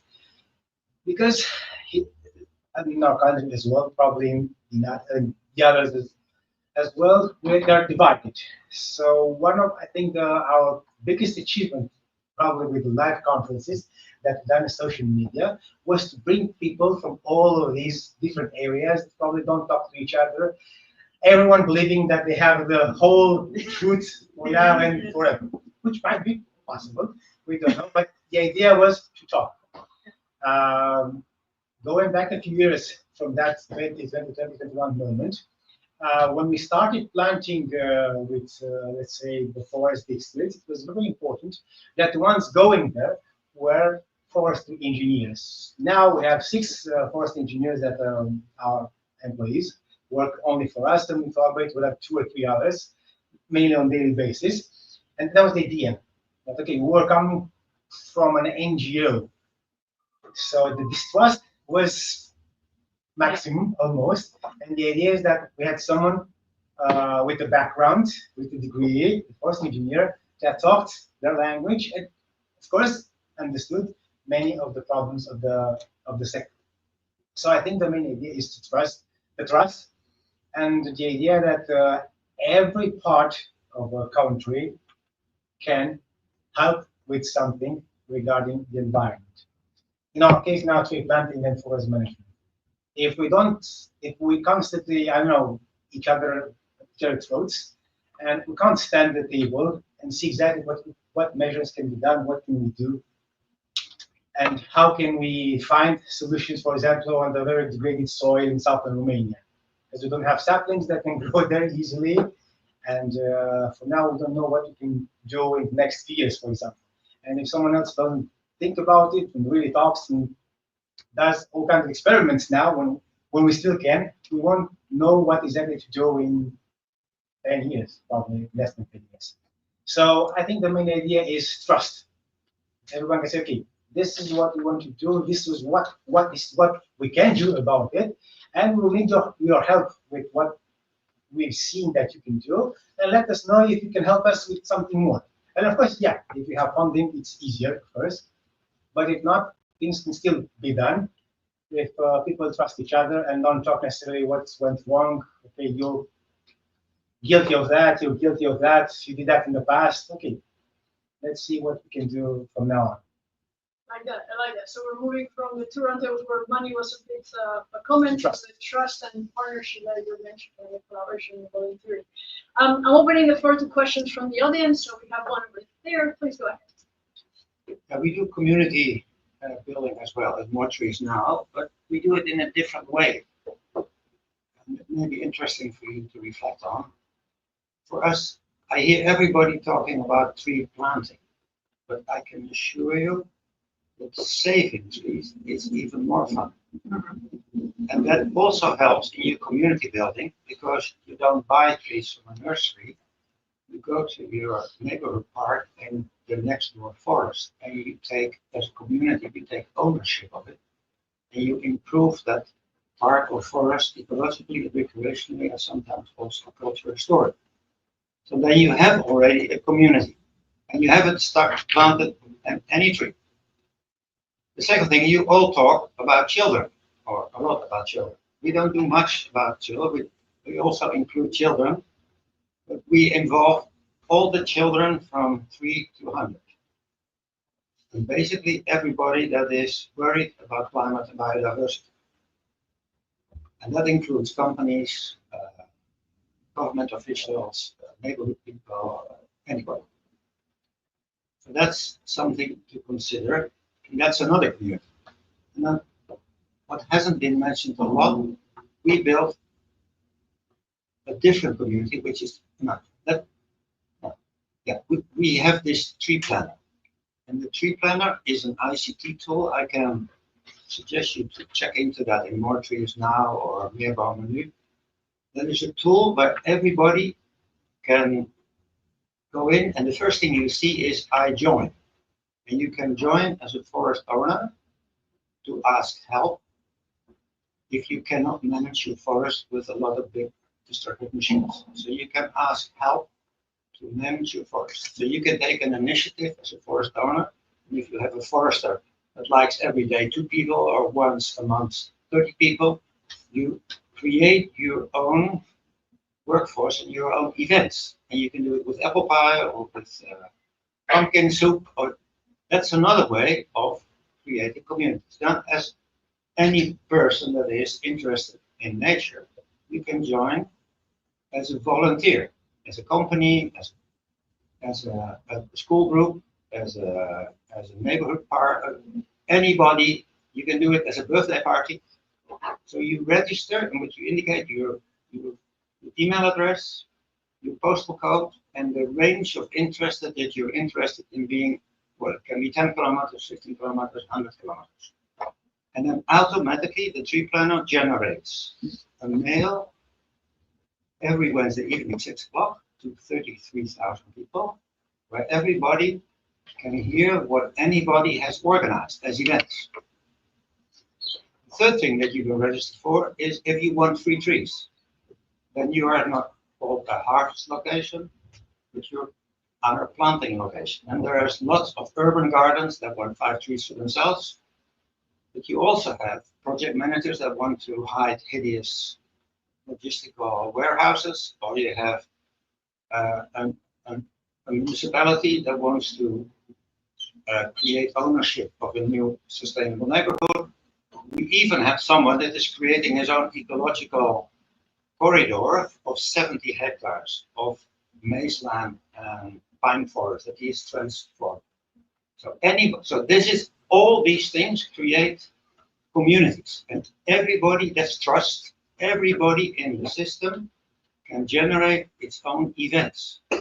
If you get 1,000 free trees from us and you need help to plant them in your tree ranch as a farmer, you can create an event that says pumpkin soup and 1,000 trees, 9 o'clock we start, who can help you. And then all of these people that like planting or that like harvesting, they join. So you create a multitude of communities. So thank you very much. So summarizing for the colleagues attending remotely and to bring it back to you. So I'll start with the last one. It's important that it's for everybody, and there's a decentralized systems where you can come in the tree planting in this case, or in very many different ways. So that's one aspect. The second you mentioned is the 3 to 100 years. Absolutely. We have focused a bit on the students and the children. That's a bit of a bias from the moderator, but there are, of course, other important components in all these communities. And the third thing, or the first thing that you mentioned that I really liked and I wanted to address is the part that, do you also address the fact about saving trees? So it's not just the planting, but also the saving of the nature aspect. Any of you wants to address those points? Yes. First step of it is to save the tree. But as we came here to speak about tree planting, we started speaking about tree planting. But you are right. I cannot say other thing. So we have an agreement. Absolutely. Yeah. So that's fine. Yes. Take what you have. Yeah. And then add to it. Yeah. But perhaps I might add, the tree planner is available in Dutch, in German, in French, and in English. Yes. Well, Let's Brian first address it. Yeah, go ahead. Yeah. I mean, of course, depending on how much you have to plant, what type of species you have to plant, where you can find them. First, that's important. At some point, you don't find them because they're not available in the market. They need now practices. At some point, us not being the owner of the land, and let's say we find the land in October and want to plant it in November. At some point, it's hard to have a flexibility and say to the nursery, okay, I want 10,000 of oak and 5,000 of ash, and I don't know what 5,000 of spruce and so on, because I know exactly from now to the next 1.5 year or 2 years what I will be planting. So that's easier. That usually doesn't happen for us. So at some point you have to improvise. So yes, mainly working with some of our forestry engineers that are partners, and they have a firm that plants and does all kinds of activities, even ornamental planting, and they have also a nursery. And yes, from time to time, they've done that. I mean, going to the forest, saving the small trees, and then planting them where they need us. Also for that we have at some point we also need, while doing that, to check at this level the legislation, because that would be implemented. I don't know for all the countries here what the use is, but in doing that, we also need to be very careful of that. At least for us. Leave that to the planners. We have a solution because our intermediate step is we have 200, 250 tree houses, as I said. If you go and you request funds, you can put in a request, and the system will automatically indicate where you can get. You may have to go through 2 or 3 tree hubs. You shouldn't do it the 1st of October because then we just start harvesting. Yeah? And so you may do it in 2 things, but if the trees are available, you can get them. So for the steering people, we do have some examples, good examples of ways to handle the issues that they will be discussing later as well. Really coffee break, Yes, one word, because I completely agree with you, but maybe replanting would be the last step. But before healing or treating the trees, we have also to protect them. But I'm sure that all of us first protect, then try to heal, and at the end, if everything is destroyed, there is a soil and a land with nothing on it, then let's plant the trees. This is my absolutely. Yeah, absolutely. So that's clear. Sven, please go ahead. Yeah, I had a very short question for Wow. John. Wow.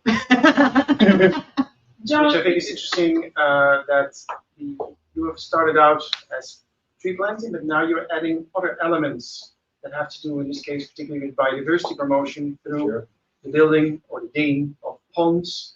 And can you share a little bit about that? It's a little bit off topic, but it's very complementary as to the health of the forest and the involvement of that local community long term. So you can just share some of your experience. That would be interesting, I think, for the audience to know about. so for the people remotely, so Sven was asking the additional support activities that you're doing beyond the which is kind of what the others were saying. So, Yeah. Sven said it was off topic, but he also said complementary, and that's the key word. Is that when I was in planting a forest in a school one day, somebody who was an expert in creating ponds, he said, you know, ponds are very good complementary habitats for woodland, and you'll get species that would be crossing these ecotones between the two. So, I mean, I knew almost nothing about planting trees, but I figured digging out ponds and kind of creating ponds from scratch was just way beyond me. So I said, if you help me, I'll do it. He passed the book pretty quickly onto somebody else who turned out to be a gem. He's the only guy who actually gets paid from the Stepping Stone Forest Stepping Stone Pond project, because we couldn't do it without him. And it is quite technical. It's not just digging a hole in the ground. So where a school can't take a forest, they're scared by the idea of 600 trees on the school grounds. It doesn't happen very often. It's only happened really once that somebody said yes, and then when they heard the number, backed off. But if they don't have the space, they might have the space for a 4 by 5 meter pond, and they're hard work, and they take 2 days of solid effort. And I'm 65, so the younger men and younger women do the work. Yeah, you thought I was older. No, So the first day is spent just basically moving tons of earth, and then the next day is spent finessing, putting in underlay, liner, putting in substrate for the plants to grow in, planting it up, filling it with water, which is a lot harder than you think. Ideally, you use rainwater, but you can use tap water. And there have been a couple of times where the pond was just so far away from where the water source was, we managed to call in the fire brigade, and they filled it in 5 seconds, whereas it would have taken us days with buckets of water. But they've proven to be a fantastic addition, and some schools now have both, and they've really turned out to be a fantastic addition to the Stepping Stone project, as I call it now. We've got 15 of those now. So Maria, do you want to add also on your adjacent projects? Do you want to share an example as well? Maybe go beyond, because you were mentioning, for example, that's something that continues. Yes, one of our friends, mutual friends, because that's how us and Sven met the first place. Paul Diemans, a Romanian forestry engineer, now with Schwab in Finland. So he had the conversation at some point, a presentation of us, and it was about the wood, that the seen and unseen wood in our lives. Of course, plants and products that are. And we loved it very much. And then the idea of having the forest caravan came to us in a jam in traffic in Bucharest, seeing other bands carrying other stuff. We did it a few months later, but yeah, the idea is that we wanted to take children to planting events, we wanted them to forests, to all kinds of things that happen in Romania, but you can't take 10,000 children. You don't have the logistics, the money, the time, you have to even to write the paper that you need to do that. So that was the idea, to bring all kinds of things from the forest and take them. And that was in our need to maybe educate people. It's a hard word, but to raise the awareness of everyone else about the forest, the importance of the forest, and what can we do about it. And of course, we have, as I said, different type of topics, conferences, but also have this kind of events that can happen with children of 4 or 5 years, and not a scientific conference that is online on YouTube or whatever. And let me say that we ordered the sugar pine cone that's like this from California, and it goes everyone crazy when it sees it. So yeah, we'll be trying to develop even further the project. Yeah, with the EcoSchools, when we work with the students, obviously it has to be with the families, because we cannot get all the students alone to plant a forest or some trees. But sometimes it's not only the families, but also, for example, the police. Because if we want to cut a road, or because too many children going together, that's why it's very important to come with the regional authorities. Sometimes we need to call the police, or maybe with the parents, or with the neighborhood, or whatever, because it's an activity that involves not only kids, but also adults. And sometimes something starts with a kid, but goes to the adult, because for kids now it's easier. When I was younger, no one speaks about the environment. I mean, it was like, but now I can feel that young people is starting speaking about the environment, and these young people is teaching the older one how to behave. So it's very simple. But yes, you can go along with the children. It's illegal even. So we're coming towards the end. Do you have a very quick question? Yeah, no, it's just one comment. That, at least from my experience, it's also very important when you want to build community commitment and so on. But what's very important is to transfer also the knowledge, because you can make a party and then people go party, plant trees, let's go. Yes. But it's very important to also to transfer knowledge. Yeah.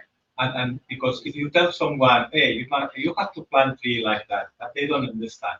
Maybe they do it, or maybe don't, and maybe never again. But if they understand why, it's very, very important. And this type of commitment is also in the basis, also very important in this. Yeah, we spend a lot of time talking to the kids. We'll have somebody dedicated to doing that.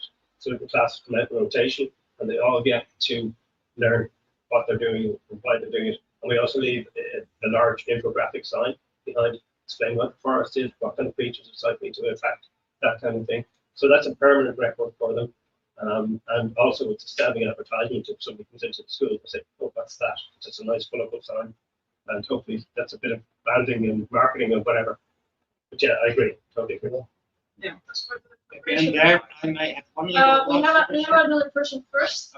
So yes, that's going to be the last. Thank you. I'm Jan from Melbourne, and I have a question to Marie, because I'm very impressed, as you said, how your activity developed from very small to covering almost the whole country. How is your NGO finance? Because I believe it's not so easy to from Romania to find the big donors and something. So how you achieve that you could manage these big activities, and which could be somehow a good example for others. And the second question is, what is the function of your plantations? You have seen on, we have seen on the slides. Is it timber plantation? Is it biomass production, or is it somehow a really forest, biodiverse forest for the future? And so or they differ from each other? What is the main function of these afforestation? Because they are most likely on Arable land or completely different what we have seen 3 days ago now in Germany. It's completely different situations. So before you answer, so you have 2 questions from the audience. So one is, how do you find it yourself? The second, what are you doing? And I'm going to ask you to reply to those 2 questions and finish with your one statement. Yeah. Perfect. So we have private companies that support us. Some of them come with our tree planting events with employees, the vast majority. So they practically pay the event of planting and taking care. Some others have bigger budgets and different kind of marketing needs. Give us money and we plant for them in different areas depending on the needs. So it's practically 100% private funds, probably over 90 is from this. There are different kinds of donations from it's 100%. And why probably the correct answer would be that people are interested in planting in Romania and participating in planting events even from the employees. And when questions are asked internally or are raised, if a large amount of people say, okay, we want to plant trees and not do that or that, then the company, of course, goes to us or other NGOs that organize this kind of events. So, as I said, being an NGO or not being the owner of the land, planting in so many diverse situations and terrains, I honestly want to know, probably because some of the forests, I hope to be old enough to see some of them becoming a real forest, those in the mountains. So some of them are on terrains that are part of the national forest and fauna. If they're part of the forest, maybe they were cut at some point, and now we need to plant them because we don't have natural restoration there. And others are very, very, the legal term is unproductive, but in reality it's very, very degraded soil. So therefore, I think you're trying to have a plantation belt, maybe a forest, and we will see what will happen. Yeah, at some point, probably, if the needs will arise, some might be not for timber. We won't know what will happen in 20 or 30 years with gas or with future. Okay. So the needs are different. Some might be for protection against winds, against snow. Some might be in the future for timber, but then it's practically necessarily not for commerce. It's because there it really is the need to be a plantation or developing a forest. So one final statement. Well, statement would be mainly the thank you for inviting me here. It's very nice to talk about what happens in Romania, to learn about what happens in other countries, and hopefully you guys from Terra will continue this thing that you've done so far, meaning bringing us together. It's more important than anything else. Thank you very much. Same. You copy my statement. I have written here. I don't hear very well with this year, but I have good eyes. No, but the participation is really important, and this is one very good example of participation. To bring people together, sharing experiences face to face, not only through the cameras, and discover that everybody's doing amazing things that we can share. John, one final statement. I said earlier on that Stepping Stone Forest was born out of COVID. And COVID was a crisis. And you saw how every country reacted. Globally, we reacted. That was a crisis. We're in a crisis, a climate crisis, biodiversity crisis. And I'm with Frankie on this one. Get the red tape, the bullshit, bureaucrats and politicians out of the way. Help us to do what we all know we need to do. Thank you very much. So thank you very much to the 3 panelists for sharing their experience at different levels and making sure, sharing how they've created their own communities. So we've talked about what's happening before, during, and after. We've talked about how it goes beyond tree planting, like we were saying about saving the current trees, and how we create communities. And it's all about using partnership and trust. So thank you very much for attending this roundtable. They are going to be ready for questions. They will talk to others, not just each other. And they told. They seem to be very good friends now. Now coffee break is ready. We'll be back in 15 minutes.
Hola.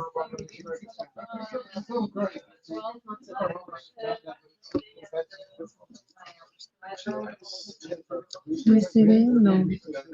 USB. No sé qué creo, pero es que escribe el nombre, el nombre. No sé qué te pasa con el micrófono.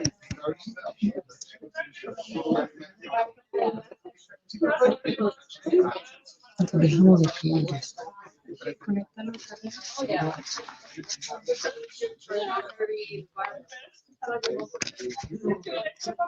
Bye.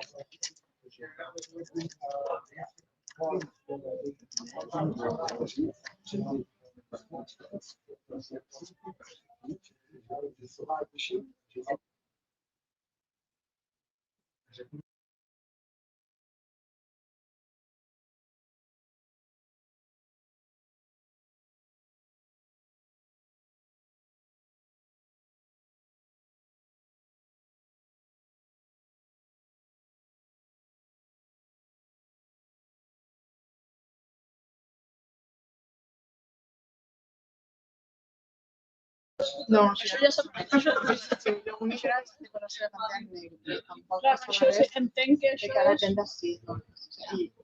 Y desde el año va a ir igualmente. Porque otro nivel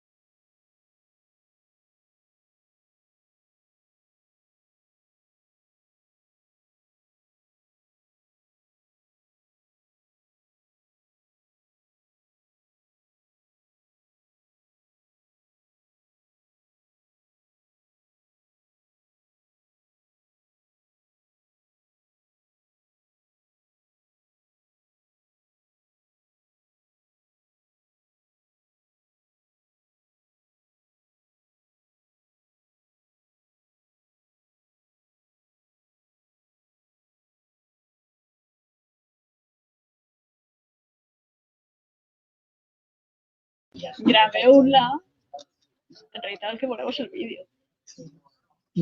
Lo que le podemos hacer es eso, pues, quitar Sí, però... la transmisión en vivo y grabamos.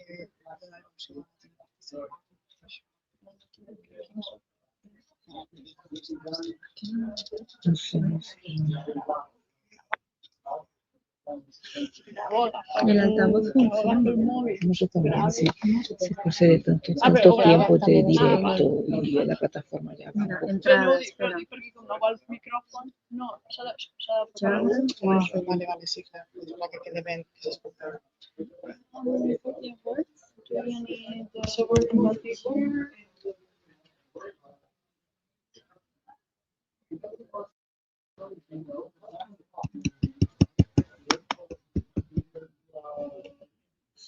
A mesura que passa el dia, la tecnologia va caient més que Anna, no sé, ja s'ha acabat.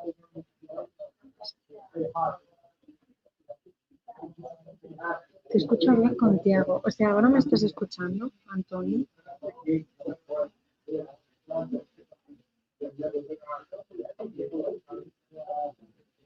Si me escuchas, escríbeme, porfa, por Slack.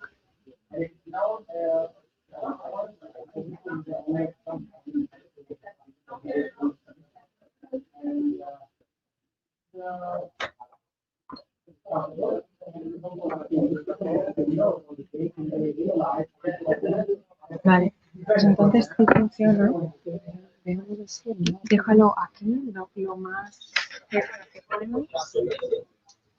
No, aquí. Vale. O sea, vale.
we were all waiting for, I'm sure, which is the Life Terra Climate Action Awards of this year. This is actually the 4th edition of these awards, but it's the first time we are doing it live. We thought that in this context, with the conference, with everyone joining, was the best moment to start this live. So you are the lucky ones to see it for the first time in person. So what is the Life Terra Climate Action Awards? This we started, as I said, 4 years ago to recognize and thank our most committed partners and organizations that were supporting the Life Terra actions and activities during our planting season. We wanted with these to inspire individual businesses and organizations to step up their environmental efforts together. And yes, since we started, we can actually say that we counted with good or renowned names, like for example, Nico Rosberg, which is a former Formula One driver and eco entrepreneur, and also Elisa Toffoli, that for those who don't know her, she's a well-known Italian singer. And they actually help us a lot to bring climate awareness and the Life Terra activities to a broader audience.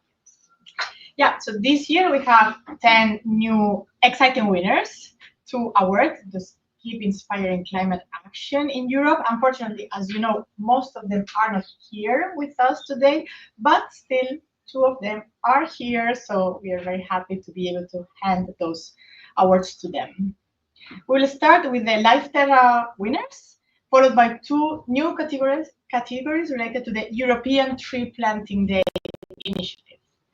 An initiative that was launched last year, so this year was the very first edition of the European Tree Planting Day that was launched to mobilize Europe into taking climate action. And we managed to mobilize more than 25,000 people, all types of stakeholders, including schools, including kids, but also volunteers, NGOs, etc. They planted trees in 19 different European countries. So we can start with the first one. Yes, so let's start with the Life Terra Awards. As the most impactful global planting partner, we have One Tree Planted this year. For nearly 5 years, One Tree Planted has co-founded seedlings for our reforestation projects across Europe. But this partnership has extended beyond funding. It included corporate ESG initiatives, urban forestry, and employee-led tree planting events involving hundreds of people across many countries. Because all of this, we want to continue expanding our joint efforts, because we believe that together we can go further. So they are not here today, but we can give them a round of applause. We're recording it, so they will take at some point. Okay, so let's continue with the second award as the most committed organization of each year, that is for Kikkoman.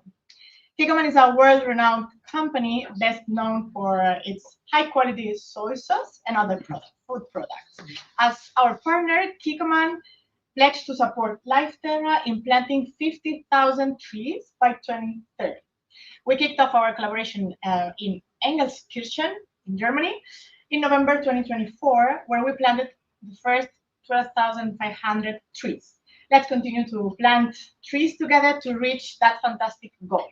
And for them, we are pleased to show you a video, this one, of our Wir sind heute in Nordrhein-Westfalen im Bergischen Land. Hier konnten wir eine erste Kick-Off-Plantveranstaltung mit unserem neuen Unterstützer Kikkoman machen. Wir freuen uns sehr, dass Kikkoman an Bord ist und Life Terra langfristig unterstützen möchte. Geplant sind mehrere Plantungen in ganz Deutschland über die nächsten Jahre hinweg gemeinsam umzusetzen. Bis 2030 tatsächlich sollen durch Kikkoman und Life Terra 50.000 neue Bäume gepflanzt werden. Und wir freuen uns sehr, dass diese Kampagne jetzt gestartet ist. Es ist, wie man vielleicht sehen kann, ein recht kalter Novembertag hier in Deutschland. Und ich finde es super, dass die Leute trotzdem rausgekommen sind in den Wald und sich nicht haben abstecken lassen. Ich finde es auch wirklich bedeutend und wichtig, dass das Management heute hier war, sich dafür Zeit genommen hat, Life Terra auch wirklich im Wald in Aktion kennenzulernen. Und ja, das findet auf jeden Fall ein gutes Zeichen. Davon wollen wir gerne mehr sehen. Kikoma would like to be support this project because we are part of the nature, and then this is very important to keep this nature in Europe. It was a little bit harder than I expected, but I really enjoyed with my colleagues to plant new baby trees, and I would love to come back and then see how it grows. And it was perfect day. Thank you very much. Wenn Unternehmen sich das erste Mal dafür entscheiden, mit uns zusammenzuarbeiten, ist es sehr schön, dann auch zu merken, dass es weitergeht, dass wir eine Wiederholung von Pflanzaktionen machen können oder dass man eben strategisch auch langfristiger zusammenarbeitet. Und wir freuen uns einfach, dass Life Terra dadurch über mehrere Jahre hinweg unterstützt werden kann und somit positiven Beitrag zum Waldbau in Deutschland.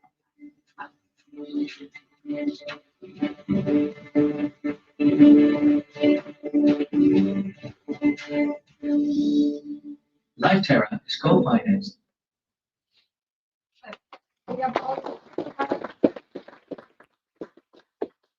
Okay, then, as the most inspiring public sector representative, we have Bas Eickhout, which is not a surprise because this morning Sven already gave it to him, right? But yeah, as a leading voice on climate and sustainability, Bas has been instrumental in shaping ambitious environmental policies that support a greener, more resilient Europe. His dedication has inspired many and aligns closely with Life Terra's mission to empower people and organizations to take meaningful climate action. This award is to recognize his tireless efforts towards environmental protection, and we hope that it will inspire other members of governmental institutions and parties to take climate action as well.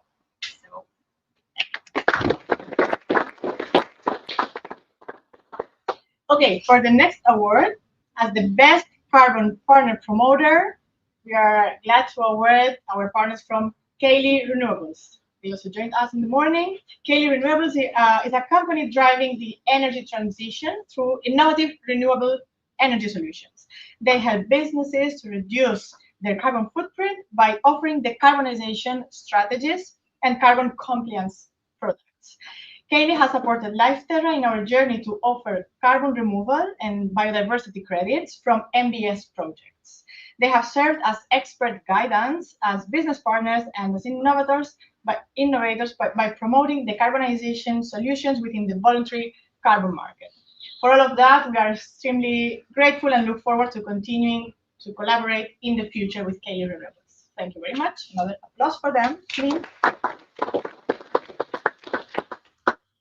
Next, and our fifth winner is as the most impactful agroforestry initiative, Racines de France. They finance and develop and manage forest and agroforestry projects to restore ecosystems and promote biodiversity, but also soil, water, and carbon regeneration. Together, we have developed an agroforestry project that involves many local and international stakeholders in Castries, near Montpellier. And this initiative was an example of what's possible when people and nature work together, hand in hand. And we hope that it will serve as an inspiration to develop more projects like this one. And to show you a little bit about this project, we also have a short video.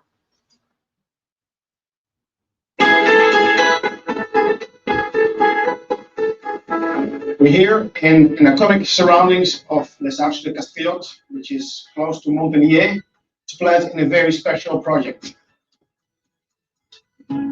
On this plot, already a lot of trees are present that are part of an agroforestry scheme to combine agriculture and forestry in a productive and ecological way. What we're going to do is to add thousands of trees and bushes to this land in order to densify and to diversify, to add biodiversity and different income sources for the landowner.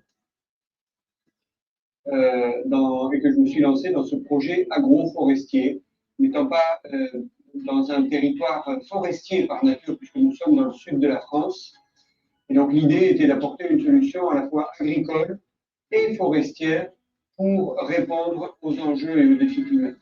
L'apport de l'agroforesterie, c'est la possibilité de remettre de l'arbre en tout lieu dans nos territoires, cet arbre protecteur, cet arbre qui capte du carbone, qui produit la biodiversité, cet arbre qui entretient le cycle de l'eau, et surtout, et aussi cet arbre qui améliore la qualité des sols au bénéfice justement du retour de la qualité des sols qui, pour beaucoup, ont été dégradés par une agriculture trop souvent intensive.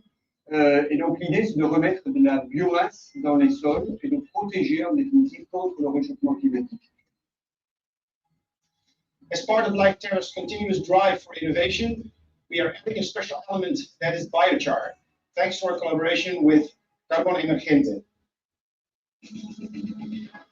Estamos contentos de poder ser partícipes de proyectos de regeneración de ecosistemas como el de la Terra, porque el biochar puede estar usado como una herramienta de apoyo para el establecimiento de los plantones. Va a ayudar a retener agua para que el plantón sea más resiliente. También va a estimular toda la microbiología del suelo para que estos microorganismos puedan entregar más nutrientes a la planta, pero también le va a permitir de ser más resistente a ataques de enfermedades o de patógenos. We also want to thank our sponsors for this event, our Conic Foundation and One Tree Planted. We wish for this wonderful project to become a showroom for agroforestry in the south of France, where people can get inspired to learn about land management, biodiversity, and food production in a healthy and sustainable way, so that it can inspire many other farmers to transition towards more regenerative agricultural practices.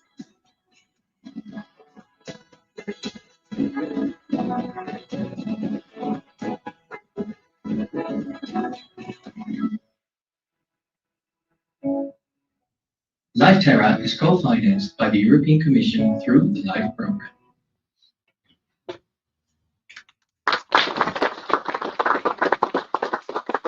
Okay, let's move to the sixth award, this time for the most involved landowner.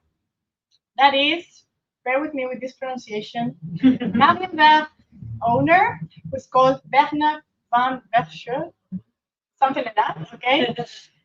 So Marienberg is one of the biggest estates in the Netherlands, with more than 900 hectares of land under the family, the Van Verschuur family management. Sustainability is key for them. Its agricultural lands are farmed organically, and part of the product is also sold locally.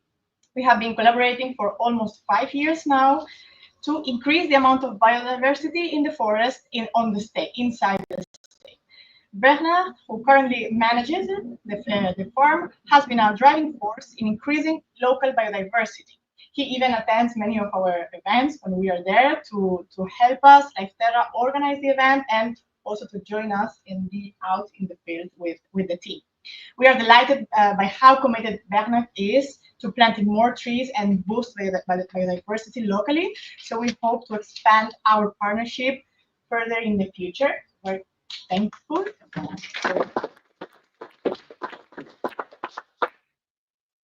Okay. And now moving to the most impactful community action, we have the rain garden in Rome, in Italy, with Amazoning communities. So yeah, this year, with the support of Amazon through their In Communities program, we have developed one of our most impactful urban planting initiatives. Together with local partners, we transformed a former neglected space in Maso di Ro, in the north of Italy, into a living rain garden to boost biodiversity, improve soil permeability, and create a green oasis in the city. The project brought together many people, including residents and local schools, and showing how corporate commitment can translate into real benefit. And for that, congratulations. And we want to show you just the last video, I promise, about this project. What if a garden could heal the land while still looking pretty? That's where rain gardens come in. Come with us to Milan, where Life Terra, alongside local communities, associations, and Amazon's financial backing, is building one of these ecological superheroes to tackle the urgent need for urban greening in a city battling rising climate threats like floods and heat waves. Oggi siamo qui a Marzo di Ro, una delle nostre nuove e più complesse ricostruzioni che abbiamo intrapreso a Milano, in Italia in genere, e andremo a ricostituire questo prato e lo convertiremo in un ringrato, che non è altro che un lavoro che consiste lavori di sterro, quindi creare dei pressori del terreno che poi possono raccogliere l'acqua piovana, soprattutto quelli in eccesso, che ultimamente iniziano a essere fenomeni abbastanza comuni, specialmente a Milano, dove siamo, insieme, come dicevo, alla concentrazione di piante che hanno proprietà benefiche per la qualità del suolo, quindi migliorano le proprietà di permeabilità del suolo, che hanno anche il ruolo di aumentare la biodiversità. Quello che faremo nei prossimi giorni è coinvolgere tanto la comunità locale, i residenti che stanno intorno a questo terreno, e la scuola, associazioni locali che verranno infatti ad aiutare e a contribuire a piantare le piante. Sono tantissime che dobbiamo mettere giù in questo terreno. Questo progetto farà la differenza nel futuro della nostra comunità, in quanto il verde non è mai sufficiente per la comunità. Abbiamo vicino una scuola e quindi i bambini potranno usufruire di questo. Il planting layout di questo piccolo parco urbano risponde a principi di ecologia del paesaggio e alle famose nature-based solutions, ovvero soluzioni che tentano di imitare gli ecosistemi naturali, ma offrendo qualcosa di più: servizi ecosistemici, attrattività, supporto alla socialità. Quindi tutto questo ha in qualche modo dettato degli obiettivi da raggiungere. Il nostro contributo consiste nell'aver portato i principi che guidano Food Forest Farms nella progettazione, l'utilizzo di piante biodiverse e l'utilizzo della stratificazione. Quindi abbiamo alberi, arbusti e piante erbacee che coesistono insieme, aumentano la biodiversità e in questo caso specifico anche aiutano a drenare e a infiltrare l'acqua piovana appunto nella realizzazione della rain garden. Sicuramente le organizzazioni possono lavorare insieme per raggiungere gli obiettivi comuni. L'abbiamo visto oggi, abbiamo le aziende, abbiamo le scuole, abbiamo le associazioni cittadine ed è una collaborazione che sicuramente porta valore al territorio e all'ambiente. Il messaggio di questa esperienza per tutte le altre amministrazioni pubbliche è quello di investire in progetti di questo tipo, perché mettendo assieme le giovani generazioni, i giovani e il futuro per le giovani generazioni si creino progetti di questo tipo che vadano a creare messaggi, soprattutto di sostenibilità ambientale, creando una cultura che parte dal basso. E oggi siamo qui a finire finalmente un progetto che è durato diversi mesi, sia dalla parte organizzativa sia dalla parte operativa. E quindi sarà un parco in cui tutti potranno venire, beneficiare e anche imparare a prendersi cura delle piante. Quindi siamo contenti di poter chiudere questo progetto presto e di poter vedere le piante crescere e darci tutti i benefici di cui siamo capaci.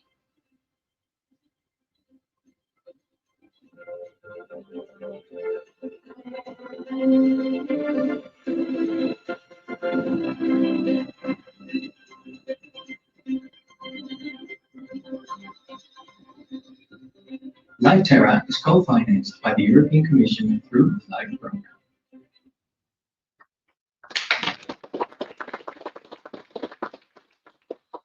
Okay, now let's move to the last Life Terra award. This time, as the best nature restoration project, we are glad to award the Santa Clara Abella project from Antonio Carrizo. Santa Clara Abella is located in Odemira, in the south of Portugal. This project involved the planting of more than 65,000 trees and shrubs to restore a damaged area of 55 hectares, where we planted 7 different native species to boost biodiversity, attract pollinators, and increase the presence of local fauna. Santa Clara Abella has also been certified for the carbon removal credits, the ones we were discussing this morning. This is one of our big projects. Indeed, this was the biggest project in Portugal. We are grateful for this fruitful collaboration with Santa Clara Abella project, and we hope to continue expanding our collaboration together.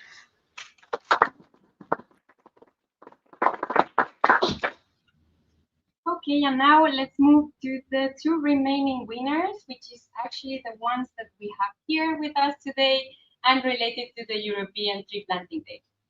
So as the best reforestation initiative, Stepping Stone Forests. As you all know by now, Stepping Stone Forest, based in Ireland, transforms urban spaces with the Miyawaki method, turning degraded urban areas into green sanctuaries.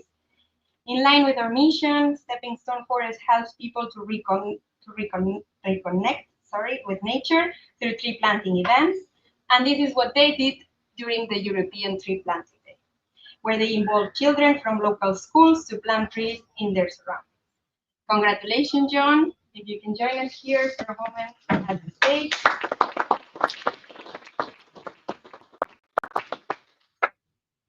Thank you very much. I said I felt like an imposter earlier on. Now I definitely do. But I do appreciate it. And I want to thank Sven and the Life Terra staff for making it a memorable day, even more memorable. More than zero. Okay, and last but not least, as environmental educator promoters, of course, we have our colleagues from Ecoescuelas. The Red Nacional of Ecoescuelas in Spanish, so the national network of eco schools in Spain, coordinated by AREA, has supported 44 schools in organizing planting events that brought together not only kids, but as you said before, also teachers, families, local NGOs, almost everyone, and even the local governments also participated actively in these events. We are very thankful for your involvement, Virginia, in the European Tree Planting Day, and we hope to grow and expand this movement also to other countries beyond Spain. So thanks for demonstrating the power of education and for inspiring young generations to take climate action. Congratulations.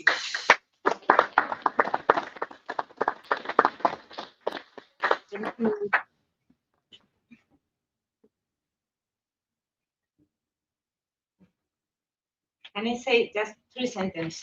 Okay, because I have seen beautiful videos, but as we don't have any video, I can just say 3 sentences. First is 3 thank yous, 3 big thank yous. First, to my colleagues that are in Spain working while I am here receiving the award, enjoying and learning a lot. Second, to Life Terra staff, is then you have such a nice staff. I have just met them today, but I'm very, very jealous. Keep them with you because they are amazing.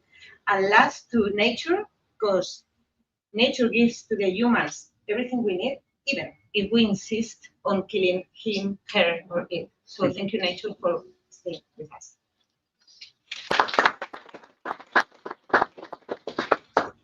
Okay, so thank you everyone, and congratulations to all the winners.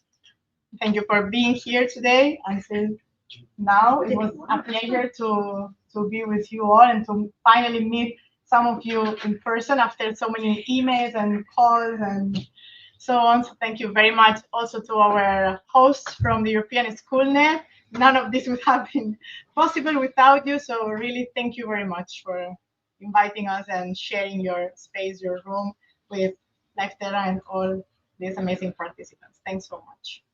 Sven, you want to say something? just very shortly, maybe that to complement this, it has been an amazing ride over the last 5 years. And like I said this morning, we've made an incredible amount of new friends all around Europe. And we're very proud to have trees in all European countries, except Estonia. That's really bugging us, so we're going to do that very soon whenever the season opens. We want to thank also the presence of our project officer, of the monitor, have been guiding us and supporting us. I know that projects are complicated, things change. We have COVID, we have Ukraine, we have lots of different externalities that influence the things that you have imagined maybe 5 or 6 years ago when we wrote this proposal. But I do think, and I do hope, that what we have achieved so far is a fantastic fundament to grow further, and we will continue our job until we have all those millions, and if we collaborate with Franke, billions of trees in the ground, and try to make Europe a little bit greener. So thank you everybody for coming today, but also for continuing the work, and we look forward to collaborating much more in the coming years. So thanks to all of you, and good safe travels home. Thank you.